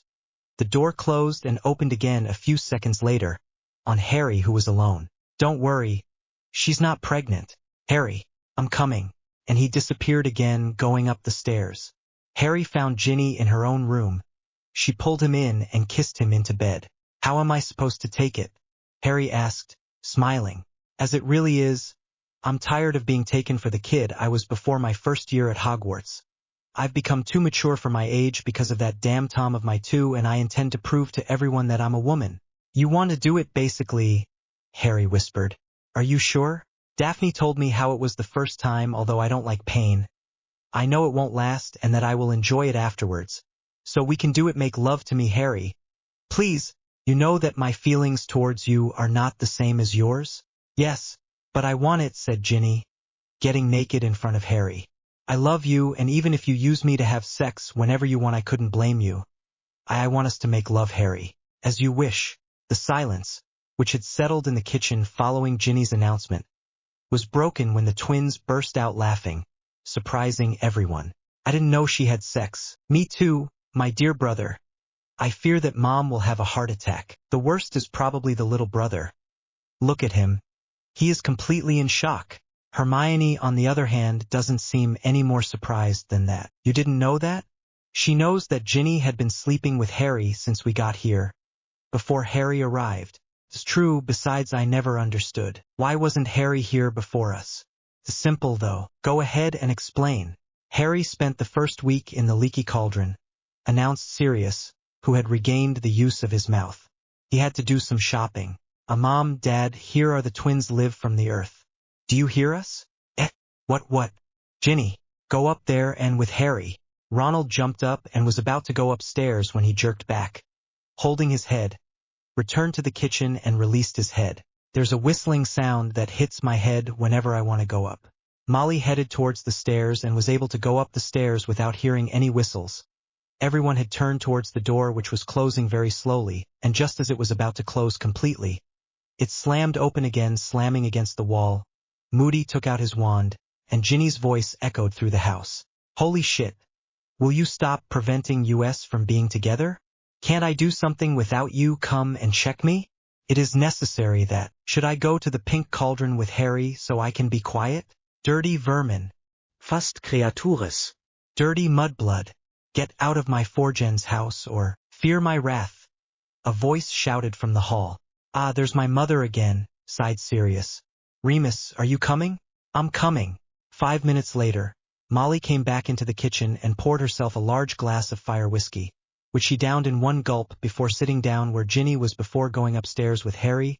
Sirius and Remus came back right after. Sirius' mother's voice had gone silent. Mom, what did you see, Molly? Harry Ginny. Instant translation of the twins, George declared, putting his left hand on Fred's head and his right hand under his chin to pretend he was using a puppet. Harry and Ginny, said Fred, motionless like a muggle statue, George only moving his jaw, are making love. Sirius chuckled, Remus a little less, but he laughed nonetheless. They felt like they were 20 years earlier, as James did the same thing to Peter to tell Marlene McKinnon that Peter was in love with her. They wiped away the tear he had shed when he thought that Peter was a traitor and that James had paid the dear price and Marlene had died by the hand of Voldemort. When will the hearing take place? Neville asked, hoping to break the silence. On August 12th, Arthur will accompany you there. Arthur smiled at Neville and patted him gently on the shoulder before leaving. Neville opened the door and entered the room where the hearing was taking place. You're late, said a man's voice coldly. Sorry, but I wasn't aware that the time and room had changed. We sent you an owl, but you must have missed it. Please sit down. Neville went to sit down and the minister cleared his throat. Disciplinary hearing of August 12th, relating to the offences committed by Neville Frank Longbottom, residing at 8 Friary Street, Guildfort, Surrey. Interrogators: Cornelius Oswald Fudge, Minister of Magic; Amelia Susan Bones, Director of the Department of Magical Justice; and Dolores Jane Umbridge, Undersecretary of State to the Minister. Court Clerk: Percy Ignatius Weasley. Defense Witness: Albus Percival Wulfric Brian Dumbledore. Ah yes, said the minister, while Neville watched Dumbledore come and sit next to him, without a word. Were you notified that the time and location of the hearing had been changed? No, but by happy coincidence, I arrived more than 3 hours early. The charges? Yes, the charges against the defendant are as follows. He deliberately and with perfect knowledge of his actions used the Patronus spell, in the presence of a muggle. Do you deny having produced the said Patronus?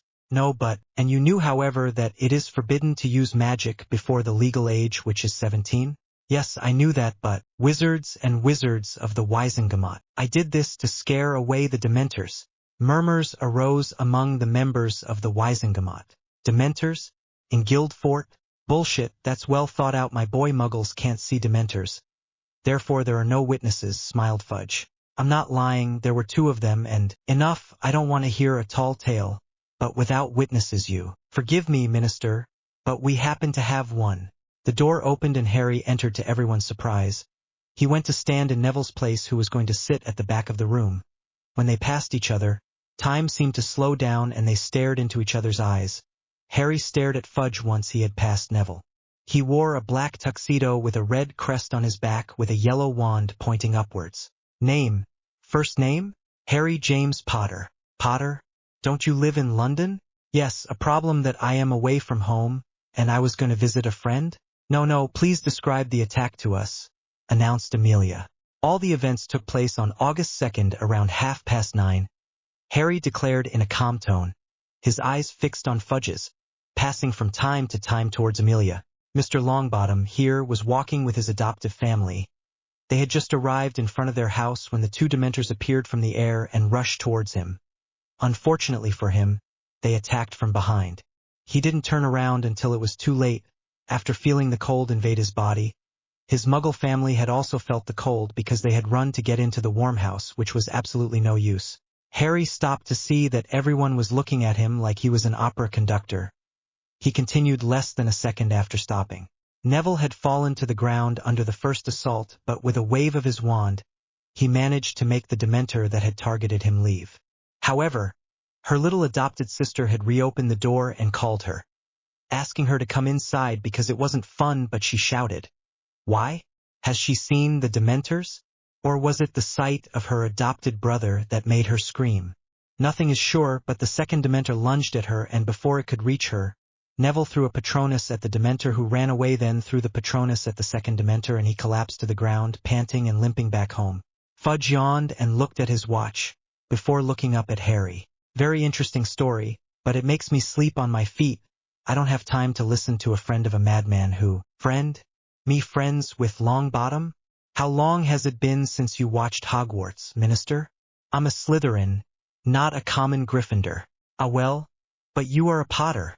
You never looked at my crest when you came to Hogwarts last year? Or during other years? Well, you should have asked Mr. Malfoy for confirmation.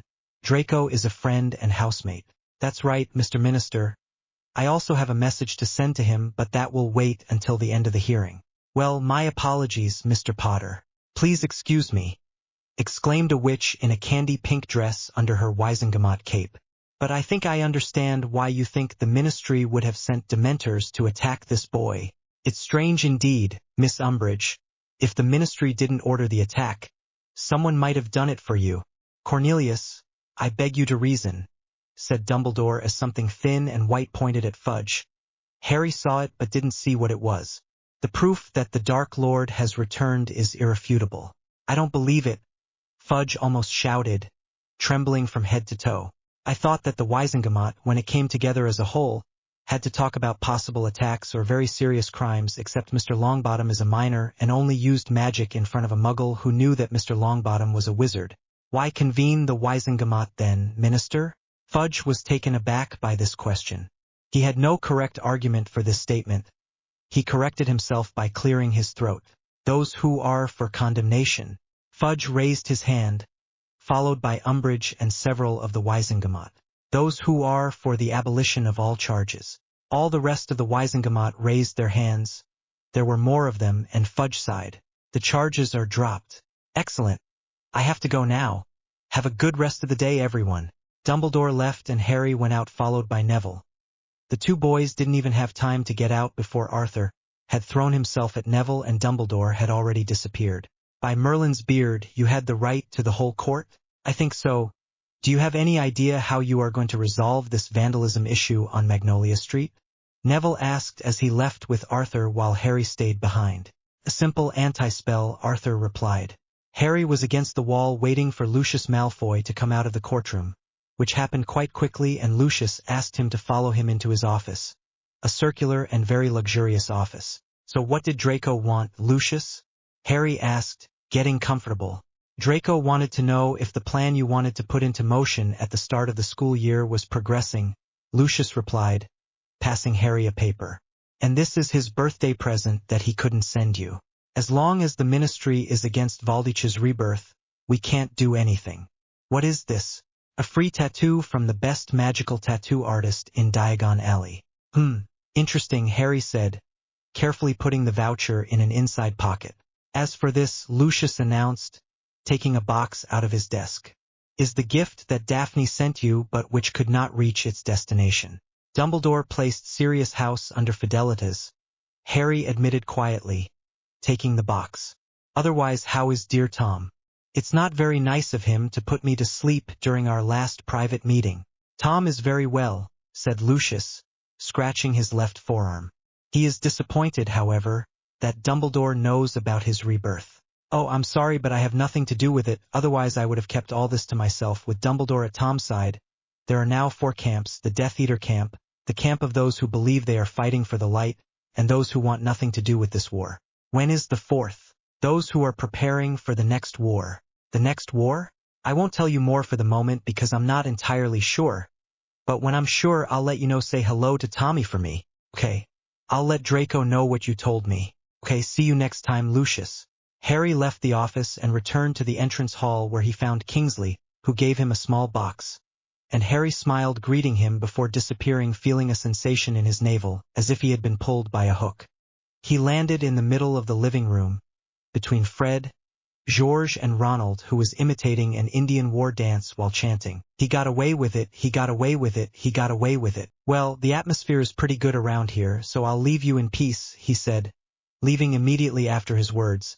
No one heard him except Ginny, who was chatting with Hermione. Potter, Neville said, calling from the hallway. Yes, Longbottom? Here, he declared, taking out a ring.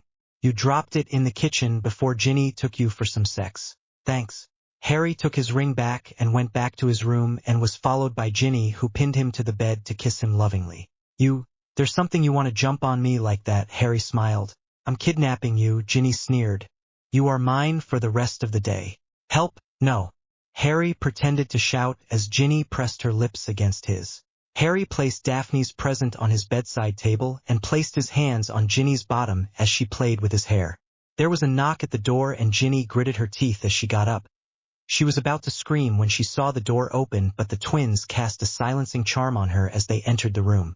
Sorry to bother you, little sister, but we suspected that you were going to do something like that, so we said, why not help them? We took some sandwiches from the kitchen to bring them to you in secret. Be grateful, sister, but we are not doing it for you, but for Harry, because thanks to him, one of our dreams will be able to come true. Really? I didn't do anything. Harry smiled as he made a table appear in front of the bed, where the twins placed the sandwiches. Of course you did. You gave us 2,000 galleons of gold in our bank account during the first week of vacation. I'm exposed, it seems, Harry sneered. Have a nice day, lovebirds. Don't have kids before you finish your studies. Mom will kill you. Ciao, and as we say in Japanese, Senso Yori Ai o Matawa Ryoho. The twins left after releasing the spell on their sister. Ginny cursed that she would be disturbed every time and locked the door with a spell that Hermione had taught her and smiled before turning towards Harry with a predatory look. You know you would scare anyone like that? Really, she declared, moving forward slowly. In this case, are you afraid of me? Me? No, I'm the only one who isn't afraid. Maybe this would probably scare you, she said, jumping on him while her arms and legs became those of a red wolf. Wow, Ginny. Can you transform part of your body into your animagus? Yes, but only for a week, and it takes me a while to remove them.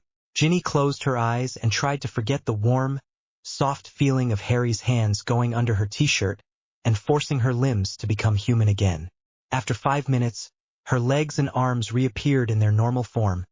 Ginny kissed Harry as she got up and walked towards a vertical bar placed nearby.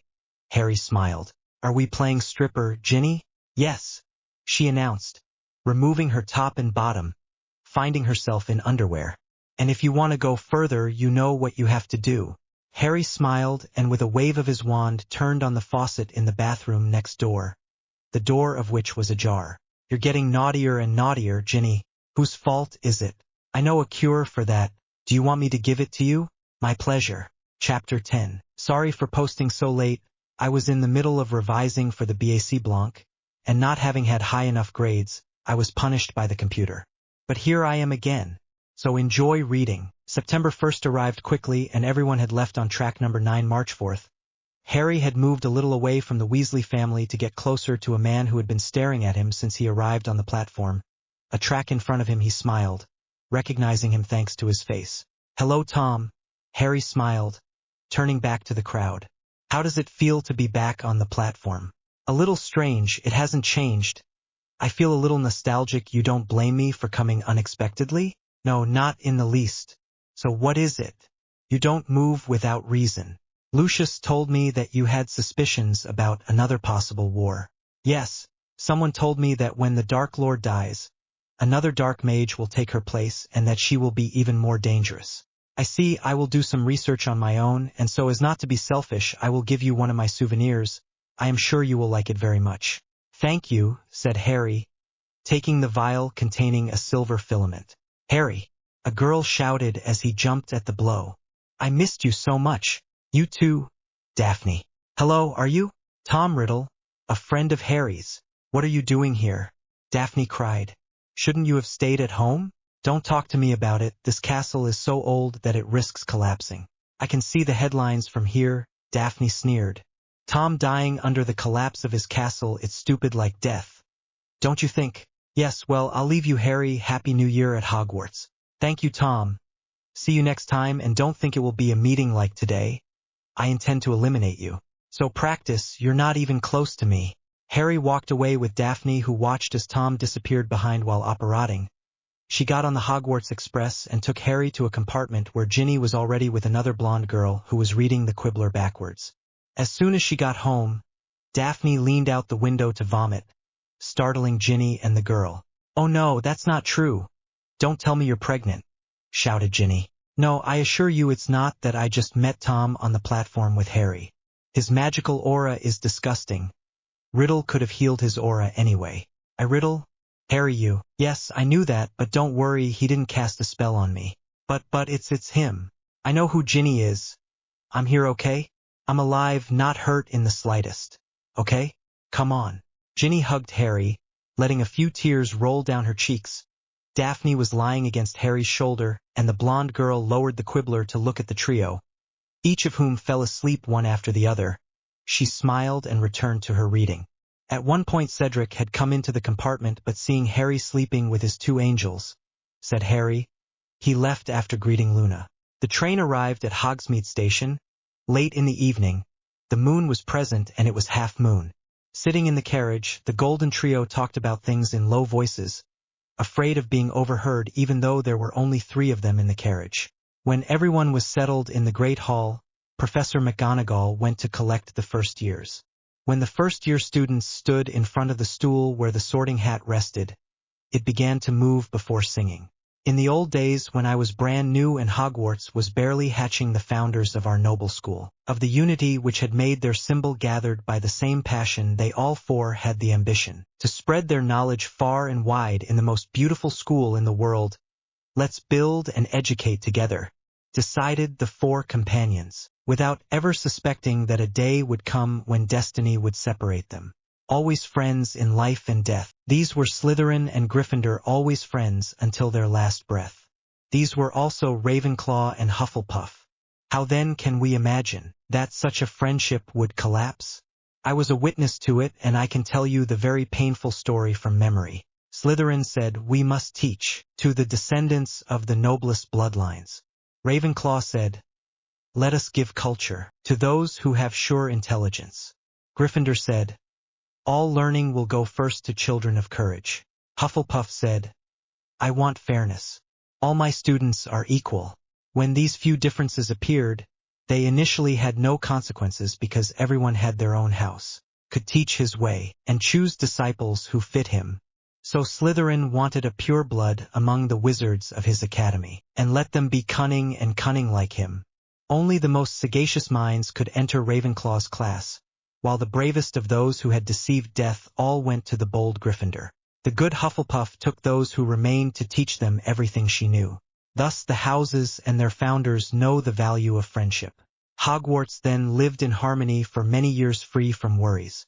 But among us discord grows, fueled by our fears and our follies. The houses which, like four pillars, supported our school and its allies soon opposed each other with great noise, each wanting to impose its law. There was a time when the school appeared, very close to its end, lost forever. There were only duels and conflicts everywhere, friends pitted against friends. So much so that one morning the old Slytherin thought the time had come for his departure. And although we saw the fighting cease, he left our hearts in great disarray. And since the four founders were reduced to three for their misfortune, the houses were never united again, as they were at the beginning of their lives. Now the Sorting Hat is here, and you all know the result. I divide you into the four houses since I was entrusted with this mission. But this year I'm going to tell you more about it. Open your ears to my song. Although doomed to separate you, I can't help but doubt I must fulfill my destiny. Who is to distribute you each year, but I fear that this duty today will lead to this end which horrifies me. See the dangers, read the omens. What does history and its ravages show us? Because our Hogwarts is in great danger before powerful and hostile forces, and we must all unite in it to escape the mortal fall. Be warned and become aware the distribution now begins. All the students applauded him, while some students snickered at the Sorting Hat's words. He went a little off topic this year, Draco announced. Usually he just says the qualities of the houses. That's right, I wonder if he's ever done that before. Theo thought out loud. He already did it, declared the Bloody Baron sitting next to Harry while Daphne sat on Harry. Really? Many times even when he feels that Hogwarts is in danger or that something is going to happen, he therefore thinks it is his duty to give warnings to the students. Abercrombie, Ewan, starting, Gryffindor. But the distribution did not seem amused. Usually they bet on the house. But there, with a simple glance, they were advancing in advance where they were going to land, when Zeller rose headed towards the Sorting Hat. Hufflepuff, murmured the fourth years of Slytherin, in a tired tone. Hufflepuff, they sighed at the same time, which made Daphne laugh. But she stopped when she saw Dumbledore get up. To those who are here for the first time, I welcome you. And to our elders I say, welcome back among us. There is a time for speeches, and this one hasn't arrived yet, so I wish you a good appetite. Waves of applause rang out alongside appreciative laughter. Finally, grunted Crabbe, taking the food from the kitchens. Hungry, said Goyle, helping himself in turn. What did you say before the distribution, my dear Baron? Exclaimed Harry. The Sorting Hat has already given advice on several occasions, most often during the dark period where he advised uniting to be stronger. No need, Harry smiled. I'm already bonding with Daphne and Ginny. Do you have to tell everyone about our private life? Daphne sighed. They already know, Harry sneered. We can't say we're discreet, Harry, when are you planning to do this? Draco asked, pointing to his arm with his finger. To tell the truth, I was planning to go there during the summer, but with the Order of the Phoenix around me, it wasn't possible, so I considered going there during the All Saints' Day vacation. What are you talking about? Draco gave me a voucher to get a free body tattoo for my birthday. Cool, could I come? Of course. When all the students had finished eating and the noise level of the conversations began to rise, Dumbledore stood up again. Now that we are all busy digesting another of our wonderful feasts, I ask you for a few moments to share with the students the traditional recommendations at the start of the year. Newbies should know that if the forest lives up to its name, it is not so adventurous because, as its name says, the Forbidden Forest is forbidden. No kidding, Daphne murmured. Is that why he lets first years go there for detention? The elders should also remember this. Mr. Filch, our concierge, asked me to remind you that the list of prohibited items is stuck to his office door. We have 2 changes among the teachers this year. I am pleased to welcome back Professor Gobplanche, who will teach SACM during Hagrid's temporary absence. Long live Professor Gobplanche. She seems to have taken a handle in her little angel face, even if she's nothing like an archangel. Most of the students snickered as Peeves appeared in the Great Hall. Peeves, what does this mean? There is a problem, dear director, the paintings are agitated. And it seems that something is approaching the castle. The ghosts have the impression that Dementors are there while there is no black specter on the horizon. I'll take a look. Minerva, please. Can you continue the speech? Of course. Thanks. Dumbledore left the Great Hall and McGonagall stood up to continue the speech. The defense against the dark arts professor is Dolores Jane Umbridge. For those who don't know her, Miss Umbridge is the Under-Secretary of State to the Minister of Magic and, McGonagall stopped and looked at Umbridge, who had gotten up and placed in front of the staff table. Thank you for this welcome speech, she said in a childish voice. I must say that it is a great pleasure to return to Hogwarts, and to see these happy faces turned towards me. Where are his happy faces? Harry asked in a voice loud enough to be heard throughout the Great Hall. I don't see any. I can't wait to get to know you all, and I'm sure we'll become great friends. Count on it, said the Weasley twins. The Ministry of Magic has always placed paramount importance on the education of young witches and wizards. Although each director has brought something new to this historic school, progress for the sake of progress must not be encouraged. Let's preserve what needs to be preserved, improve what needs to be improved, and remove practices that need to be prohibited. Umbridge returned to her seat and the students applauded later, surprised by such a ridiculous speech. Professor McGonagall indicated that it was up to the students to return to their common rooms. The first years, this way please, said the prefects. Hey, you half portions over there, Ronald shouted at the Gryffindor table. The Slytherins chuckled. Talk about authority. The next morning, the house directors distributed the timetables. History of magic, double course of potions, divination, and double course of Dada. Draco stated. Could have been worse. A particularly lousy day if you ask me. Only potions is interesting. During an hour and a half of history of magic, the girls discussed everything and nothing, while the boys meditated to speak with their animagus. Crabbe and Goyle had received orders from Draco not to ask any questions that they would not understand the answer to and to wake them up before the end of the lesson. Well, Potter, the return of the Force, sneered the wolf lying on a star in the mental space of Harry's head. Hello to you too, Harry smiled. What do you want this time? Talk? What? If it's about your little exercises in your bed with your two angels, as you like to say so well, then you can leave immediately. No, that's not it, Harry laughed. Nah, actually I wanted to know. I know that I am a multiple animagus, but I haven't yet seen my other totem animals. Don't you see them? Asked the wolf, looking to the right and left. They are there. They observe you, judge you. They will not let you see them until you have demonstrated what they are looking for. I see. Do you know why I'm like this? I am not your main totem animal, announced the wolf, getting up. What I'm going to tell you is just a simple hypothesis, because I don't know anyone who has already had your case. My hypothesis is the following. You have your own animal totem, which you have not yet discovered. You have me because you are designated as the leader of the next war, and I am the key element who will stop it, and you have a last one, who is certainly the strongest of all. So I have 3 totem animals? Or rather 2, since you said you would have to die at the end of your war. Yes, you understood everything. I'm going to give you a Harry Potter gift. The times are near, and you will need strength for the events to come. The wolf glowed as his forehead touched Harry's. Try to become stronger. If you manage to reach rogue using formulated and weak spells, then I will offer you the complete total of my body and my abilities. On the other hand, if you do not succeed before the end of the year, I will tell you of my dissatisfaction. Very good. But what do you mean by weak? Expelliarmus to the maximum, sneered the wolf. Now I think you have work. Harry blinked and noticed he was still in Bin's classroom. He stood up and looked at the time on his watch. He saw that he had only spoken for 30 minutes and there was still an hour of class left. He sighed and took out a book from his bag. Looking like a 5th-year history of magic book, it actually contained an Auror-level book that he had asked from Alastair Moody during the summer. This book was very useful to him, especially since he was able to pass under the magical eye of its owner thanks to a spell found in this book. Harry stayed on a specific page, staring with a big smile at the chapter title. Dark magic? What is black magic? Completely useless. Black magic does not exist. Magic is gray, and it was only the use of the spell by the wizard that put it in the black, white, green, red, yellow, or blue category. The black category included the 3 unforgivable curses, necromancy, and derivatives, very dangerous offensive magic. The white one, those considered to be miracles among muggles and long forgotten, or in other words sometimes ancient magic. Green magic was healing magic, healing various types of poisons, burns and the like, mainly used by meta-witches.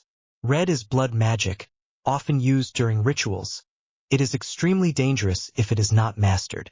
Yellow is used by aurors. It is the most common offensive magic, preventing the enemy from attacking, making a gesture and to a lesser extent, preventing them from using magic for a defined period. And blue was once called elemental magic, such as fire, water, wind, earth and lightning spells. Harry passed by and came across a much more interesting chapter. Mind magic? How to use it. He began to read the chapter and reread it in order to memorize the chapter well. After reading it 3 times, he looked at his watch, only a quarter of an hour left of class. He closed the book and began creating his occlumency barrier, a quarter of an hour. Later, he grumbled when the ringing distracted him. He couldn't create his barrier. Before we start today's lesson, Snape said in his usual soft and slow voice, I think it is useful to remind you that at the end of the year you will have to take a test showing your ability to make potions. Despite the congenital cretinism which undoubtedly characterizes a part of this class, it would be unjustifiable for you to extract a rating other than acceptable or higher, unless you wish to have my displeasure. A silence hung over the potions laboratory in the Hogwarts dungeon. Snape had made his idea clear about the grade to get in potions. At the end of this year, many of you will stop these courses because I will only keep the best ones for preparation for the newts. You will just have to say goodbye to me with a smile at that time. It is certain that the Gryffindors will leave with a smile, smiled Draco. He makes them pee in their dresses. You said it, Harry whispered.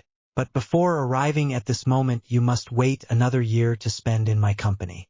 Today we will prepare a potion often requested in the Universal Certificate of Elementary Witchcraft. It is the Philter of Peace, intended to calm anxiety and soothe agitation. Don't make it too heavy or else you risk sleeping for, perhaps, your entire miserable life. Or how to make Gryffindors stressed, whispered Theo. Yeah, look at poor Weasley. Blaise chuckled softly. He trembles like a leaf in the face of the blowing wind. The ingredients and the method of preparation are written on the board, announced Snape, waving his wand. The inscriptions appeared in a second. You will find what you need in the cupboard, the door of which opened with another wave of the wand. You have about an hour and a half. Go ahead. Harry and Draco couldn't help but put a smile on their faces. The potion was of such complexity that for them it was a new challenge. Not speed, but to see who could make it in the best quality. The ingredients had to be poured into the cauldron in the right order and with the right proportions. The mixture had to be turned clockwise, then counterclockwise a precise number of times. Finally, we had to reduce the heat of the flames to a specific temperature for a specific period of time, before adding the final ingredient. A light silver vapor should now rise from your potions. Snape declared 10 minutes before the end of class. Harry smiled when he saw its thin silver smoke. He turned his head to see that Draco had the same steam as him. Blaise and Theo had a white one. Among the Gryffindors, on the other hand, it was total chaos. Seamus was trying to relight a fire that was about to disappear. Ronald had his cauldron which was spewing green sparks. Neville had a dark gray steam and Hermione had one silver. She was indeed the only one. Longbottom, what exactly is that? All the Slytherins turned to him. Seeing Neville being belittled by Snape was very entertaining. A philter of peace. Do you know how to read Longbottom? Yes. Then read the 3rd line of the instructions out loud. Add the moonstone powder. Turn counterclockwise 3 times. Let simmer for 7 minutes. Then add 2 drops of hellebore syrup. Harry saw it in his eyes. He had forgotten something, and he was sure it had to be the hellebore. Have you done everything written in the 3rd line? No, I forgot the hellebore. I know that, which means that this potion is useless. Evanesco. Neville's potion disappeared, and when the bell rang, he was the first to come out. At lunchtime, when Harry wanted to eat in peace, he was pulled through the corridors towards the kitchens by a red tornado, who he recognized as Ginny. But Daphne seemed to know about Ginny's plan because she was pulling him as well. Hey Daphne, Ginny, don't weaken him too much. He still has to support Trelawney, and as she will still predict his death, it would be better for him to be in good health, physically as well as morally speaking.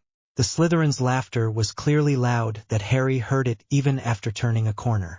What are the reasons for being kidnapped like this when I was going to eat quietly in the Great Hall?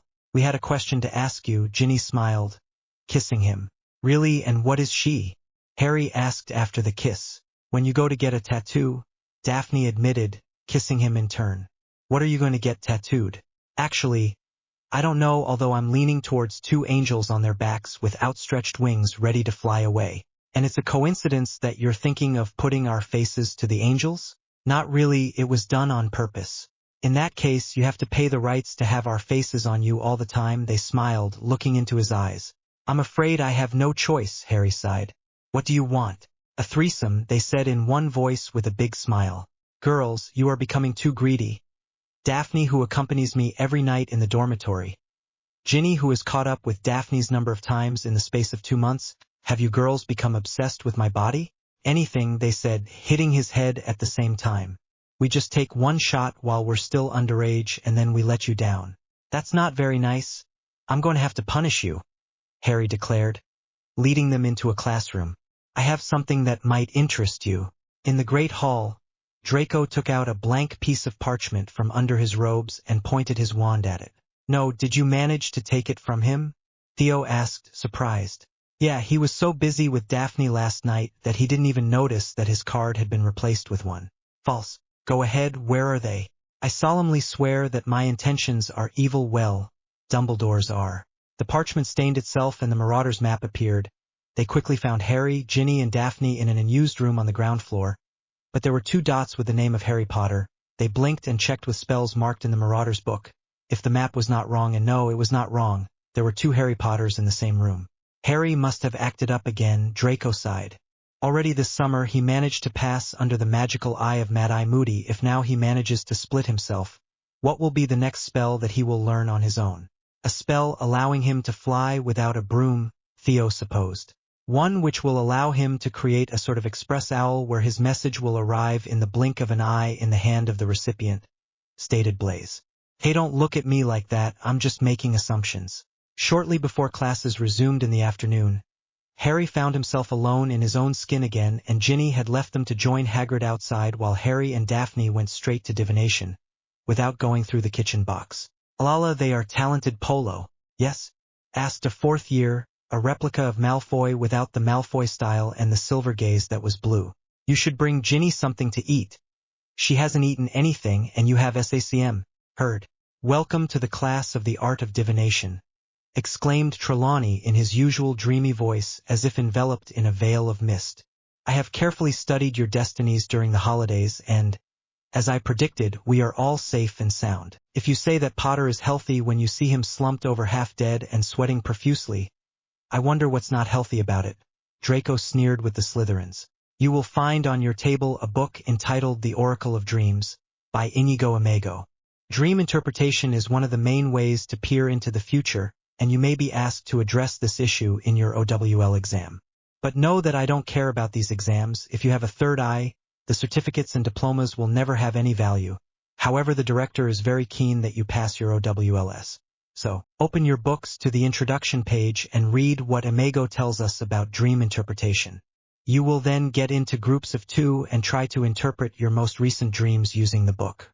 Go for it. The divination class only had one advantage, it was not double, so when they had finished reading the introduction, there were only 10 minutes left to interpret their dreams. Harry sighed as Draco shook him a little to wake him up.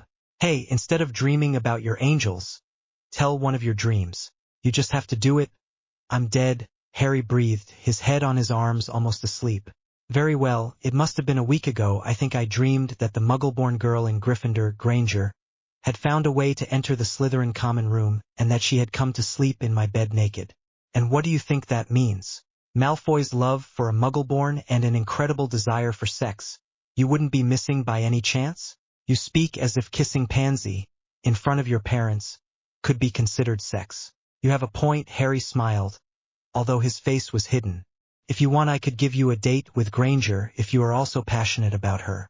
I'm not passionate, Draco contradicted, blushing slightly. It's just that her body is attractive. But if you could have him in bed, you wouldn't say no, would you? Shut up, Draco growled, turning his head away. I understand, but if you want a hand seeing her, you know where to ask. The bell rang and Harry stood up, yawned before following Draco to the data room.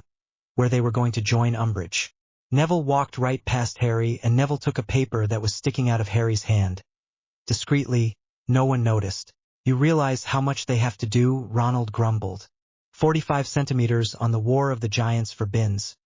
30 centimeters on the Moonstones for Snape, and now we have to keep the Diary of Our Dreams for Trelawney. Yeah, Neville murmured, reading the paper out of the corner of his eye and putting it in his pocket quickly. Too much work kills work. Chapter 11. The students entered the Dada class in silence. Umbridge remained a stranger to everyone, and no one knew what her discipline demands would be. Well, hello, she said, sitting behind her desk.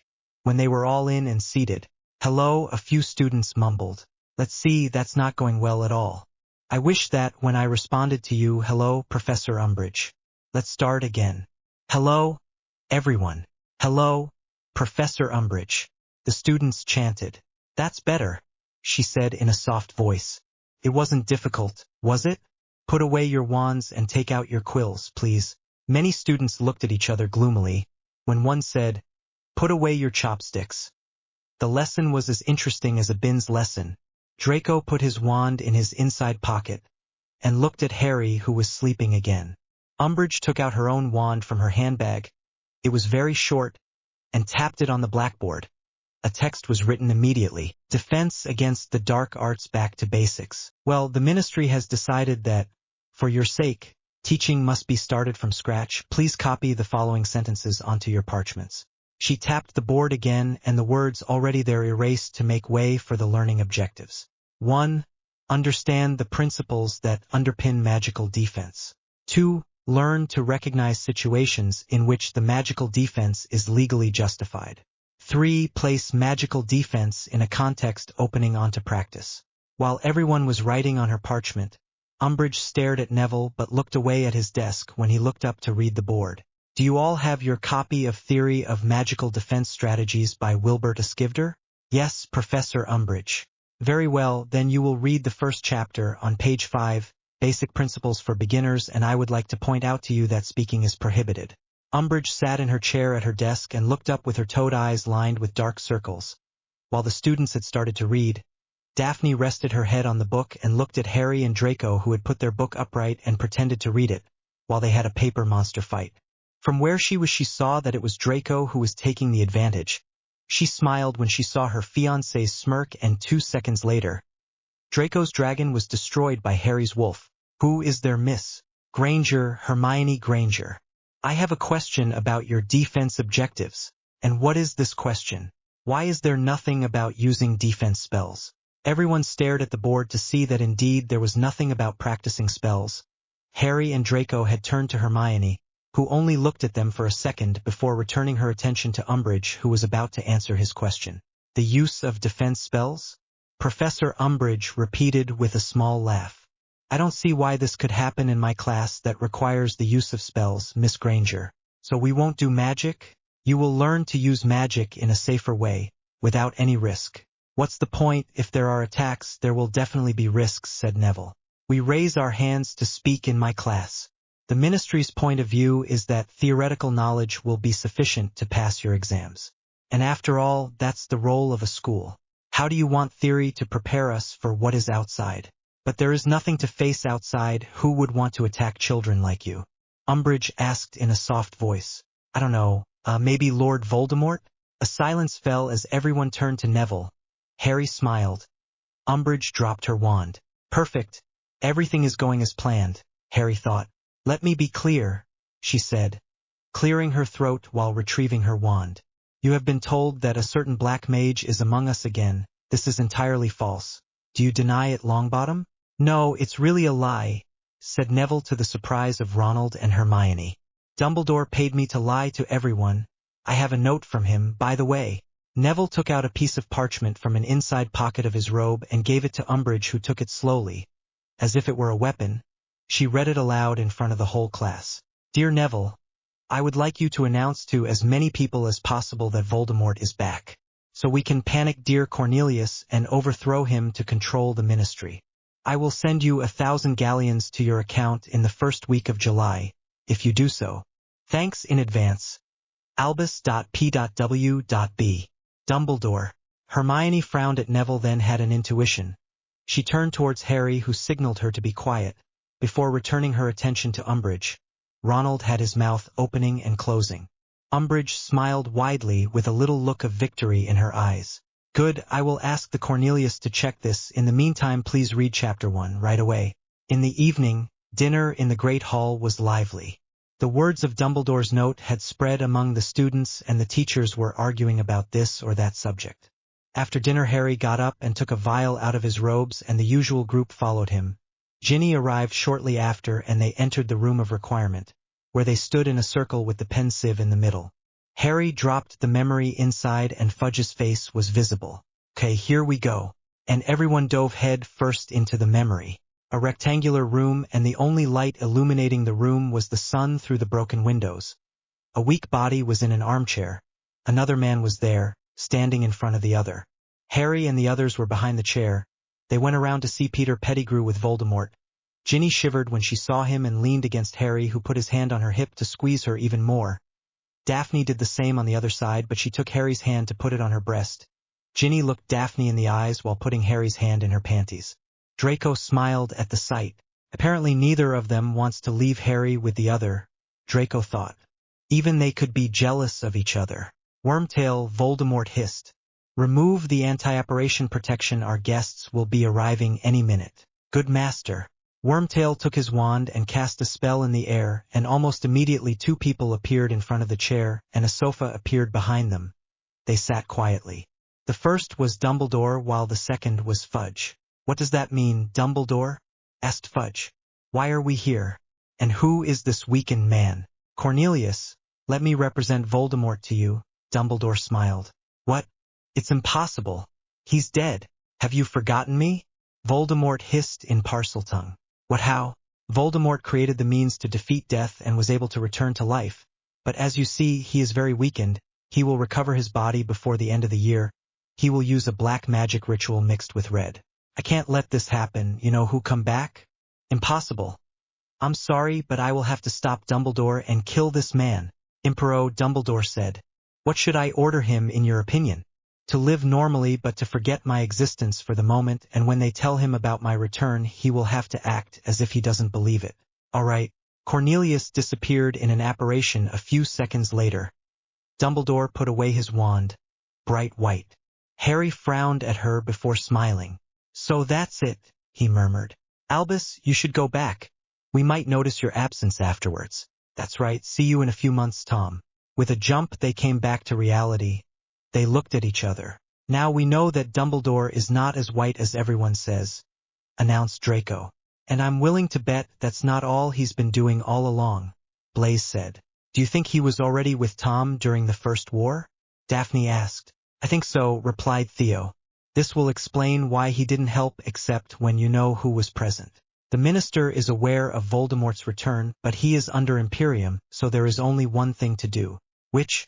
The Golden Trio will form a group which will learn to defend themselves and will undoubtedly bring together the 3 houses of Hogwarts, while Slytherin will be excluded from the group. So we will create our group. We will train in Salazar's room with all the Slytherins, and I am sure that we will quickly become stronger. And how are you going to find books about defense without borrowing those from the library? Like the ones in the library over there? Everyone turned to see the bookcase containing various defense books. They smiled as they turned to Harry, who was pulling out a bag and his wand. The days passed quickly, and we often saw the Golden Trio arguing, or rather Ronald and Hermione arguing, and Neville left being fed up with hearing them arguing over nothing. One day at lunchtime, while Neville returned to the 2 other members of the trio who had argued the same morning, it was 2 other people who did not seem to be on good terms. Sorry, Professor McGonagall, but what exactly are you insinuating? Umbridge's voice asked. I simply recommend, when it comes to my students, that you conform to the prescribed manners in matters of punishment. This will seem silly to you, but I thought you were challenging my authority in my own class, Minerva. Not at all, Dolores. Just your medieval methods. I'm sorry, dear, but to disapprove of my methods is to disapprove of the ministry and by extension the minister himself. I am a tolerant woman, but if there is one thing I cannot tolerate, it is disloyalty. Disloyalty. Things at Hogwarts are worse than I feared. Cornelius will take whatever action is necessary. The next morning, the students found themselves with the Daily Prophet in front of them. Harry spread the newspaper so that everyone could see the front page of the newspaper. The ministry wants to reform education. Dolores Jane Umbridge named Grand Inquisitor. Umbridge Grand Inquisitor? Daphne whispered darkly. What does that mean? Having already completely revolutionized the teaching of defense against the dark arts, Dolores Umbridge became Grand Inquisitor, announces the Minister of Magic, and will have everything. Power to remedy the sloppiness and the drop in level at the Hogwarts School of Witchcraft and Wizardry. For more details, see page 2 and 3. I don't know about you, but I don't feel it, Draco grumbled. Same, said the others. Harry? Called Daphne, surprised to see Harry absent. The war begins, Harry whispered. Dumbledore started knocking. We have to do something. I have to talk to Neville. For what? Because we made a deal. To defeat Dumbo and Voldy we are going to team up. What I find I tell him, and what he finds he tells me. Have fun in History of Magic. Harry stood up, and after a glance at Neville, he left the Great Hall and walked down the corridor where Neville joined him shortly after. They disappeared from the hour, and no one knew what they talked about during the hour. But all the students were becoming more and more excited as the days went by. Despite Umbridge's inspection in almost every class, the first day of Hogsmeade was coming at great speed. Harry would have liked to go to the Shrieking Shack, but he noticed that the Golden Trio was heading to the Boar's Head. Harry, don't you think it looks interesting to see the Golden Trio moving away from the center of Hogsmeade? Oh yes, and I'm going to go see what's going on. Daphne, will you warn the others and say that if someone comes looking for me, I'll go to the Screaming Cabin? Understood. Then in that case, this evening you will meet me in front of the Black Lake. Understood, he said, disappearing with a smile on his lips. Hello everyone. You know why we are here? Hermione said. We need a teacher, a good teacher. Someone who has already fought against the forces of evil. I too faced these damn forces, whispered Harry, camouflaged to the right of Neville, who looked to the right as if he had heard him. For what? For what? Because you know who came back. You stupid fool. Ronald almost shouted. It's Dumbledore who says it. No one knows if it's true, announced Michael Corner. He says Dumbledore asked him to lie to everyone about you-know-who's return, so how can we be sure it's true? Because it's true. Neville lied to make himself look good to the Ministry. Oh yeah? So how come Umbridge didn't punish him when she checked that his bank account didn't increase by 1,000 galleons? I don't know, I know it's because the 1,000 galleons have gone into my account, announced Neville. Dumbledore is not white. He manipulates everyone without any regret for the greater good according to him, but what he does not know is that Voldemort has a conscience despite his cold character. Right? Completely agree with you, Harry declared, revealing himself. Boo! Wah! You coward! Harry hissed. I just came by to give a souvenir concerning Voldemort. Here, Granger, you are the smartest of the trio of imbeciles. What will you do with it? Hermione took the vial and looked at him as if Harry was some interesting new material. Can you avoid looking at me like that? I'm not interested in book eaters. Harry left, but something fell out of his pocket, and Colin Creevey picked it up. It looked like a small rounded glass. Hermione guessed what it was at first glance and enlarged it with a spell. The pensieve grew and reached twice its normal size. She dropped the memory into it, and Neville didn't try to understand that he dove into the memory to everyone's surprise. Finally, everyone joined him to admire the memory of the Imperium. Harry leaned against the bar and ordered a bottle of fire whiskey, which the boss served him, and once he paid for the bottle, he put it in an inside pocket. He went out and went to stand under the window where the pensieve was and found the other fourth-year Slytherins and Ginny there. I'm not the only one who had the idea of spying on them, I see. No, Ginny smiled. On the other hand, we heard you pass it on. And shit, I wanted to empty it myself, Harry grumbled. He took out the bottle of fire whiskey and passed it to Ginny, who took a sip. Immediately she passed it to Draco and coughed. Her throat was on fire and her eyes were stinging. Draco had the same reaction as did the others. Daphne passed the bottle to Harry, who drank the bottom of the bottle and lay down against the wall, a soft smile on his face. A fire whiskey, nothing like it to warm you up at night or on snowy days like today. Is it true that you can make a Patronus? Asked a dreamy voice. It's Luna, said Ginny, trying to get up, in vain, before falling on Harry. Yes, Hermione announced a few seconds later, seeing that Neville didn't respond. I saw it. Wow, I didn't know, Dean said, And he killed a basilisk with the sword that is in Dumbledore's office, announced Seamus. I was with him at the time, same for the basilisk, Harry grumbled. He just caught his eye while I was thrusting the Slytherin dagger into his eyes, and he thrust the sword in right after. In third year he repelled hundreds of Dementors, said Ron. I was also present, his Patronus is a leopard. Me it is a deer. And last year he fought against you-know-who himself. On the other hand, I didn't do that. Listen a second. It all sounds great when you say it, but 3/4 of the time I've always had a stroke of luck. Most of the time I was helped, or I didn't know what I was doing. It's true, I was there, and you wouldn't be here to say it if I wasn't there, Harry smiled. Neville is too modest, Hermione began. No, Hermione. I'm not. Using spells in the face of danger is not the same as at school. When you fail a spell in progress, you can try again the next day. But outside, when you're about to die or see a friend die before your eyes, you don't know what it's like. Except maybe you, Cedric, since you did the tournament and saw after the third task in the cemetery before leaving. Yes, it's true. It's true, we don't know, said Hermione. That's why we need you if we want any chance of defeating Dumbledore and Voldemort. That evening, Filch hung another frame on the wall of the Great Hall, a new educational decree.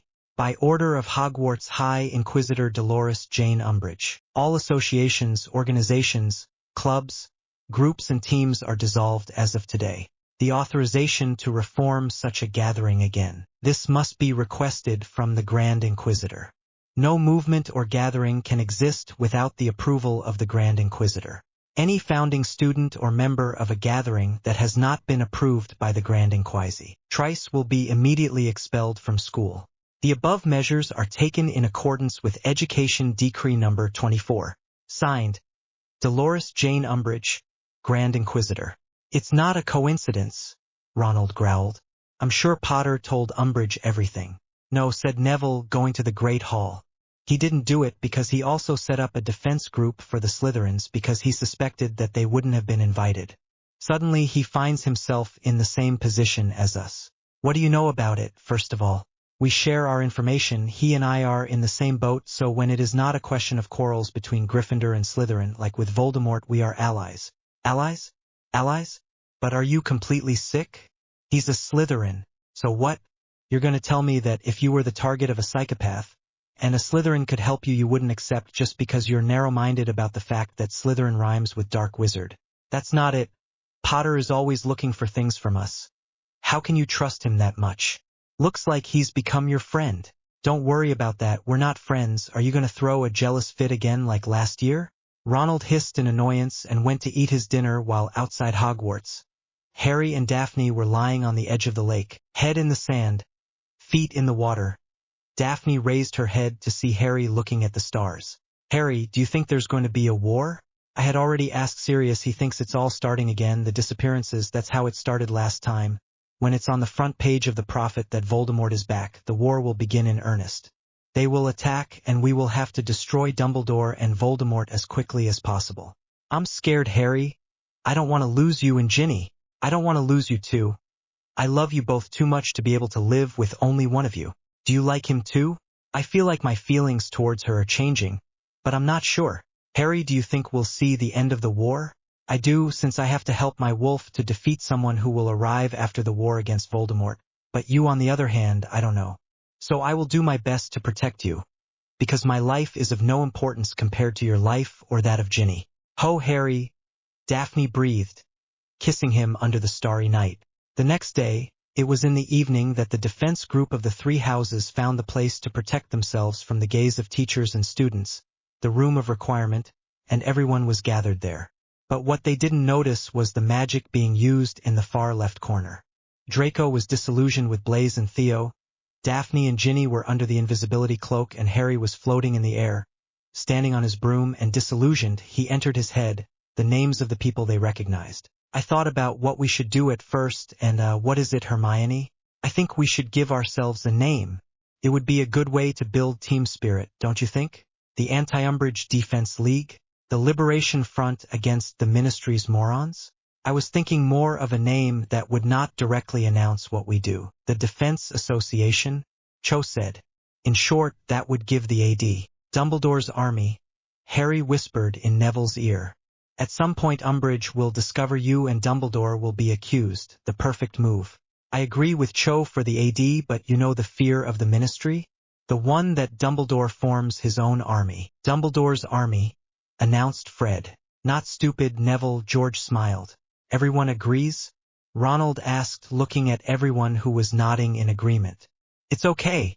Hermione. Understood. Hermione turned around and hung the student list on the wall, and hung a banner on which she wrote in large letters along the entire length. Dumbledore's army. Good, Neville said when she sat down again. Shall we move on to practice now?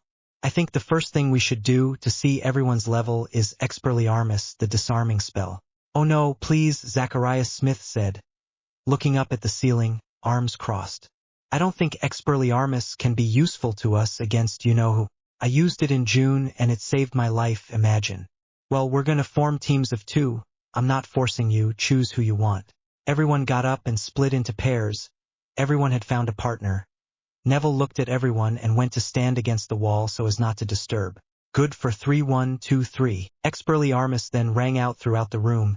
Neville and the Slytherins had to get on the ground to dodge spells where pieces of glass from mirrors flew following glass explosions. Glancing from the ceiling, Harry inwardly congratulated Neville for choosing Expelliarmus as the first spell to review. No one, absolutely no one, has mastered it completely. The Creevy brothers were the main source of damage in the room. They couldn't even aim correctly. Draco even had trouble restraining himself from laughing, but fortunately Blaise put his hand over Draco's mouth, who managed to calm down. Okay, let's stop, cried Neville. Stop! Stop! Neville took a whistle placed a few steps away from him and blew a loud whistle, making everyone jump. The spells stopped raining. It was good, but there is room for progress. Yes, Zacharias, there is. Look around you. In the whole room you can only see debris of mirrors, more precisely mirrors to the enemy, destroyed by your spells because you couldn't aim correctly. Therefore we will do differently. Models appeared crossing the walls, wands in hand.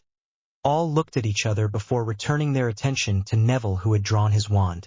As you know, the disarmament spell is used to disarm, but not only, he declared, heading to the middle of the room. He pointed his wand at a mannequin. Accio. A mannequin was pulled over to Neville, and Neville, once he had the mannequin stilled, asked everyone to move aside and went to the other side of the room, facing the mannequin. That's what basic disarmament does. Expelliarmus. A red ray hit the mannequin, whose wand fell at Ronald's foot, and the mannequin stepped back a few centimeters. Ronald went to put the wand back in the mannequin's hand. And this is the level above Expelliarmus. The mannequin's wand flew to Neville, who retrieved it without looking, and the mannequin went to touch the wall on the other side. Neville smiled while everyone looked at the mannequin in surprise. It was attracted again by Neville and found itself a few meters from Neville. But it's not just the technique. The more magic you use in a spell and the greater its power will be, and so a simple disarming spell can be Expelliarmus. Immediately a red ray passed through the mannequin, which fell into several pieces before being reduced to ashes. Everyone was wide-eyed when they saw the mannequin's pile of dust. As deadly as the killing curse, never neglect a spell. Levitation can be just as deadly if you lift someone and then release them when they are about 10 meters away. What do you have? What are you waiting for? Thaws it. Get to work, and faster than that.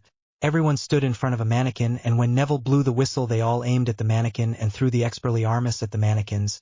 And as Neville had guessed, no one managed to destroy his mannequin, although Cedric destroyed part of his. Only a few students managed to make their mannequin hit the wall. Neville, did you see the time? Hermione cried after a moment, pointing to the clock above the door. Well, the curfew has already passed. Everyone returns to their common room. Shall we meet next week at the same time? Earlier. The Quidditch season is about to start. The players need to practice too. Okay then, Wednesday evening? We'll see then. For the AD sessions. Hi, Neville. Everyone disappeared in small groups and returned to the common room of his house. Neville glanced back as the door to the DA closed and saw the Slytherins in the corner of the room, heading towards the exit with a smile. A few days later, the first day of the Quidditch match arrived. Gryffindor against Slytherin. The teams were already in the locker room and everyone was in the stands shouting loudly that they wanted the game to start. We witnessed the entry of the Slytherin team. The new captain is none other than Montague, a chaser, last year's Beeterbull, left the team since he finished his studies, and it was not who took his place, thus joining his classmate Potter in the role of beater. Bletchley is the keeper, Warrington and Pusey are chasers, and the seeker is none other than Malfoy. The Slytherin team did a lap of the field before getting into position to start the match, waiting for the Gryffindor team. The crowd booed them, but they didn't care. And here is the Gryffindor team with the Weasley twins as a drummer. The Guardian is the youngest of the Weasley boys. The chasers are Johnson, Bell, and Spinnet, and the seeker, our friend the boy who lives, Longbottom. The Gryffindor team entered the field, and after their tour of the field stood in front of the Slytherin team. Mrs. Hooch on the ground with the trunk of balls watched them stare at each other. I expect great flair play during this match. From everyone. Just because a year has passed doesn't mean you have to forget the rules of Quidditch. Captains shake hands. Angelina Johnson and Montague shook hands, trying to break their fingers. They then returned to position, and the snitch was released, and it flew in front of Draco's face before going to see Neville and disappeared into the air. The quaffle in Mrs. Hooch's arms, the bludgers were released. Madame Hooch threw the quaffle and the match began. And it's Johnson who takes the quaffle. What an extraordinary player. This girl. I've been asking her to go out with me for years, and she refuses all my proposals every time. Jordan. She avoids Warrington, passes in front of Montage. Ooh, that must hurt. A bludger sent by Potter just hit her in the back. Potter is incredible. Every match he participated in he was standing on a broom, so much so that his stop talking about other things and focus on the match. Yes, Professor, sorry.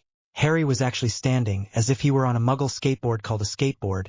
Suddenly he leaned forward on his broom and he pounced on Montage and sent the bludger back with a backhand strike, which went to join Bell, who dodged it with a barrel on the right side. The spectators are delighted. Listen to them. What are they singing? When Jordan stopped, the song rose even louder from the sea of green and silver that spread across the Slytherin stands. Weasley is very clumsy. He misses his shot every time, that's why. The Slytherins sing with joy, Weasley is our king. Weasley was born in a shithole. He lets the quaffle walk straight in, that's why. The Slytherins sing with joy, Weasley is our king. And Alicia goes back to Angelina, exclaimed Jordan. Go ahead, Angelina. It seems that there is only the goalkeeper left to face. She shoots and she misses. Bletchley threw the quaffle back at Warrington, who rushed towards the Gryffindor goals, slaloming between the Gryffindor chasers. Fred or George sent a bludger at him, but Theo, who was following Warrington to cover him from the bludgers, sent it back towards Harry, who took the bat in both hands and stared at the bludger coming towards him. He put the bat above his shoulder behind his head. Behind the second bludger approached dangerously the back of his neck. Here is the first test for the new Gryffindor Guardian. Go ahead, Ron, you can do it. Harry hit the bludger that was coming in front of him, and in his gesture hit the one that was coming from behind. He turned to Draco and gave him a thumbs up to thank him, and watched the bludger, who was behind him before, be thrown back by one of the twins at Montague, but the latter dodged it by swooping towards the ground. The other bludger went straight towards the opposing goals and was going to hit Ronald, who had to dodge it, and the quaffle quietly entered the central hoop. Incredible! A bludger forced the Gryffindor goalkeeper to shift, and Warrington had no trouble scoring in the central ring. 10-0 for Slytherin. Time passed slowly while no one was able to score again. Not that the goalkeepers were good, but no goalkeeper had to play. The chasers and beaters always managed to beat the opposing team when they shot. But the Slytherin song was getting louder and louder as the Slytherin players got closer to the Gryffindor goals, and Ronald was paralyzed by the words of the song. Finally, when the score rose to 40-10 for Slytherin, the Seekers found the snitch and started chasing it. Neville and Draco were neck and neck. The snitch 2 meters away, the stadium held its breath. They were charging towards the ground. 4 feet from the snitch and 3 meters from the ground. 80 centimeters from the snitch and 8 feet from the ground. 40 centimeters from the snitch. Neville jumped up and reached out with his right hand and placed his hand on the snitch. Less than a second later, Draco's hand was on his. They flew back up and Neville declared victory. The entire Gryffindor team landed on the ground and the Slytherin team remained in the air, meeting about 10 meters from them. A bludger headed towards Harry, who sent it to the ground and returned to the trunk where it was sealed by Mrs. Hooch. What did you think of the match? Harry asked. They've trained well, haven't they? That's the least we can say. 160-40. That's going to be a lot of points to make up, thought Montague. Maybe, but after all, we were having fun, as you asked us, making Gryffindor believe that we were letting them win the match. Draco smiled. We all have Nimbus 2001s except Harry, who has a firebolt, and they didn't even react when they saw they had one. We were going at the same speed as them. What do you want? These Gryffindors are the kings of the motto, you don't change a losing team. Right? The Slytherins snickered as they headed towards the locker rooms, barely having entered when 8 girls were present. Daphne and Ginny, along with Pansy and 5 other girls ranging from 6th to 7th grade. So like that, we have fun voluntarily losing the boys, Sirian asked in an ironic tone. I don't think Snape will be happy to hear this. 2 hadn't thought about that, Montage muttered. We'll all do whatever you want, right? Yeah. Good. Then you will do whatever we want for us for a week, declared a 7th-year girl, mixed race and with African braided hair. What? We don't just have to do that. Anna, perhaps you prefer to sleep with Gwenol? Sirian asked sadistically. Immediately the boys vomited at the thought. That's exactly what I thought. Thank you, you boys are a sweetheart. Are you girls coming? The girls left after blowing a kiss to the boys who sighed in discouragement but also in relief. We're gonna suffer this week, Theo grumbled. The next time we have a match for laughs, it will be without me. Chapter 12. As Theo had predicted, they had it all week, Montague more than the others because it was he who had the idea. But when Montague had explained his plan after the week during which we are treated even lower than house elves, where we have almost no time to eat and sleep, said Theo, all the girls forgave them. Draco had to do as Pansy asked, and to his shame, had to kiss her the entire time they were in the Great Hall. Montague had to face Sirian's sadistic plans. The worst of all was, without a doubt, seeing him walk around all day, in boxers, where a text was marked on his back in indelible ink, I am the slave of Sirian Rosier. He had never been so red in his entire life. Warrington had taken orders from a classmate who forced him to clean up after her. And what shocked him the most was having to follow her into the bathroom to wipe up afterward. She even asked me to wash her after she peed. Warrington had declared that evening. A bottle of fire whiskey offered by Montague to console him. Wash it? Ugh. Luckily you had toilet paper handy. No, she told me to use my tongue, he admitted after having liquidated the bottle. The other members of the team made a disgusted sound. Theo had received orders from Daphne, who demonstrated that she was not just a child clinging to the love of her fiancé. She forced him to crawl at her feet and eat on the ground like a real house elf, and only ate what he didn't like, which meant that he only ate white meat with broccoli. He wanted to cry foul but was silenced by Draco every time. Bletchley had often thought about suicide during the week of torture he suffered from his girlfriend. She had asked him not to kiss her or show his love for her for a week. She had used the punishment to put him to the test, asking girls to do everything to kiss him on the mouth, but none succeeded. Pusey grumbled when his twin sister asked him to go help the Ravenclaw first years with their homework for the entire week. Particularly horrible. Most Ravenclaws were Muggle-borns and wanted to learn as much as possible and quickly. He even had nightmares about it, so much so that he hadn't slept for 4 days. As for Harry, he had to stay 24 hours a day with Ginny, no bed, just a stuffed animal for a pillow and sleeping on the floor, taking all the lessons from him while she slept on him. Even Binns's had to be registered, a fatal ordeal knowing that Binns seemed to have the power to put anyone who tried to listen to him to sleep. Only Hermione Granger and the 7th years of Ravenclaw managed to do it. Resist. The 4th-year Slytherins had divination class. They were always predicting the future through dreams. Trelawney had predicted that bad luck would happen to the students if she had to change lessons. Last night, I dreamed that I was lying against the castle wall when Ginny fell on me, jumping from the top of the astronomy tower. You will die suffocated by the love of your red-headed angel, Draco declared darkly while the Slytherins chuckled. You already say that I feel like I'm dying in his affectionate embraces. Harry sighed. Oh, poor guy, sneered Theo from the next table. Daphne, give him a hug. It will cheer him up. Daphne went to sit on Harry's lap and hugged him, and nuzzled his head into his neck. The class then went as usual. Trelawney announced the deaths of 3 people in the class, including one where the said person should have died a week ago following a punishment from Umbridge. The bell rang, and they went to meet Hagrid for their care of magical creatures lesson. Is everyone there? Well, follow me then, said Hagrid, placing a cow carcass on his shoulders. I have something rare to show you. I don't know if you will like it because there are prejudices about it. Well, you will have to study it at some point. Follow me, we are going to the edge of the forest. Are you sure they are trained at least? Draco asked in an icy voice. As far as I know, every time we went near the forest, we almost got attacked by your tamed critters. If you're talking about hippogriffs, Malfoy, Neville said, turning to him. You should have listened to Hagrid's advice, namely, not to insult and to show respect. Did I give you a scar? Calm down, Hagrid grunted as he placed the carcass on the ground. Fine. I'll call them, they like knowing I'm here. Hagrid put his hands to his mouth and let out a high-pitched scream, startling everyone, accustomed to his big, deep voice. He shouted several times, and then Harry saw something come out from behind a tree. It looked like a horse with the build of a black dragon and bulging white eyes. They had already noticed them. It was what pulled the school carriages. He was finally going to know what it was. Here we are, well, we can start. First, I would like to know who can see them. Harry raised his hand with Neville and a few other people including Blaise. There couldn't have been more than 10 of them. Yes, that's normal, said Hagrid. For those who don't see them, look at the carcass of the cow. Ugh, what is this thing? Asked Lavender as she saw a piece of the cow disappear into thin air. Thestrals, wonderful creatures, and there is a whole herd of them at Hogwarts. But they bring bad luck, cried Parvati. Those who see them suffer horrible disasters. Professor Trelawney once told me that. No, it's just superstitions, Hagrid smiled. I guess most of you are wondering why some can see Thestrals while others can't. The answer is very simple. To see a Thestral you have to have already seen death take someone's life before your eyes. It's horrible. That's true, but they have an advantage. Here they don't have much work.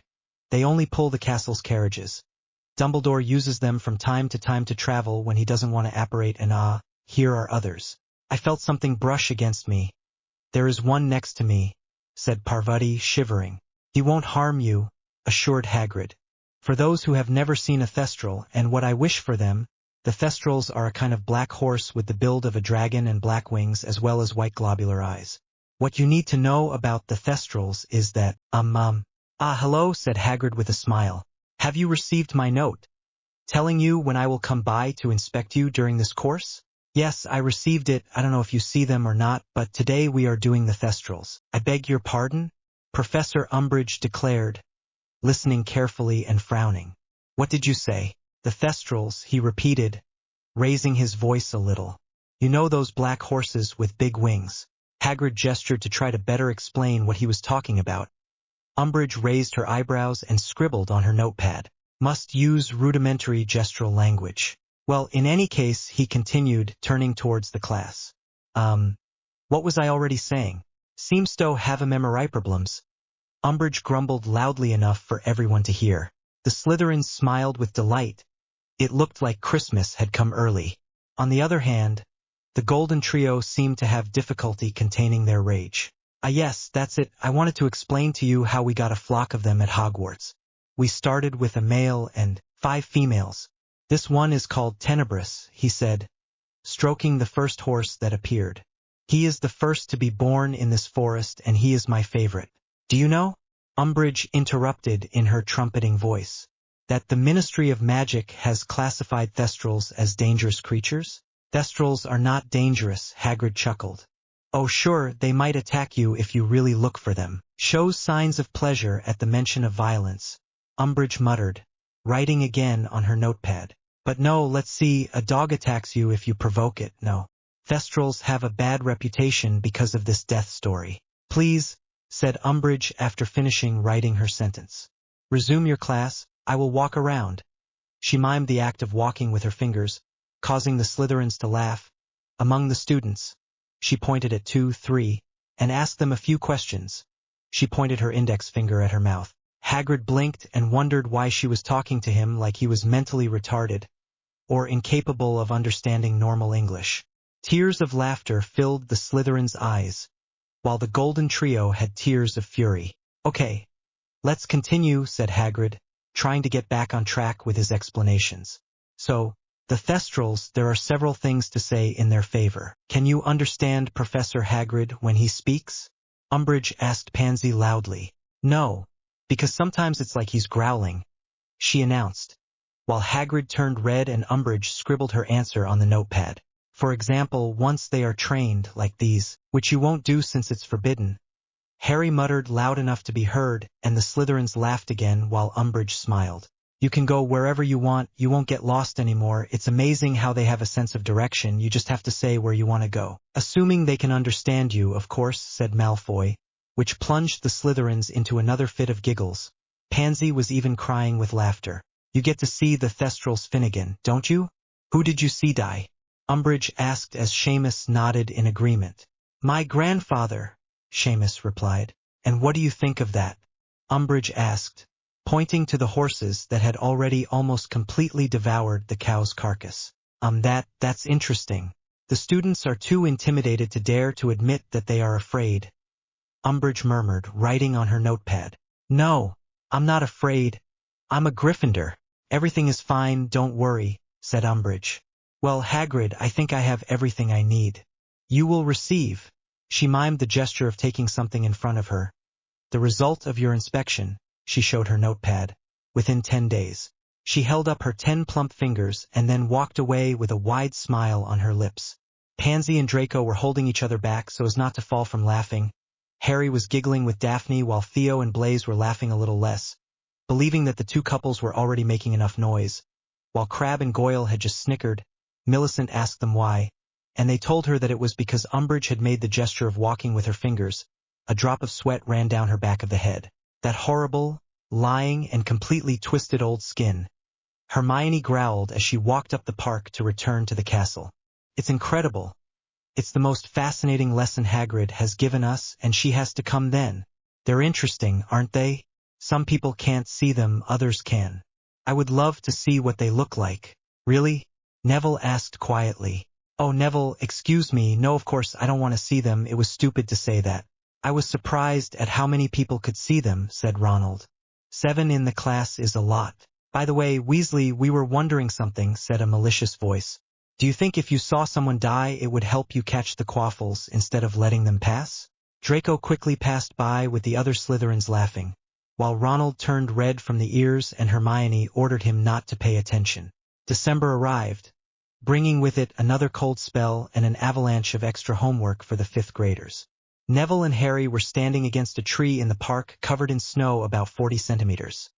Around them the snow had melted and the Marauders' map was close to them to see if anyone wasn't coming. It was the last day and also soon the last session of the AD before the start of the school year in January. Are you going to come to the meeting? Neville asked. No, I think I'm going to take advantage of this moment of freedom to go spend time with Daphne or Ginny. It will depend on who I bump into. Or both, if they happen to you at the same time, smiled Neville. Also, Harry laughed. Okay, I'll go. Hello, Neville, and have a good class. Have fun. I'm counting on it. Harry put the map away and camouflaged it and then returned to the castle by jumping on the snow. Neville followed him a few minutes later, so as not to appear suspicious. Then, while he was going to the room of requirement, Harry was quietly strolling through the corridors alone, when a trio of 6th years surrounded him. Hey, well, what do we have here? A boy said, the Gryffindor badge on his chest. This Potter, Snape's favorite who dares to walk alone, said another Ravenclaw. Sorry to disappoint you, Eddie, Harry smiled. But Snape's favorite is, and will remain, Draco. Now, please excuse me, but I'm in quite a hurry. You won't go any further, Potter, the Gryffindor growled. Really, Cormac? And how are you going to block me? Like that? Declared another Hufflepuff. Suddenly, 3 unformulated spells flew towards him. Harry ducked, leaving the spells continuing straight ahead. He took out his wand and sent a Stupefy at Cormac McLaggen, who blocked him with a Protego. Harry blocked an unformulated Expelliarmus but took a Petrificus Totalis in the back. The Master will be delighted to see that we bring him Harry Potter, smiled the Hufflepuff. That's what you think, Stebbins, said a voice behind him. Malfoy, didn't you get your father's order? Oh yes, I had it, but I won't do it. Harry and I are like brothers, and between brothers we help each other. Besides, that's what Slytherins do. A fist slammed into Stebbins' jaw and he found himself against the wall, while the same thing happened to Eddie Carmichael, but upon hitting the wall on the other side of the corridor, Cormac turned around to see 2 fists in front of him. Before taking them he saw 4 eyes, 2 chocolate brown and 2 black, which gave him a killer look. Daphne and Ginny broke his nose and gave him a black eye in both eyes, before he was thrown against the wall. Quick, said Draco with a drop on the back of his head. Harry, are you okay? Yeah. Thank you, girls. I knew my guardian angels wouldn't be long. But Draco, how did you know where I was? In your opinion, why do you always forget the guidance spell? All we had to do was say, point to Harry Potter, and we had to follow the direction, and here we are. It's true, I don't need it at the moment, so otherwise, what's happening to you? My father just sent me a letter, Draco announced. He asked me to invite you for Christmas. Who will be present? The whole gang. Cool, we're going to have fun. But I refuse, said Ginny, crossing her arms. Why is that, Ginny? Because I'm not invited to the Malfoys. My son, I can't tell you anything by letter, but I would like you to invite a few people for Christmas. Oh, don't worry, we won't go to the ministry evening. No, we will spend it with friends. That's why I wanted you to invite a few people, because Tom, that's the code name which will allow you to invite certain people, will be present and would like to chat with a few. Of course, some people will be difficult to invite, like Ginny Weasley. There will also have to be Harry Potter and Neville Longbottom. I'm invited? Yes, but I don't think your parents will agree to let you come to my house. It's mainly because my family considers yours to be black. I'm going to tell my father to tell him that your family probably won't want to, sighed Draco. See you all. Draco walked away, and at the end of the corridor was followed by Crabbe and Goyle. Harry clearly saw his almost brother tense and stand up straight, like a true pure blood. He turned around when he felt someone tug at his sleeve. Where are you girls taking me? Somewhere. They smiled at the same time. The return of the kidnappers, Harry thought, smiling. During dinner, the Slytherins noticed the absence of Harry and his angels, just like Neville and Hermione. They turned to Ronald, too busy eating to notice him and still happy, otherwise he would have still growled under his breath, non-existent, as he had done on the Hogwarts Express when he learned that Ginny was going out with Harry, just like Daphne. Besides, Hermione hardly spoke to Ronald anymore. Neville had tried to find out why it was impossible. She didn't speak.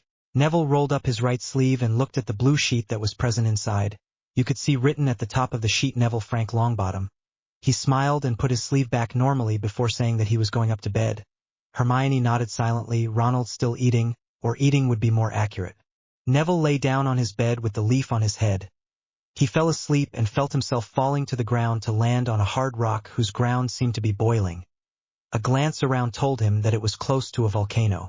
Suddenly a large ball of lava fell next to him. He jumped and pointed his wand, while a flaming fox looked him in the eye. It must have measured around 3 meters in length and could count 9 tails.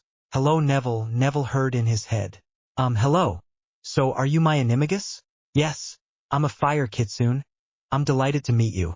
I hope we get along very well. Suddenly the scenery changed and he felt several changes.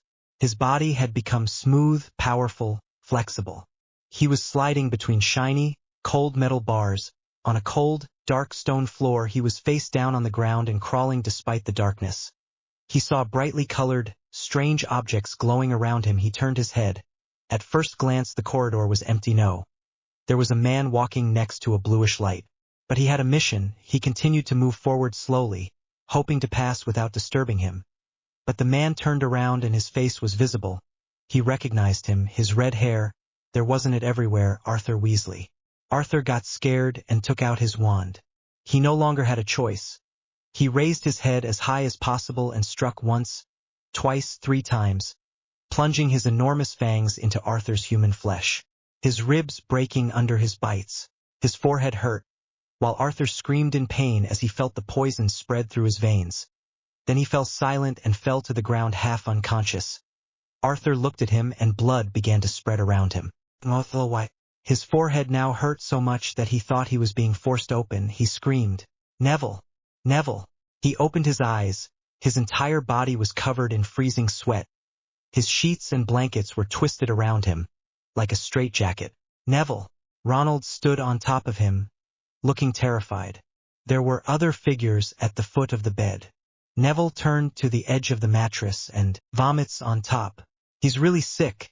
We should tell someone, said a frightened voice. Harry! Harry! Eyes opened and looked around. 5 faces were in front of them. Water was thrown at him. Harry, what's wrong? Attack Snake, your father. Calm down. Take a breath, Draco said, as he turned to Blaze. Go get Snape, we're probably going to need some explanations. All right. Daphne noticed beads of sweat on Harry's body. He was breathing weakly, as if he had just run a 200-meter sprint. Ginny wanted to pass her hand on Harry's cheek, but he took her hand on his own. Daphne did the same and she leaned against him. They felt his heartbeat, which was too fast to be normal. However, it seemed to diminish slowly. Blaze arrived a few minutes later, with Snape in his night clothes. Harry had just completely calmed down. His breathing was stable again. What's going on here? Snape asked, before kneeling in front of Harry. What do you have? Arthur Weasley, he was attacked. What? My father? How? I saw him, I don't know why. It happened much earlier than the Dark Lord thought. Snape said in a low voice, but everyone heard him. What was Tom thinking? Harry questioned.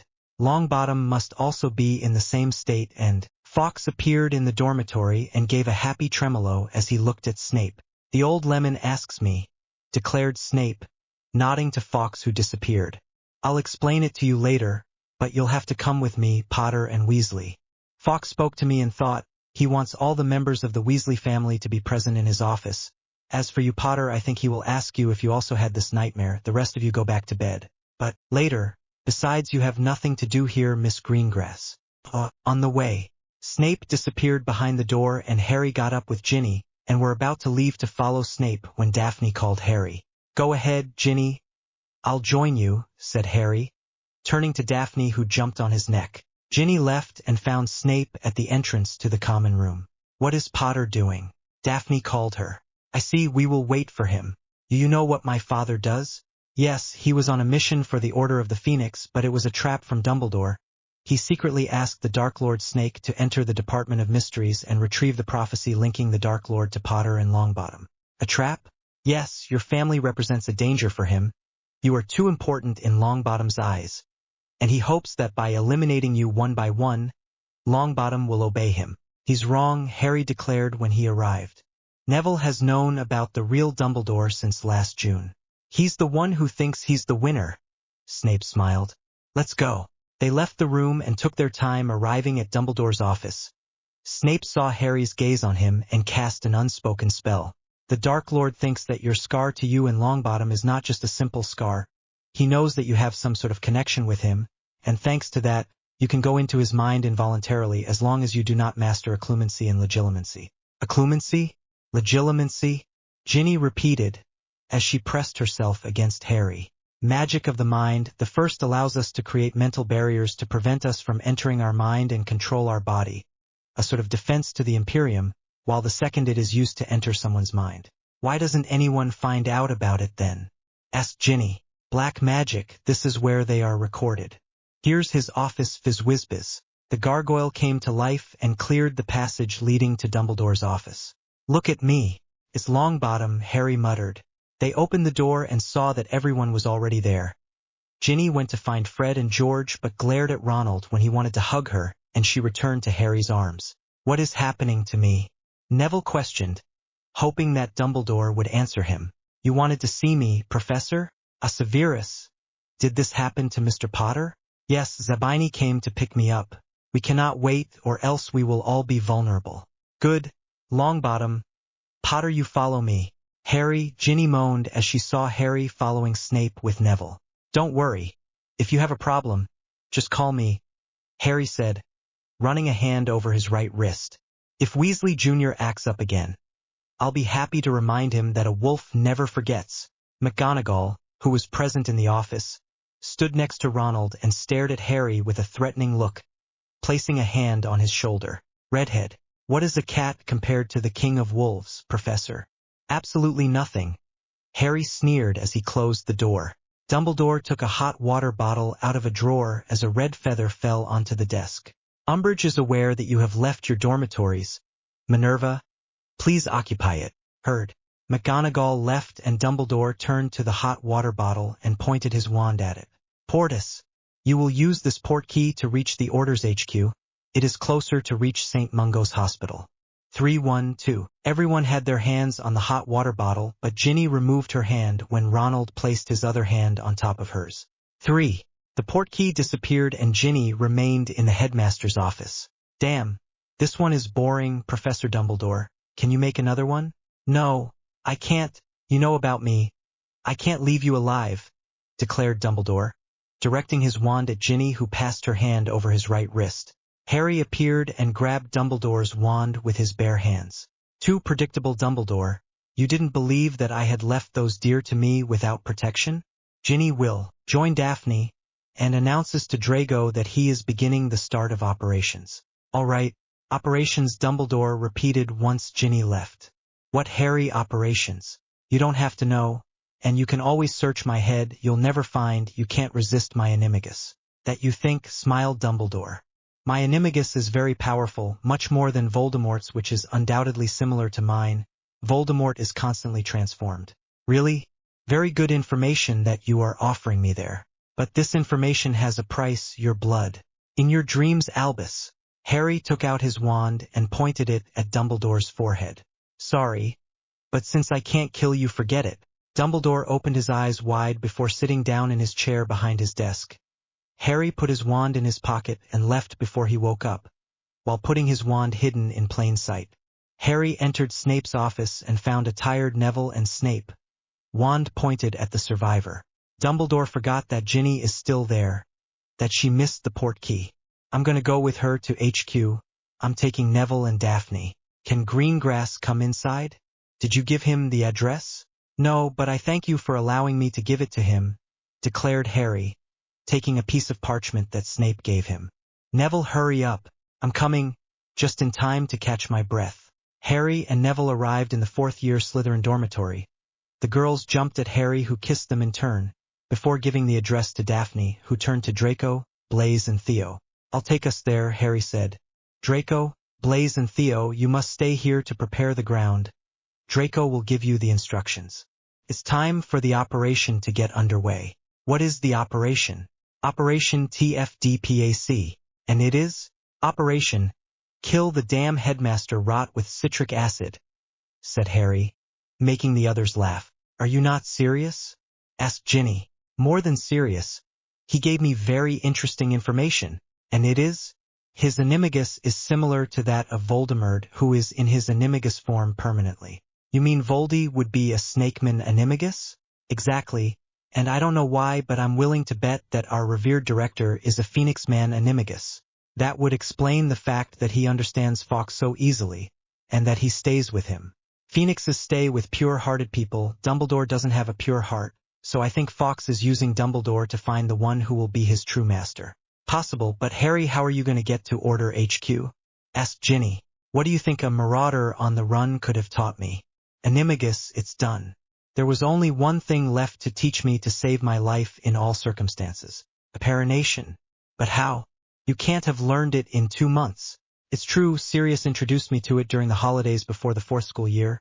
I practiced by thought at Hogwarts, and during the holidays I showed him what I had learned.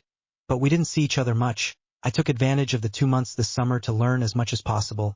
I used my spell, which allows you to create a copy of a real body, but it cannot speak. And that's why sometimes you were silent. You could have told me, "Damn, Harry, this proves that my spell works so well that you didn't even notice it." Well, while my copy stayed with Ginny, I was with Sirius to train. Being an Exor, he knows the way to put a dislocated arm back in place. That's all well and good. But Harry, you forget that you can't apparate from and within the grounds of Hogwarts. Hermione repeated it I don't know how many times, saying that he was marked in Hogwarts history, that it was impossible. A man said one day we start by saying, "This is impossible," to avoid trying it, and it becomes impossible, in fact, because we don't try it. But I don't prefer to test. I can't completely succeed. That's why I'm going to use a portkey, quick and efficient. Harry pulled a rope out of his robes and mumbled as he raised his wand. The rope lit up. Ginny and Daphne grabbed a piece of the rope and they disappeared in a swirl of colors. Did you hear, guys? Draco asked, turning to the others. Change of program. As soon as you return home, you will have to convince your parents to boost you in black magic. And if possible to ask that a message be passed to the Dark Lord. In a war, you have to be close to your friends, but even closer to your enemies. And what is it for? Dumbledore is part of the light, but he is close to Voldemort even though he is part of the darkness. To better defeat him, Dumbledore seeks to gain Voldemort's trust. Understood, we will pass on the message. Everyone went back to bed except Draco, who took out a parchment where a text was present. A frank smile appeared on the lips of the Malfoy heir, while in a tower of the castle, a teenage girl looked through the window and admired the stars. The time is getting closer. Soon. Yes, very soon. Mother will appear in the magical world and will eliminate everyone, wizards and muggles alike. Chapter 13. Ginny, said the twins, apparently relieved to see her. Sirius won't let us go. What? You are indeed Gryffindors, Harry exclaimed as he headed towards the stairs, followed by Daphne. Acting without thinking is dangerous. How are you going to announce that you are aware of your father's situation before your mother? Tell Longbottom to have visions about Voldemort and give him an easy trip to Azkaban. It's not wrong, Neville murmured. And what do you want to do then? To wait for? Ronald asked. I would have killed you to pass the time and put on a show, but I don't think Gin is for it. Yes, I'm for it, said Ginny quickly, coming to grab his sleeve. Sirius, I'm going to be busy with these ladies. If you want to talk to me, you know what to do. Leave me, Ronald cried before falling unconscious on the ground, face down. Thank you, twins. Harry thanked as Daphne released his arm whose hand had his exit wand. The trio went up and Creature passed them. He bowed to Harry, who asked him to get up. Does the young master want anything? Creature asked, lowering his head. I would like to spend some quiet time with these lovely ladies, Harry said firmly. Stop anyone from coming to disturb us. Only Sirius will have the right to come and get us. Good master, do mistresses want some things too? I would like you to bring back a bottle of fire whiskey, declared Daphne. I think Ginny will really need it. For what? Female intuition, replied Daphne with a smile. Okay, bring back an anti-hangover potion, announced Ginny. Good mistresses, said Creature, bowing. Creature takes care of everything. He disappeared with a small pop as the trio went up to the top floor, into the living room. Fred and George were chatting with Sirius about jokes to do at Hogwarts. Ronald was still on the floor. No one had thought to wake him up. Hermione was reading a book to study, for a change. And then, Remus got up and started shouting at me and James, but we didn't understand anything he was saying because as soon as he wanted to talk about the soap bubbles escaped, and when they burst, Remus screams escaped. However, they often burst a long time later. So much so that the elves complained to Dumbledore, who told us to stop using this spell if we couldn't change the spell. And you succeeded? Fred asked. No, or rather we didn't think about it, said Sirius, getting darker. We were in 7th grade, and when we left at Hogwarts, we devoted ourselves to the war and we forgot about the Marauders, like when you turn the page of a book to start a new chapter. Do you still have traces of the Marauders? George questioned. Obviously, I have my memories which allowed me to remain calm in Azkaban, and my diary which is in my room. I would never have thought of coming back here. Finally, I learned that you received a small grant from my godson. Are you aware? Of course, I'm the one who advised Harry to do it. He came to see me to find out if he was making mistakes in financing you. But in a world of war, you have to know how to laugh, relax the atmosphere, and that's your job. You call yourself the heirs of the Marauders. Well, in this case, prove it. Outdo us and we'll see if you have what it takes to inherit the Marauders' Journal, with the bonus of the prank we planned to do to celebrate leaving Hogwarts. But with the death of James' parents, we didn't do it. Suddenly flames appeared and a phoenix appeared. Fawkes, who placed a letter on Sirius' knees and left immediately. It's not Dumbledore's handwriting. It must be your mother. Fred grabbed the letter and read it with George. Dad is still alive. I'm leaving for St. Mungo's right now. Stay where you are. I will send you news as soon as possible. Mom, still alive, George murmured. It looks like he didn't finish his sentence since everyone seemed to have the same thought. It was a voice that disturbed the silence in which they had fallen. Godfather, Harry said, leaning against the wall. Where did you put the box? Under the cupboard. Okay, hello company. It's me, or said George. Was Harry drunk? Finished Fred. There? No, he holds alcohol well. If you want to see Harry drunk, said Sirius, you have to give him 2 bottles of Kirillum Tonker. Then I can tell you he will be drunk. And what does that give? They asked with a smile. He doesn't stop dancing and his body is so hot that you can feel it from 2 meters away, and then he doesn't remember anything. We should try that, sneered Fred. Can you imagine, George? Yes, I see that very well. Dragées making you alcoholic, inexpensive, selling like little cauldrons, and with the other half to remove the drunkenness. No one would go to bars anymore, causing bankruptcy. But who will make us richer? That Croesus. Where are your bottles? They said together, pulling Sirius by the sleeves. Hey, slowly. The next morning at 10:30, Sirius heard someone entering the house. He went to look and found Molly, who was white. He went to take her in his arms to comfort her. I sent the children to sleep. No one wanted to sleep, and a sleepless night is not recommended in these conditions.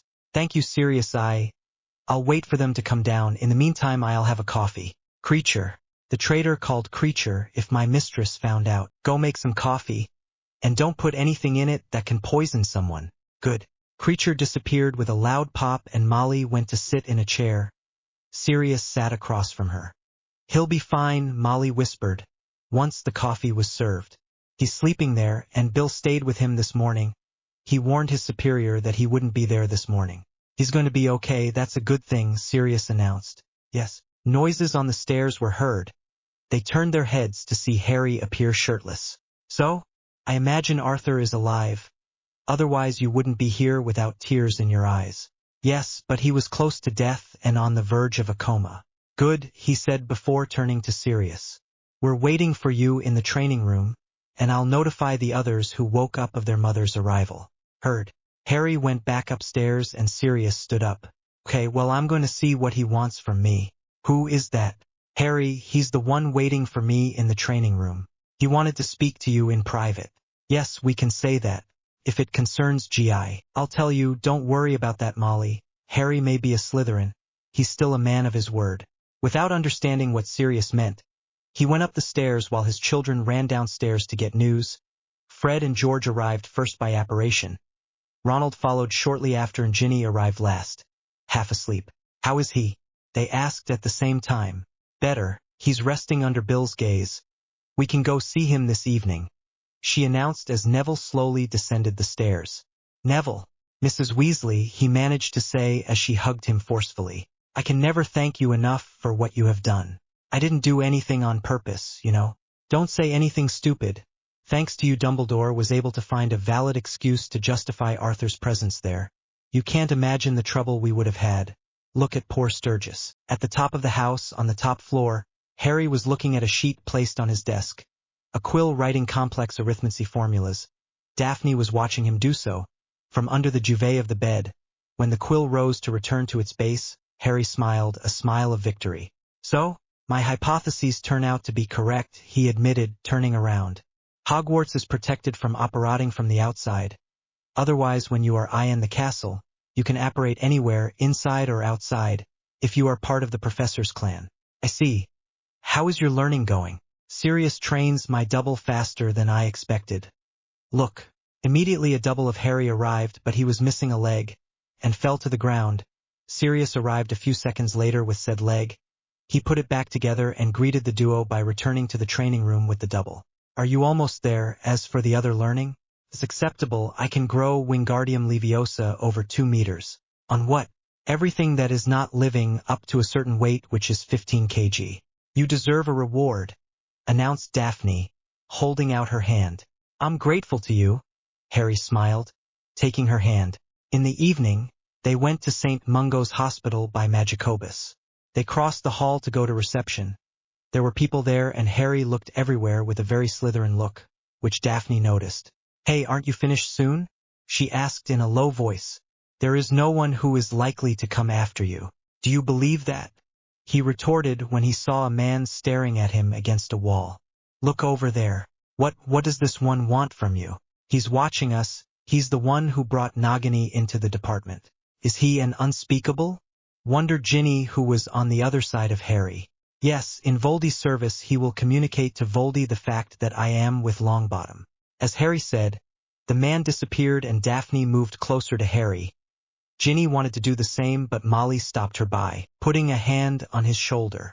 They arrived in front of reception and Molly asked for her husband's room. They went there and chatted quickly.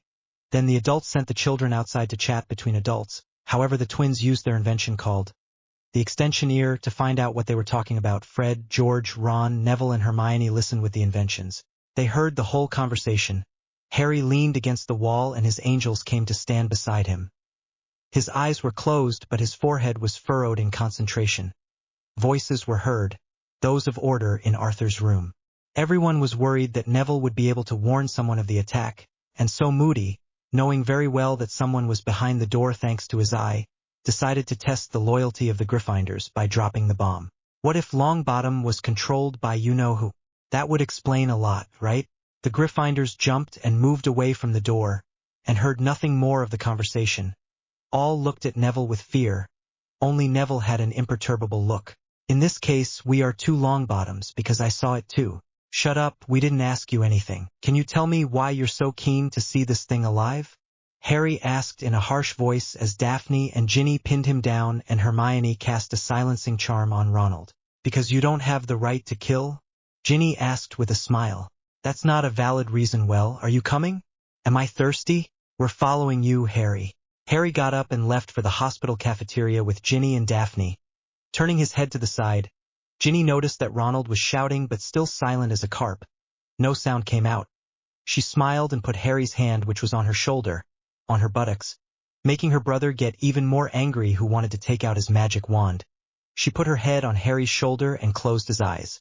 Ginny, I know you miss me, but we are in public, my dear. And it's not like no one knows about our situation. It's true that a journalist for the Prophet had managed, one way or another, to have private photos of Harry and Ginny kissing while Daphne smiled. Harry gave in and the girls rested their heads on his shoulders. The order left Arthur's room and they were able to go there. Molly noted the absence of her youngest son's voice, the absence of the youngest as well as that of Harry and Daphne. Don't worry, Mrs. Weasley. Nothing will happen to Ginny or Daphne. Harry is far too protective for that, Neville murmured as he passed by her. The Weasley brothers tried every possible way to get answers from their father, but their mother rebuked their father every time he slipped up. Several hours later, they returned to Grimmauld Place. Ginny and Daphne were making fun of Harry, who was grumpy, and no one knew why. Neville tried to question the girls but were too caught up in their madness that it was impossible for them to respond correctly. And he didn't try with Harry. He didn't want to be cursed in the face. On Christmas Day, a letter arrived for Harry from Draco. He isolated himself in his room and leaned against his window and sat on the edge. He opened and read the parchment. Harry, we have a big problem. Do you remember the gift? Well, he disappeared. My parents don't know what I'm talking about. The Slytherin has something planned for tonight. From what I understand, nothing can prevent it because they are there at the moment. My father is part of it. Only my mother is there.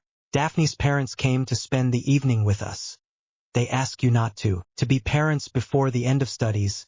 I can ask you if you have ever thought if your angels were pregnant? I can already imagine Weasley's face. He would turn red with anger and would like to kill you. I wish you and your angels a Merry Christmas. Draco. P.S. Be careful. According to what Father told me before leaving, Dumbledore has planned for you. Force you and Longbottom to drink something. My heart? Asked two voices as they entered the room. Yes. Do you know why the old fool is downstairs with a bottle of butterbeer in each hand as a gift for you and Neville? Draco warned me that the old lemon guy wants to force us to drink something. But I don't know what and I don't like that. Neville doesn't know, Ginny thought. Do you think we should go warn him? Yes. Let's go. Better not play with fire. They went downstairs and saw Neville carefully taking the bottle. Come on, Neville, you don't think Professor Dumbledore would want to poison you? Thank you, Harry said, taking the bottles and emptying them on the ground. But what are you owed by Merlin? The ground that had been watered suddenly began to melt. Neville jumped back and pointed his wand at Dumbledore. Everyone in the Order was stunned and Dumbledore had a look of complete surprise. Is this the Order of the Phoenix? Supposed to protect humanity? Their leader is unworthy of this position if he seeks to kill the sole survivor. How? I have my sources, Harry smiled. Neville, you come up, I have to talk to you. And you can always try to stop me, but know that this time nothing could stop me if you know what I'm talking about. Weasley. Ronald saw red before turning pale white, which clashed horribly with his hair. Neville went up after Harry and Neville passed Ginny alone in the corridor. Harry continued to go up but Neville stopped to speak with Ginny. He asked her what was wrong with Harry when he got back to HQ. We ran into Lockhart before coming back, smiled Ginny. Do you remember that he lost his memory? Well, imagine that he dared to tell Harry that if he was so famous it was because he was his son. Died of laugh. Neville smiled, remembering his second year, opening the Chamber of Secrets and discovering Harry's and his own Parseltongue, as well as the adventure in the chamber where he fought the basilisk with Harry to save Ginny. Lockhart had wanted to save his skin by making them amnesiac, but Harry and him had cast an Expelliarmus on him, and he had flown against the wall, rendering him unconscious and amnesiac because the spell had turned against him. Having taken Ron's wand, the ceiling had collapsed and both had been separated from the others. They then ran to the room together, met Tom Riddle and fought the basilisk when he had been called. What is it, Ginny? Hermione asked as Ginny called her name.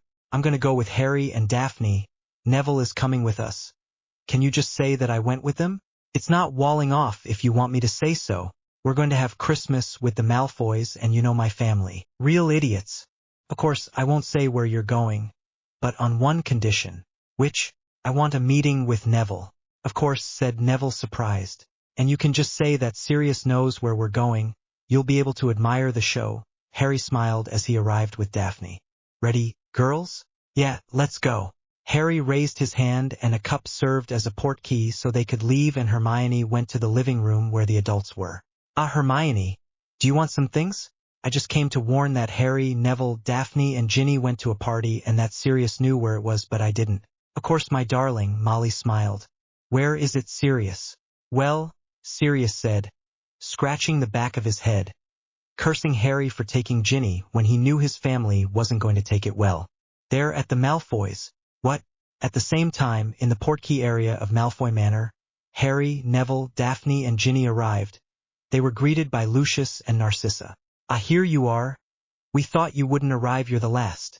Sorry for the delay, Harry announced. We had some little problems with Arthur. Yes, we heard about it. The Dark Lord tortured the Death Eater who sent Nagini to the Department of Mysteries. But hey, we're not here to talk about that. We have a Christmas party, it seems to me, smiled Neville. Exactly, however, some Death Eaters are present in the mansion.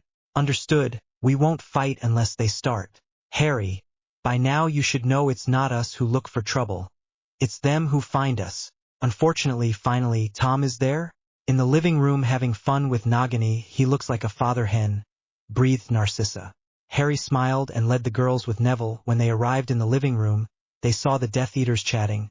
Voldemort was in an armchair with Nagini sliding between his arms, which were spread, and on the other side the children of the Death Eaters, including Draco, who seemed to be making fun of someone. Nagini raised his head and Voldemort noticed them. Quickly the others too, and the Death Eaters looked at them with hatred for some, neutral for others, and one licked his lips looking at Ginny, who pressed herself against Harry seeing so many Death Eaters. Harry, Neville, Voldemort exclaimed, motioning for them to come and sit on the sofa opposite him. Good evening, Tom, we apologize for the delay, announced Harry and Neville as they sat down, the girls on Harry's knees, heads on their shoulders. The order prevented us from regrouping because we are Slytherins and future Black Mage. Well, so much talk about not much. It doesn't matter, introduce Harry. I don't remember ever seeing this charming girl, Ginevra Weasley, preferring to be known as Ginny. She already knows you because she's the one your newspaper checked. So you're the Weasley girl. Lucius has told me a lot about you. Don't worry. No one will hurt you tonight. You are my guests of honor. No Death Eater would be crazy enough to hurt you. Well, maybe Greyback. He can always try, Harry exclaimed. I wonder if money hurts him as much as the other werewolves. You've already met one, right? Two, to be exact. The first is Remus Lupin. You probably already know him, Harry announced to Tom, who nodded. The second is another who didn't have time to give me his name. He had already transformed when I met him in the tournament maze. Apparently he intended to use this maze full of magical creatures to go unnoticed. Too bad for him. I came across him first, and I made Salazar's dagger appear. I'll spare you the details, but just know that he's dead. Strange, I don't remember hearing that. A spy told me all about your ordeals, and he never saw you face a werewolf. Are you talking about Moody? Finally, the fake Moody?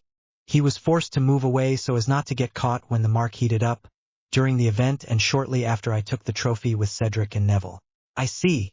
You are very powerful for your age. I wonder what is hiding inside you. If only I knew it myself. Go see Draco. Apparently he's up to something, even if he claims otherwise. We're going to kill Dumbledore, Harry announced quietly to everyone's surprise. He even tried to kill me and Neville. Have fun, Tom. I'm counting on it, you too. The quartet from the square went to Draco's side and Daphne greeted her sister Astoria, who was sitting on Draco's lap. The evening was entertaining and Ginny managed to push away her fear. The evening went wonderfully, no fights, nothing, not even small anger because of the alcohol, except at the end. Greyback didn't like the fact that Harry insinuated that he had killed a werewolf alone, and he wanted to teach him some manners. He took out his wand, and when Harry and the others were going to take the port key to return to the square, he cast a spell on him which made him let go of the port key, which disappeared without him. He found himself alone facing Greyback. Seeing him with a wand pointed at him, he took out his own and looked him in the eyes. Voldemort frowned. Nagini stared at Harry, then Greyback to start again, and this several times. I'm not wrong, I have the impression of seeing the aura of the werewolf around Greyback and an aura of a strange wolf around Harry. I feel that the show is going to be incredible. Two wolves are pitted against each other. Which one will win? I wonder. Chapter 14. The baccalaureate exams are over. I was in revision mode, but I'm going to get back to writing. Thank you for your patience and enjoy reading. Harry looked Greyback in the eyes. There was a degenerate look. Well, not surprising with those around him, however, he had taken away the only way to go out with the others, and that the girls were going to be worried, and he doesn't like to worry his angels. What's wrong with the dirty mutt? Harry asked with a frown before opening his eyes wide while clapping his hands like I found it. Didn't he have enough kibble this evening? I'm going to teach you good manners and to fear werewolves. Ugh, Mom. Harry whined falsely, curling up. I'm scared. The naughty little dog wants to kill me. The air suddenly cooled as Harry turned serious and pointed his wand at Greyback. You must already be able to touch me. And as if the word was an invitation, Greyback sent a purple spell that Harry dodged and followed up with a stupefy easily deflected by the werewolf. The spells flew between them, and the Death Eaters bet on the outcome of the duel. Voldemort smiled and stared at Harry. He knew in advance that Harry would survive and win, because the prophecy, or rather half of prophecy, made it clear that he could not die here. Greyback was hit in the ear by a stinging spell swelling his skin. Angry, he threw a cruciatus that Harry narrowly dodged, getting on all fours. Well, Potter, do we want to play wolf? It was with surprise that the Death Eaters noticed that Greyback was transforming. They fled out of the room with the children, and Voldemort was left alone with Nagini to watch the show. Harry frowned when he saw the werewolf running towards him. Weird. It's not the full moon today. Can he transform with his will? Harry wondered, bending down. Greyback clawed at the void and chained the blows that Harry dodged by jumping back. He arrived against the wall, and the lycanthrope's mouth opened to close in the void. Harry ducked and then jumped to the side. It's up to you, big guy. Voldemort didn't understand what he was talking about, and especially to whom. But Harry transformed into a wolf, and the wolf growled before turning his head towards the werewolf, who was snapping his jaw as a threat. It was there that Voldemort understood the reason why a wolf aura was forming around the Potter heir. He passed his tongue over his lips and witnessed Greyback's greatest humiliation. Is that all you can do? The wolf asked in a mocking voice, to Voldemort's surprise. No animagus could speak in animal form. Honestly, you're not much better than an ant. Angry, Greyback screamed and jumped on the wolf, who just sent a shock wave by opening his mouth, which sent Greyback back against the wall. Cracking it in the process, he fell to the ground and started the attack again, going faster and faster and going all over the place to drive the wolf crazy. He didn't move, just followed him with his eyes, and after a while, Greyback jumped to the side to bite the wolf's paw, but when he tried to close his mouth, he was burned by black flames. Harry told you he killed a werewolf, but in reality it was me who killed him. He lied to see if you were really stupid and started a fight, which turned out to be true. Greyback was writhing in pain and he couldn't put out the flames, a detail that the wolf noticed. Do not try to extinguish my flames. They are eternal and burn any living organism in contact with them. I will reveal one thing to you before you die in another life. Do not try to face a vengeful wolf of Tartarus, or in other words, and more commonly known, an Omega wolf. Greyback stopped and looked at the Omega, opening his eyes wide. Voldemort had stopped all movement and was looking at the wolf with curiosity. Finally the flames reduced poor Greyback to ashes, freeing him from his suffering. Hearing no more noise, Draco opened the door, then made a sign that everyone could enter safely. As soon as he entered, Draco went to see the wolf, despite his father's orders to return to his side. Are you going to take a walk? Yes, can you warn the others? It's been a while since I've gone out, and he's leaving me overnight for my Christmas present. I'll come back around 6 in the morning. Of course, I'll warn the others. The wolf raised his head and looked Voldemort in the eyes. He tried legilimency and had a headache, and not because of the alcohol, no, it was because of the wolf's mental barrier. He had the impression of having entered the wall at the speed of sound. He saw the wolf, who was amused by his reaction, and greeted him with a nod. Smiling, Voldemort returned him as he jumped through a window, quickly repaired by Voldemort. Draco apologized to Voldemort and went to write the letter. He entered his room, where he sat down at his desk. He took a quill and wrote his letter. He put the quill away, flicked his wand on it, and the ink disappeared. He waited a few moments and received a response. Thanks, Draco. We were frantic with worry not seeing Harry around us. We will be able to sleep in peace. Have a good holiday. Ginny and Daphne. The next morning at breakfast, the whole troop ate quietly and Molly gave a soap to Ginny, who didn't listen to anything. Relaxing as she felt Harry's hand stroking her hair, Daphne was talking to Hermione. She had taken her aside. Apparently she had something on her mind. But you will listen to me, yes? Mom, can you tell me what use are your eyes if you can't even see that I'm alive and in front of you? I won't allow you to respond in that tone. You could have died. Damn, Mom. I was a guest of honor just like Daphne, Harry, and Neville. No one was crazy enough to dare attack us without putting Voldy on the back. Off what? Guest of honor at the Malfoys? Guest of honor, yes. And if you have a problem with that, I don't see why it concerns you. If you want to worry about something, take care of Ronald. Apparently he swallowed wrong. I must say that idiot as he is, and with the brain he has, I'm surprised he isn't already dead. And as they say, a weasel is an excellent appetizer for wolves. What other uses do they have? Nothing that I know of. Harry yawned as he stood up. Have a nice day, everyone. Ronald saw red before turning pale white, which clashed horribly with his hair. Neville went up after Harry, Daphne, and Ginny. They were quickly followed by Hermione, who ran to join them, to everyone's surprise. Harry put Neville on scent for Greyback, and Hermione, who had managed to get past Harry's protections. He then asked Hermione why she was not in Ravenclaw.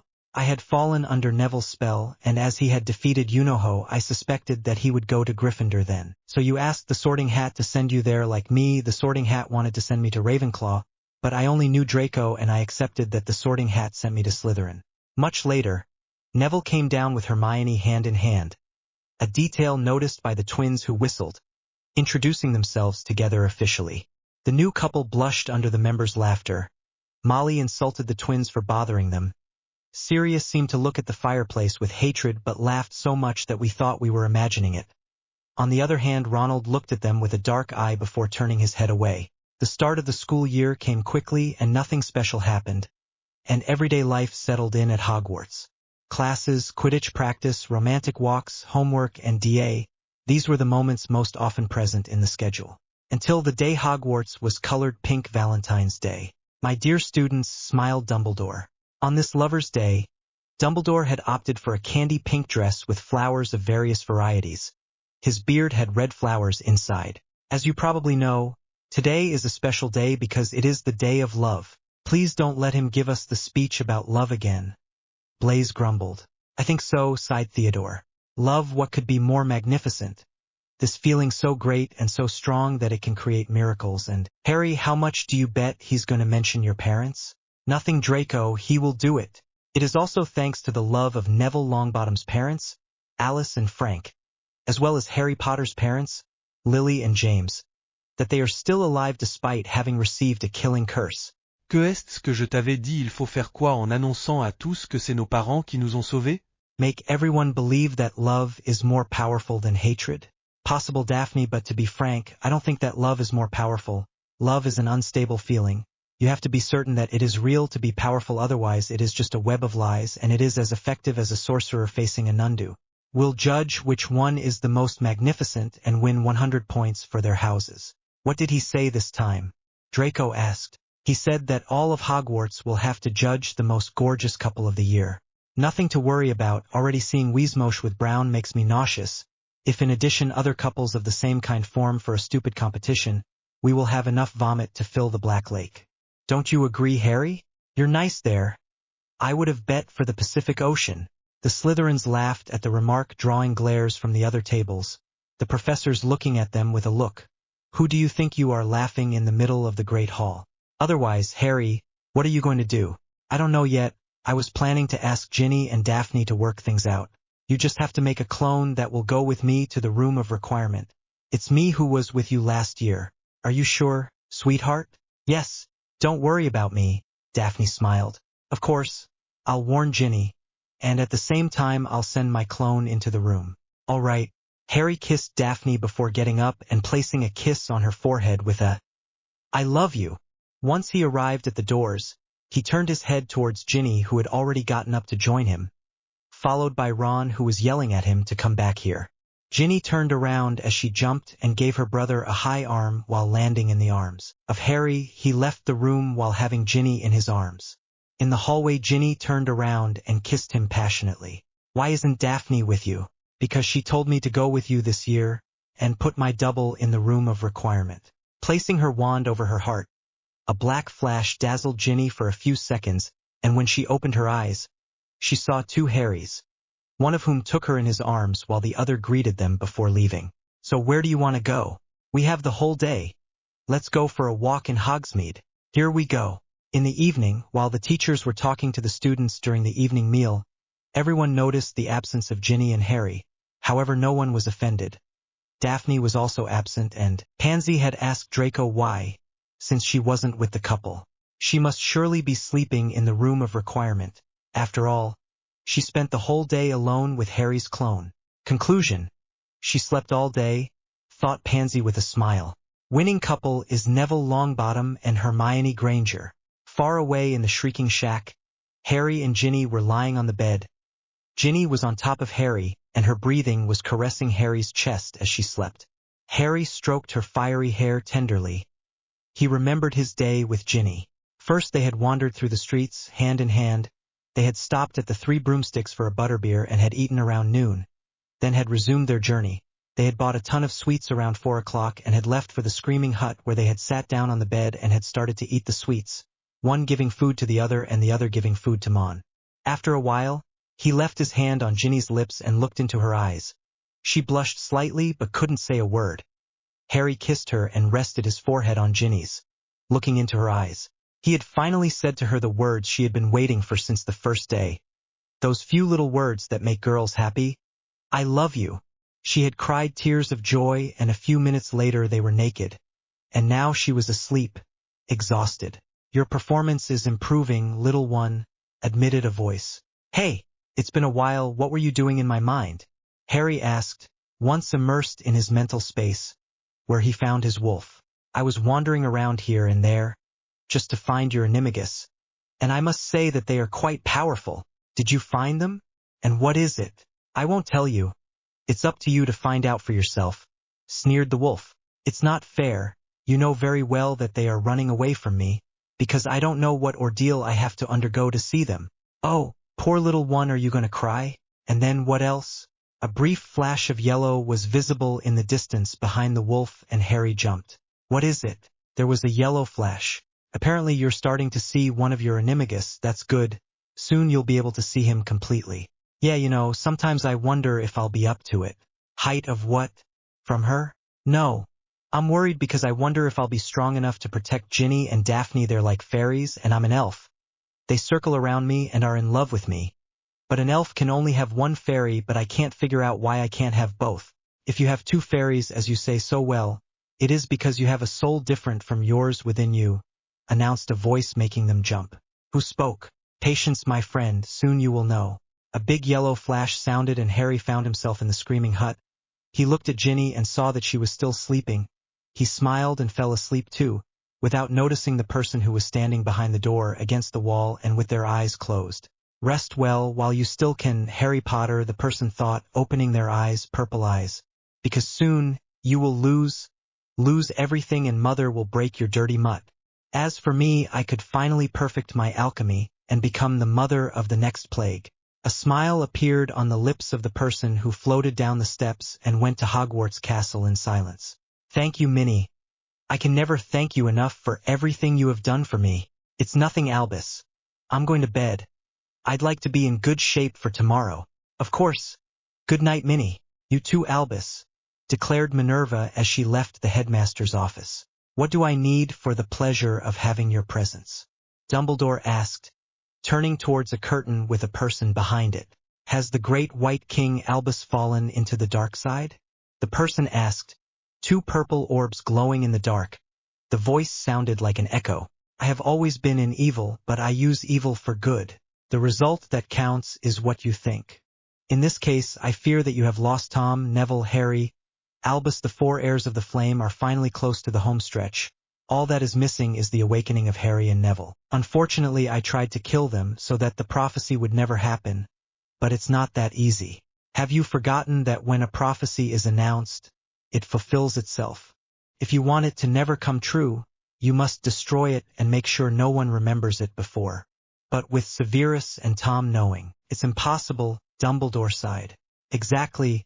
I can't wait to see the confrontation that will take place between the four of you. It could be really very hot, in every sense of the word. Dumbledore watched the person disappear with a wave of his cloak, and closed his eyes before getting up. He walked towards a library and lifted a book. An entrance appeared and he passed inside. He crossed a dark corridor and entered a circular room. Candles lit and a double bed appeared in the center, with above it a blonde girl about 12 or 13 years old, naked, tied at the wrists and ankles. Dumbledore smiled before going to enjoy this body. I'm delighted with this spell. Capable of creating a real body from someone's shadow?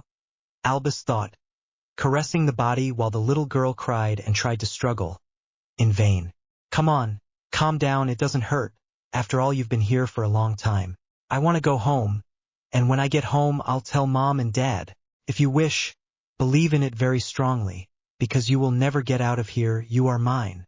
The little girl was about to scream when Dumbledore silenced her with a spell before lying down next to her, and she lowered her head, understanding that there was no point in resisting, and suffered the assault from her headmaster, and all in silence, hoping that one day, someone would come and deliver her from this real nightmare that she had been suffering for days and days. Chapter 15. Sorry for the very, very long delay which lasted more than 2 months, but I went to Portugal all July and I worked in a summer job throughout August, so much so that I didn't have time to go on the computer anyway. Here is the 15th chapter, which closes the basic part of the story. The next ones will take longer to come because I will invent everything and the inspiration will come gradually. I have already 2 chapters ahead of time, but you never know how the brain works, so don't be surprised about the times between chapters from now on. Good reading. Harry, as you know, Dumbledore almost killed you and Neville. You need to know one thing, it wasn't Dumbledore. To be fair, you should know that a long time ago, when Dumbledore was young, he almost fell into darkness, and the only way he found to not be a supporter of evil was to split his soul in 2. The result is that there are now 2 Dumbledores. One is the one who tried to kill you. It is the one of evil. The other is the one that we have always known, the one of good. They act in the same way, preventing us from distinguishing them. The only way to know who is the following. Dumbledore drew a phoenix on a white headband that he put on his right hand. Hidden design. If you see a Dumbledore, he will present you with the blindfold as a sign. The good will show you the drawing of the phoenix. Attached is the memory of Dumbledore's explanation of his past. Have fun at Hogwarts. Sirius. Harry passed the letter to Daphne, who after reading it passed it to Draco, who kept it to go see Luna, since he had learned that Luna was lying about herself so as not to attract attention. He had kept an eye on her and had discovered something he didn't know about and which Daphne pointed out to him as love. It took him a long time to understand and had a hard time getting him out, but Luna had agreed to go out with him because he wasn't like the purebloods, racist, selfish and all that. Well, a little from time to time when he's angry, but otherwise he's as nice as a nargle. Luna went to see Ginny afterwards to show her the message, who slipped it to Neville discreetly, and they all gathered in the room of requirement to view the memory. So, what do you think? Neville asked. That there is another person in that case, replied Harry. Voldemort refuses to be called Tom Riddle, which is his real name. I'm sure he did the same thing but darker. Possible, but in this case where is Tom? Draco asked, frowning. But Harry, the diary contained Voldemort's soul, not Tom's. When we saved you, he introduced himself as Voldemort, an acronym for Riddle. Everyone wondered where Tom Riddle's soul could be. Was he still alive? The months passed and Umbridge made more and more of a presence at Hogwarts, so much so that one could believe that she was the mistress of the place. Then comes the end of the year, and who says end of year also says end of year exam. It happened quickly, much too quickly for Hermione's taste, who was worried about failing, comforted by Neville. During the theoretical defense against the dark arts test, a small explosion opened the doors of the large room.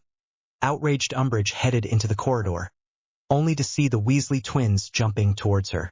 To the great pleasure of the students, they threw explosives, fireworks of their own creation before throwing a big one which created a dragon's mouth of fireworks which went towards Umbridge before exploding behind her back, after she fled. The twins flew outside, followed, on foot, by everyone, and once outside, Neville thought he saw trouble. He staggered and heard voices while seeing flashes of images. A black door in a corridor similar to the day of the attack on Arthur. A room full of balls with 2 people in the middle, in front of shelves marked with the number 95 and 96. I need this prophecy, exclaimed Voldemort. You're going to have to kill me. Ronald yelled. Oh, but I will after you bring it to me. Sore. Aha. Hermione placed her hand on Neville's cheek, who came back to reality. Where is Ron? I don't know. Isn't he with you? No, I don't remember seeing him during the exam. Do you? No, why are you asking that? Let's move. Neville and Hermione ran inside and ran into Luna and Draco. Hello, Neville. You look terrible today. Are you invaded by Juncheruines? Who did you see this time, Longbottom? Ron. Weasemosh, what's going on here? Harry asked as he arrived with Daphne and Ginny. Don't tell me you still have visions? Yes. Strangely, I can't close my mind. Show your forehead. Harry lifted Neville's hair and placed his hand on the survivor's forehead, closing his eyes. I'm testing this for the first time on a human being, so it might seem weird to you. And as Harry had warned, he felt cold wind enter his body at his forehead. The vision came back to his head and Neville understood what was happening. Legilimency. But why hadn't he used a wand like Snape? It doesn't look like it was sent by mistake. More on purpose for you to come. How do we leave for London? What do you want to save him? Hermione asked in surprise. Of course, for two reasons. The first, he's Ginny's brother, and family is something important. I've never had one, however. With Sirius I have the impression of having a father, Remus an uncle, Neville and Draco brothers, no sisters but two wonderful women to love. And the second? Remind him that it's me who must kill him. Let's go. A silence fell as Harry left towards the back of the castle, followed by Luna, Draco, Ginny and Daphne. Neville smiled and shrugged, wanting to say, I'll never understand that. Then he started to follow him, imitated by Hermione. They went into the forest to find the Thestrals and left with them to the ministry. It was Luna who took them to the Thestrals, no one knowing how to find them without a piece of meat. At the ministry they entered through the guest door. It was dark and no one was in the ministry. They went towards the Department of Mysteries and searched for the Room of Prophecies for long hours. When they found it, Neville announced that he had seen Ron between shelf 92 and 93. But once there, they saw no one. Harry, it has your name on it, said Daphne, pointing to a ball, as well as that of Neville, Dumbledore, and Voldemort. Let's see, Harry exclaimed as he approached, followed by Neville. Together they took the ball in their hand and a voice escaped from the prophecy. There was a time when there were 4 heirs of fire. One was the heir of the phoenix, the second that of the serpent, the third of the salamander, and the fourth that of the dragon. If over the years their stories were forgotten, their descendants never gave up. Refusing to lose their land, they decided to go to war. But sooner or later, it will be too late. The Queen of Nothingness will arrive. And if they want to save the world, they will have to unite, because the Queen of Nothingness has a name, that of Harry. Neville. They turned around to see that they had visitors, Death Eaters holding Ron back. If you give us the prophecy, exclaimed a Death Eater, removing his mask, Lucius Malfoy. He won't hurt you and the Weasley boy will be able to come home with you. And why would we want him? Harry asked. Neville, Hermione. I don't know, maybe because you said it was you who had to kill him, Hermione announced. Just, thanks for reminding me, Harry smiled. On the other hand, who said we had to give the prophecy? Lucius blinked in surprise. A silhouette appeared behind him. She pushed Ron and tripped Lucius, who fell, and Ron ran until he was with the other Hogwarts students. The figure disappeared and Harry ordered everyone to find the exit, which everyone did, running, as Harry held out his arm for his double to return to him. Casting spells at the Death Eaters they encountered. They opened the door but fell. It was not the right door. They stopped a few centimeters from the ground and fell to the ground without a single injury. Raising their heads, they discovered an archway. Neville, Harry, Draco, and Luna heard a voice rise from the archway and moved forward. The voice seemed to be a Latin chant. Come closer, don't be afraid, I just want to feel your body, Luna hummed. What's happening, Luna? Asked Ginny. Translates the words of a song that we hear, declared Draco. I haven't been fed for centuries. I would love to be able to eat. But I have been rejected. And you will soon serve him dinner. Everyone turned around to see that the Death Eaters had found them. They were about to cast a spell when white flashes appeared from behind them. They turned around and fell in front of the Order of the Phoenix. And you will soon return to Azkaban, exclaimed Sirius, hitting Lucius. Ooh, the right one, Draco hissed. The battles then began, the Order of the Phoenix facing the Death Eaters. With the help of the youngest, Ginny went with Tonks, who was all alone against Bellatrix. Ron and Hermione joined together against McNair. Draco went with Remus against Crabbe Sr. and Goyle Sr. Luna with Kingsley against the Caro siblings, while Harry, he was with Daphne and Sirius against Rabastan and Lucius. Payne called Rabastan. Harry placed his right foot to the left of his left and spun around to dodge the spell before swinging a repulso at Lucius, who flew across the room and fell on Crabbe Sr. and Goyle Sr., who were a few meters away, allowing Draco and Remus to immobilize them and deal with other Death Eaters. "Good point, James," Sirius shouted as Daphne disarmed Rabastan Lestrange with an Expelliarmus. And with a well-placed spell, Sirius sent Rabastan flying against a wall on the opposite side of the room, while Bellatrix appeared on a rock in his blind spot. Everything that happened next happened in slow motion. Bellatrix raised her wand and began to speak the killing curse. Harry turned his head sharply, recognizing the beginning of the words. Turning his head, he noticed that Sirius and Daphne were clapping their hands like children without hearing Bellatrix's words. With a jump, he placed himself in front of them, spreading his arms and legs wide, surprising them. Daphne finally noticed Bellatrix, who was about to fire, but Sirius held her back to prevent her from throwing herself in front of Harry, who would not have supported it. The death ray went off and Harry closed his eyes, waiting for death to come and get him, but it didn't come. 1. The sound of bodies falling to the ground was heard behind him and exclamations of horror were heard. He opened his eyes. On everyone's faces he could see the crying, devastated faces of the members of the Order and the Golden Trio. But what surprised him the most was to see the frightened faces of his friends. He frowned.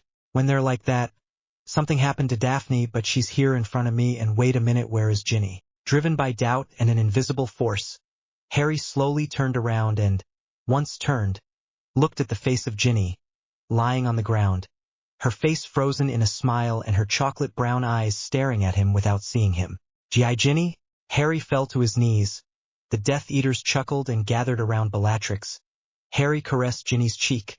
She was cold, and the tears fell silently down her cheeks, without him noticing, as if it was just an illusion. "Ginny?" "Harry, stop," Sirius whispered in his ear. "You hurt yourself. We can't do anything anymore, she's dead." "No, you're lying. Ginny, Ginny." He started to shake her forcefully to wake her up. Daphne started to cry and wanted to go comfort Harry when Bellatrix started laughing, a shrill laugh that easily irritated. "Are we sad?" she asked in a soft voice. "Don't worry, baby Potter. You'll soon join her in the realm of the dead." In his mental space, Harry howled in pain and helplessness. The wolf looked at him sadly. He understood Harry's pain, having already suffered it a long time ago. Footsteps were heard while a voice rose, deep, powerful, and assured. "You're in pain, you know why, you're too weak, too vulnerable." "Who are you?" Harry shouted as he got up. "I am you," said the voice as two red eyes and a silhouette resembling Harry appeared but covered in a black veil. "But more powerful." "What do you mean?" "I am the being who slept inside you, but since you heard the prophecy I woke up. You are me when I am the heir of fire, right?" "Exactly. You can't avenge Ginny in your current state. Let me do it. I'll kill all the Death Eaters present. On one condition." "Which?" "Let me kill Bellatrix," Harry said, clenching his fists, while his eyes lit up with a green flame, a sign that his status as heir of fire had awakened. "Understood," he smiled. "Then go ahead." With one leap Harry, the heir of fire, leapt high into the sky and disappeared. "Ginny!" Harry yelled as his magic seemed to be freed from its chains. A shock wave propelled Sirius and Daphne towards the members of the Order and the students of Hogwarts. Neville and Draco received Daphne together but fell to the ground, while Remus and Kingsley received Sirius.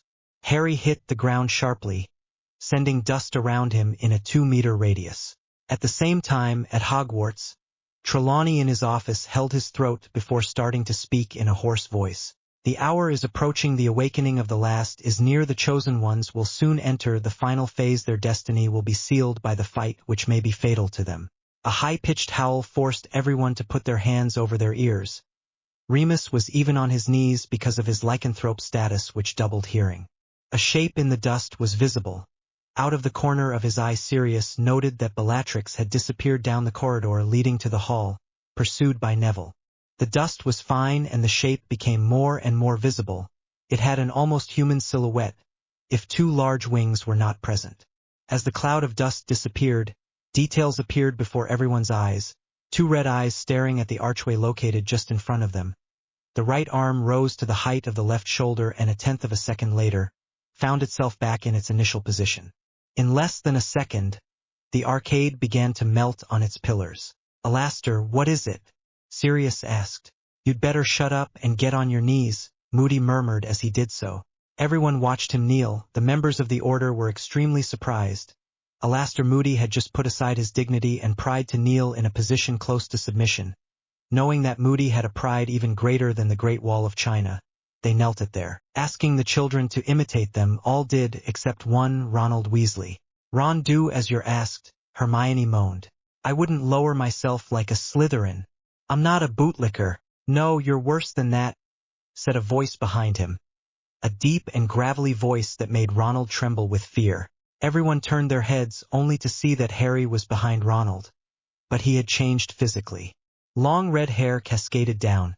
Skin had been replaced by black dragon scales. Dragon wings were folded back on themselves, and a dragon tail whipped the air. The children, not knowing the creature, frowned when they saw Harry like this. The adults, on the contrary, well aware of this, trembled with fear. Besides, the vengeful wolf of Tartarus was a pet dog. And with his magical eye, Alastair looked in the direction of the Death Eaters. Their bodies were burned alive. They had not had time to cast a freeze-flame spell on themselves, and he himself would not have had the time, for good reason.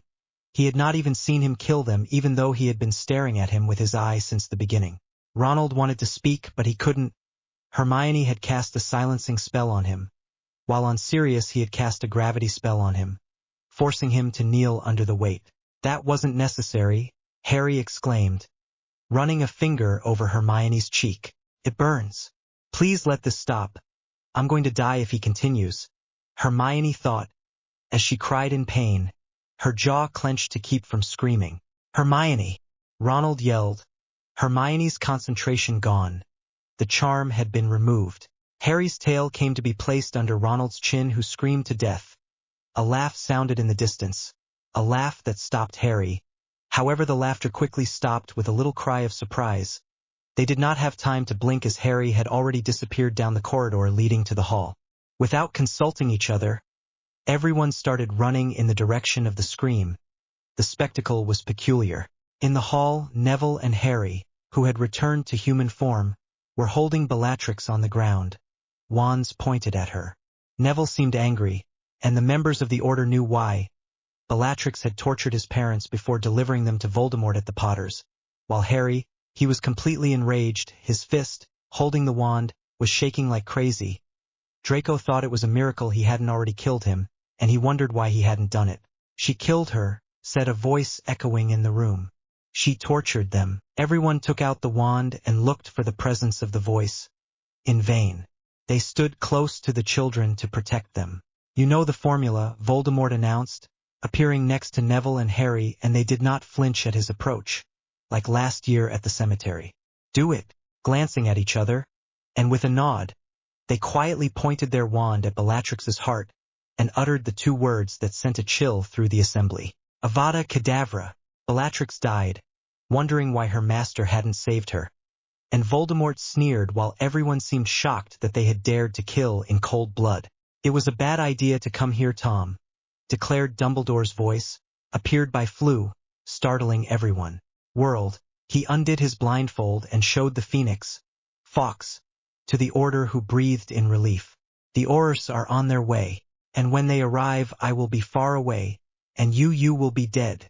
Harry and Neville jumped to the side, a good idea, Harry thought, although he winced as he remained pressed against the wall. He had jumped too far and caught the wall, as spells of incredible power flew from Dumbledore to Voldemort and back again, even destroying statues behind and to the sides. Voldemort suddenly spat fire, which took the form of a giant basilisk, which hissed before attacking Dumbledore. The latter traced a line with his wand, and the snake twisted as if it had been hit and exploded. Dumbledore channeled the explosion of flame and sent it back at Voldemort, who extinguished it with a nonchalant gesture. Dumbledore waved his wand and enveloped Voldemort in a bubble of water, which he levitated to the height of the ceiling, and with a sharp and rapid blow, sent him to the ground. But Voldemort seemed intact because he quickly got up and sent a sort of ray of black dust at Dumbledore, who blocked with a white shield. Voldemort created a ball with the dust and created a black shock wave which destroyed all the windows in the hall. Dumbledore staggered in shock. Harry and Neville were propelled by the wave and hit the wall. Voldemort placed his hands above his head and gathered all the pieces of glass in the air. "That's not good," Kingsley murmured. But then not at all. Indeed, to approve Kingsley's words, Voldemort sent the pieces of glass at Dumbledore, who invoked a windy shield. Upon contact, the pieces of glass broke into fine particles of white dust, stinging the eyes of Dumbledore, who had to close his eyes and put his left arm in front of them. The chimneys ignited with green flames and the Ministry, as well as several Aurors, appeared. "He's back," said Fudge, seeing Voldemort. Dumbledore turned his head towards Fudge for a second, which distracted him. Voldemort sent the killing curse at him, and he only managed to dodge it narrowly by apparating 2 steps to the side. Voldemort cursed and apparat away. "Announce to the newspaper that you know who has returned. Be quick, and it will appear in the newspapers first thing tomorrow morning." "Good, sir."